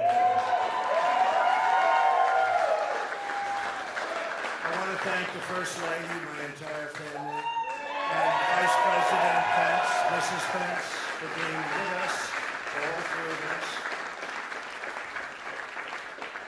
And we were getting ready for a big celebration.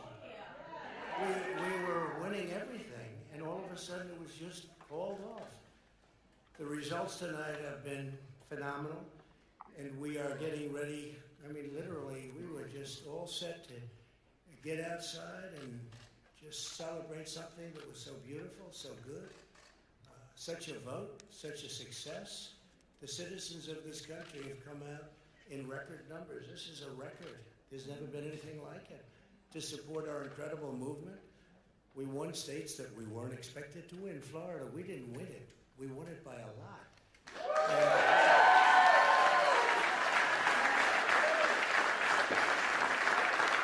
We won the great state of Ohio. We won Texas.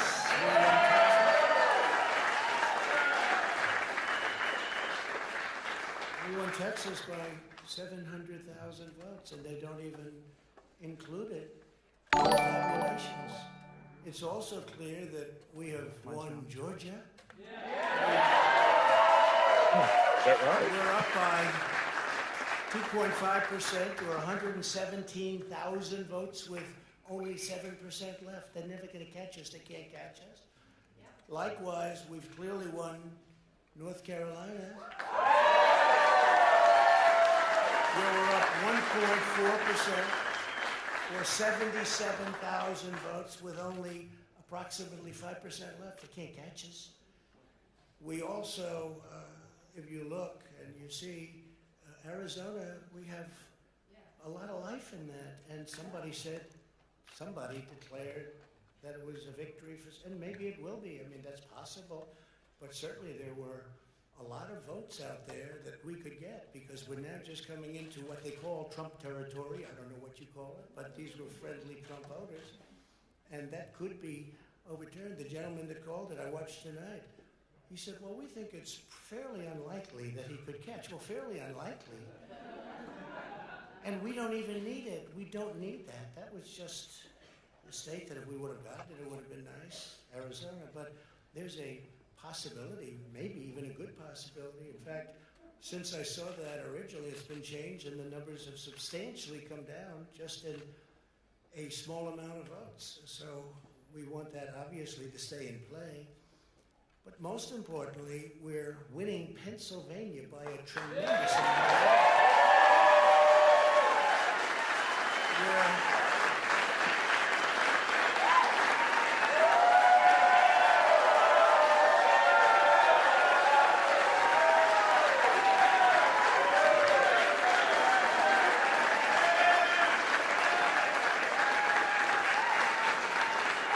We're up 600. Think of this.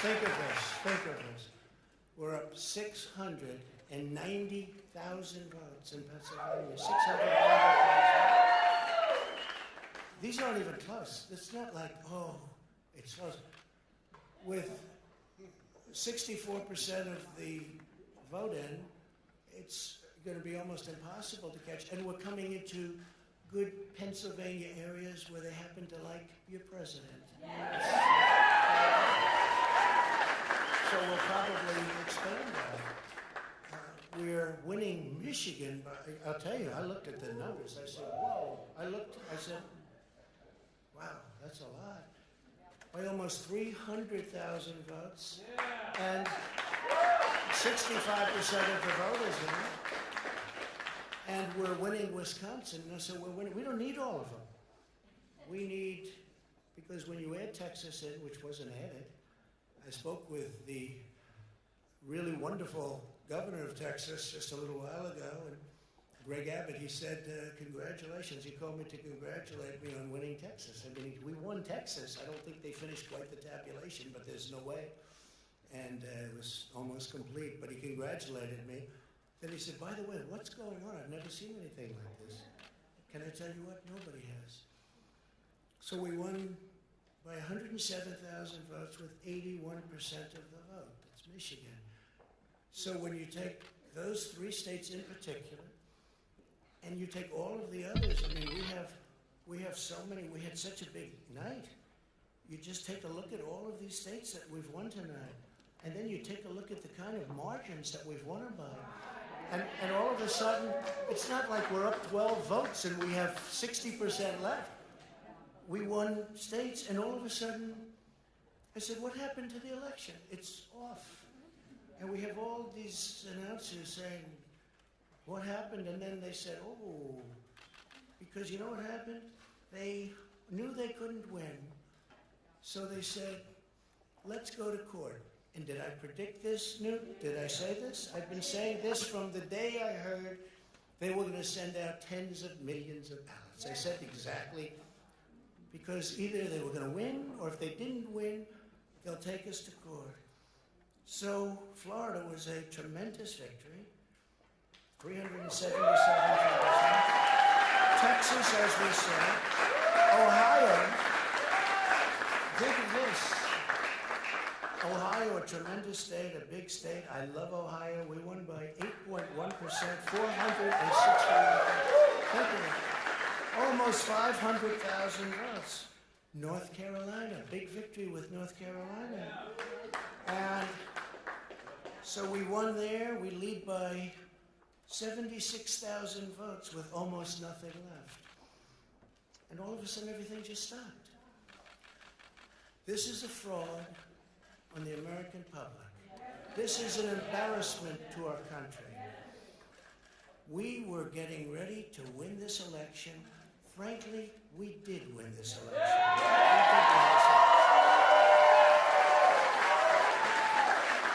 So our goal now is to ensure the integrity for the good of this nation. This is a very big moment. This is a major fraud in our nation.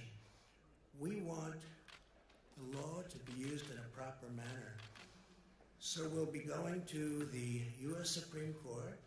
We want all voting to stop. We don't want them to find any ballots at 4 o'clock in the morning and add them to the list. Okay? It's a very sad moment. To me, this is a very sad moment, and we will win this. And as far as I'm concerned, we already have won. So I just want to thank you, and I want to thank all of our support. I want to thank all of the people that worked with us, and Mr. Vice President, say a few words, please.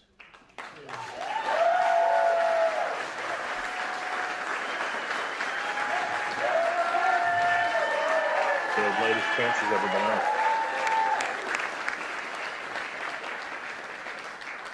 Thank you, Mr. President. I want to join you in thanking more than 60 million Americans who have already cast their vote for 4 more years for President Donald Trump.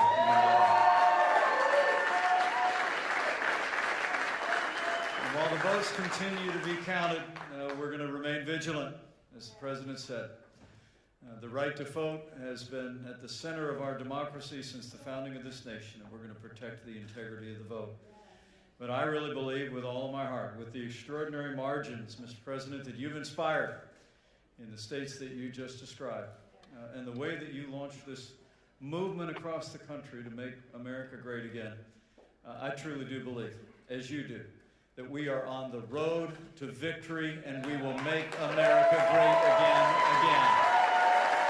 Thank you, Mr. President.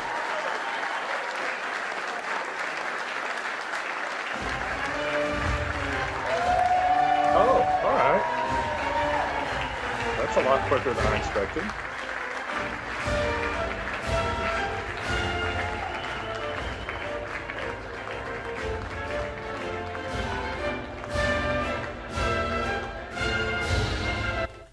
Okay, so Trump basically declared victory, and Pence said that he ended this speech with, "We will make America great again." Yeah. Fuck is this clown show going on, man? So basically, they're saying, I'm winning at 85% of the vote. Let's stop counting. Basically, is what he's saying. Yes. I mean, that's the gist of what he just stated. Because I mean, yeah, he probably did win North Carolina, but if there's 5% of the vote left, they still have to count that 5%. Georgia. You know, and I don't know why he's saying all of a sudden they stopped. I mean, yeah, I guess they did. They stopped at midnight, right? They'll start again tomorrow. I mean, no election. I don't think even the normal ones that didn't happen during the pandemic, none of those were 100% of the ballots counted by the end of election night, right? You still had trickling in ballots. I don't know. So. I want to show you guys. I want to show you guys something. This is a this is a tweet. Okay, because people talk about his line, "Make America Great Again." I want to show you guys this. It's actually, I tweeted this out towards Donald Trump.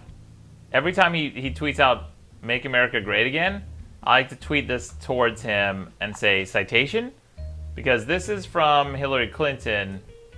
Way back, I think in 2001, whenever he was, no, like maybe before that, 1999, something like that. Listen to this. Together we can make America great again.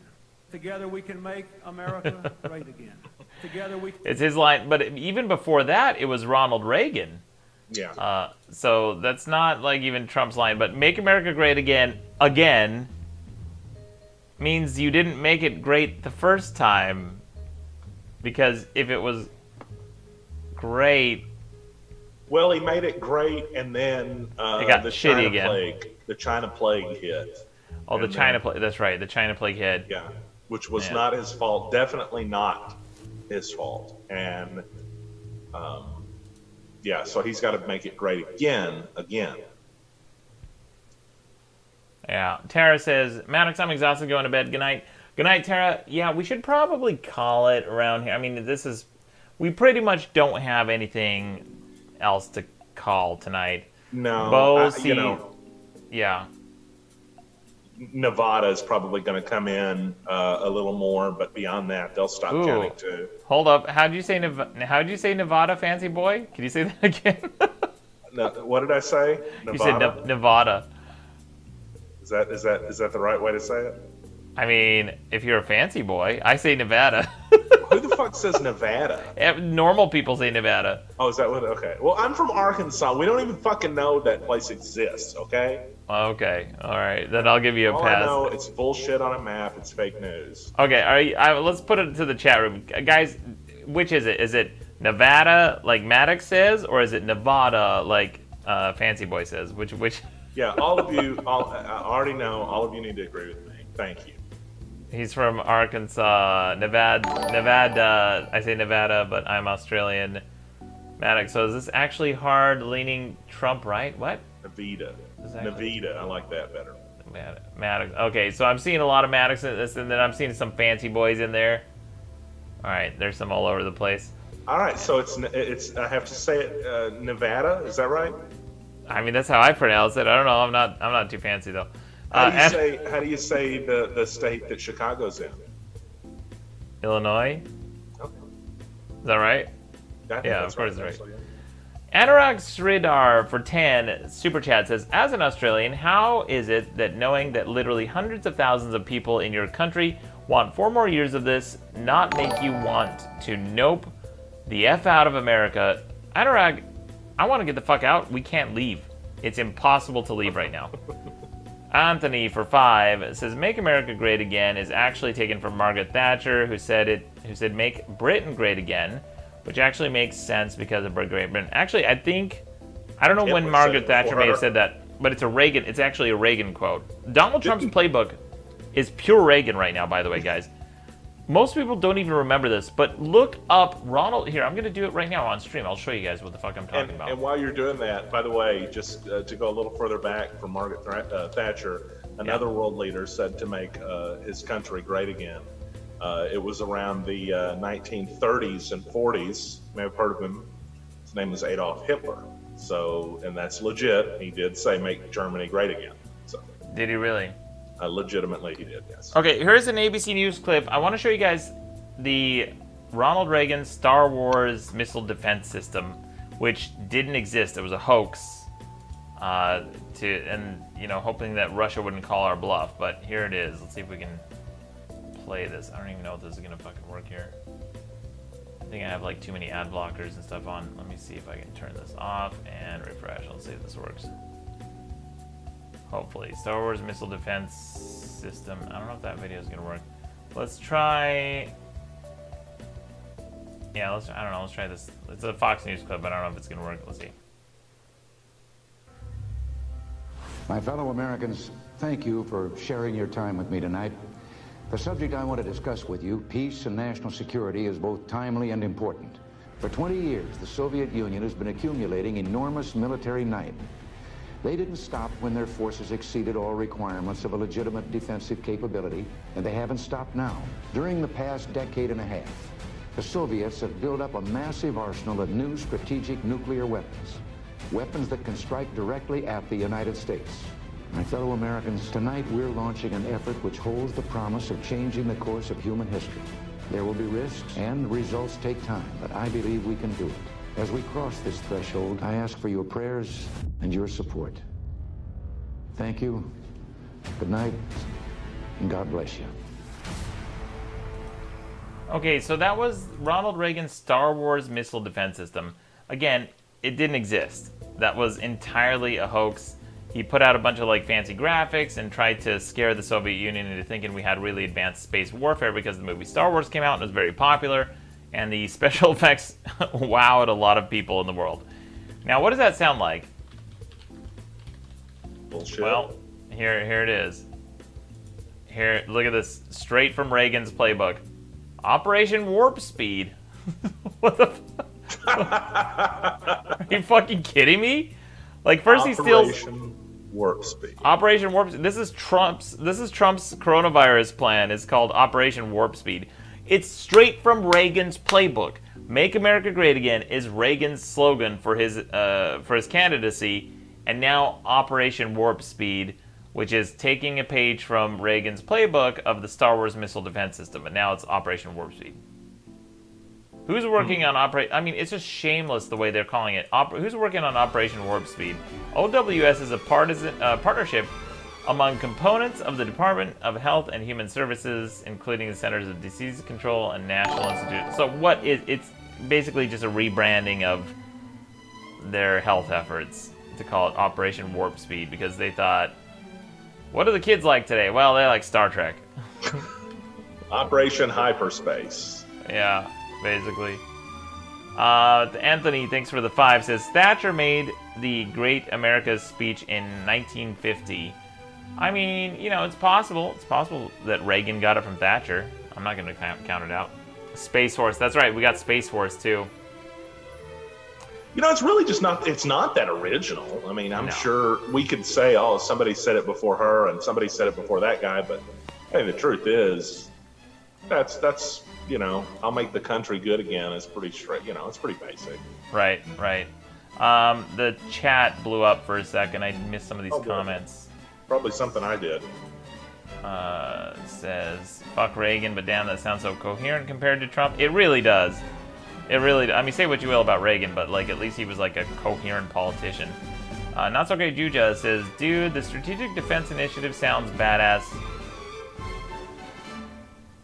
Fucking Star Wars, says Yakko Warner. Miss Viren says, make Maddox great again. Good one. Syria Hawk says, a few states said they would be tallying votes all night, so some more info will come out, but I'll check the shit show out when I wake up. Yeah, I think we should probably call it, Stan. What do you think? Yeah, I mean, I would say so, probably. Yeah. And let me say this. Some guy said, the guy that said Trump is Hitler said something isn't original. Dude, literally, I have no idea what you're talking about, but nobody said that Trump was Hitler. We're talking about the make insert country here great again statement. Yeah. And it's probably goes back, they fucking probably said it about Rome too, make Rome great again, you know, in their language there. So also somebody said I looked like I was getting tired and needed to go back under my bridge and go to sleep. So I appreciate somebody looking out for me. Thanks. Well, Deconstruct says, bring Stan back next time, and Lock Lobster said Stan is great. There's a lot of good comments here. Dandelion says Trump is Hitler, though. Eddie T. Dead says, yes, I agree. The takeaway from conspiracists' platform for shitfuckery are for his own safety. Okay, well, whatever. Burnt Potato says, like I said before, Maddox looks like my profile picture. All right. Yeah, a lot of good comments for Stan. Thank you very much, Stan. Let's go to the Patriot prayer line one last time before we sign off here. I need some prayers. Yeah. Here's a Patriot prayer. I don't know who this is from, but let's give it a listen. Here we go. Hey, Maddox, it's your boy Hooker from the stream in there. Just want to let you know, I ain't had so much a good week. Had a girl, played me out, told me she really liked me. We were going to hook up on a date. She got me for an ounce of marijuana, and goddamn it hurt my soul. And, I got robbed too, and that damn near hurt my soul too. But, no, but for real, it's been a good week. Still alive, thanks to God. Have a blessed one, buddy. Wow, I wish he'd have taken the pillow off the phone before he left that voice message. Yeah, I didn't get that at all. But thank you. I did hear something about marijuana, and honestly, I wish I was high right now. It's just so you know. So if I look high, it's because I'm not, and I really want to be. Yeah, same. Everyone always thinks I'm high. Here's another voicemail. I think this one's for you, Stan. Listen to this. Oh God. Hey, this is Jonathan Harlock. I actually want to apologize to Stan earlier for making that sloth reference from the Goonies, and I don't even really understand why people were making fun of him for looking like Andre the Giant. I don't even find it that funny. That being said, Stan, you should probably get back to convincing Sony to cast you as the new Jaws in any upcoming James Bond movies that might be happening in the future. Oh God! Oh man! They just can't leave it. They just, it almost sounded like a sincere apology at first. By the way, if you guys, it almost did. Yeah. You guys know Jaws Honestly, from James it Bond? sounded like a member of the fucking Gaither brothers just woke up and called in on your voice line. So. Jaws from James Bond. Yeah. Okay, let's listen to one more. This one's from out of the country. I think this one might be Germany again. I'm not, or no, Japan maybe. Let's listen to this. Here we go. And there's chat rooms going nuts. There's like dunked. Damn Is his this, face. is this going to be another one? No, this isn't for you. I don't think. Let's hear it. Here we go. Patriot Prayer Line. Why are the majority of U.S. voters complacent in a system that fucks them? Biden, middle of the road, non-committal bullshit, won't really get anything done. Trump, lacking in substance and character and policy. Now he's off here saying how this is all fraud, saying how he's going to get the Supreme Court involved to stop counting votes. Is that what I heard right? Doesn't that defeat the purpose of voting? He essentially just came out and said he will disenfranchise late counted votes. This is not America. This is insanity. Vote regressive. That's right, vote regressive. Yeah, it did sound like he said he would get the Supreme Court involved to get them to stop counting the votes if he had to, which is insane. Here is one last one, and then we should probably sign off here. Here it is, the Patriot Prayer Line. Go ahead, you're live. My prayer for this election season is that finally we are able to bring together the forces of chaos and order in a way that will allow this world to finally come together for our progress into the stars. Thanks, Maddox. Rock on. I enjoy your show. I enjoyed your stream. Keep it real. Peace. All right, guys, I think we should probably wrap it up there. Thank you so much for the Patriot prayer calls. Thank you, Stan. You really just knocked it out of the park. You're great tonight. Everybody loved you. Even if they called you Jaws. And what was the first one? Andre the Giant. Andre, oh, there was the sloth from Goonies. And then you guys made fun of my crown for being made out of cheese or something. All you had was a crown made of cheese. Oh, that's not all I had. Light. That's not all. You didn't see the comments that were automatically hidden. I'll just say this: I can't even read it without getting my channel classified as an alt-right channel. Oh, I like hearing that. That's good. Yeah, yeah. Ashton Glego says, "Thanks for taking my money, Maddox." You're welcome, Ashton. One is company says, "Farewell, sirs." Stan, Yellow Rock. Love you, Stan, says Eddie. Dreyhoff says, "Is that crown comfortable to wear?" Yeah, it's actually very comfortable. I used to wear a metal. This is a plastic crown. I used to wear a metal crown. I have tons of metal crowns, but they're not as comfortable as this one, and they're not even as shiny. It's not even as high quality. We need to get you like a. What about? Because we talked about getting like a real robe made for you, didn't we? Like a Ric Flair style robe. Yeah, we should do that. Cheeky says, "Good night, legends." Thank you, Cheeky. Oh, by the way, thank you so much to all the moderators. You guys kicked ass. Thank you, Cheeky, Tara, Miss Vero. I know you guys aren't all here right now. Slip518, Taylor Nikolai. Even though Taylor called me a dumbass and insulted me, and then spread misinformation on my stream about Georgia going to Biden. I hope it does go to Biden. I just don't think it's going to happen, right? Stan, what do you think? I think that, honestly, if Biden wins that, it's going to be as big of an upset as we thought it would be if Trump won going into tonight. I agree.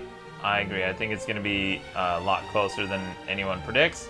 Zero Cami 86 says, "Good night." Of course, the first live show I catch is at the end. Well, at least you made it, Zero Cami. Dandelion says, "You can't go to Canada. You're stuck here with the rest of us." I can go to Mexico. Batman Wang Chung says, "What is your favorite Primus song?" We talked about that earlier. Pie Sniper says, "So do we think Trump or Biden wins tomorrow?" I don't even want to speculate. I don't Come on, speculate. Yeah. I'll speculate. Yeah? Yeah. Go ahead. I'm not saying what I want. I'm just going to tell you what I expect. 4 more years. I think it's looking that way probably. And I hope not. I'm going on the record. Fuck him. But he's probably going to win. I'm not going on the record. I'm staying off the record.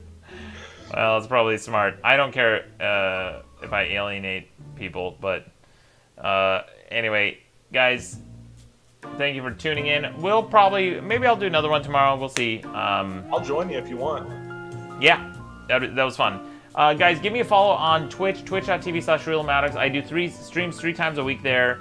I do them occasionally here as well. I'll probably be doing more. Sir Pupsalot, the very timely Coney 2012. So 5G says, hey, I told you Trump wins again. Not what I want, but I was being real. Good night, comrades, says Raytheon. All right, guys, thank you all for all the chats, super chats, hanging out. Spread the word if you enjoyed this. Give us a thumbs up and a subscribe. Follow Stan Morris at Stan Morris on Twitter, and me at The Real Maddox on Twitch. And Twitter is Maddox Rules. And what else? Oh, Instagram. Instagram is Real Maddox too, I think. Anyway, guys, sincerely, from the bottom of my heart, I want to say more than anything, you're welcome. All right, I'm gonna end this here. It takes a second.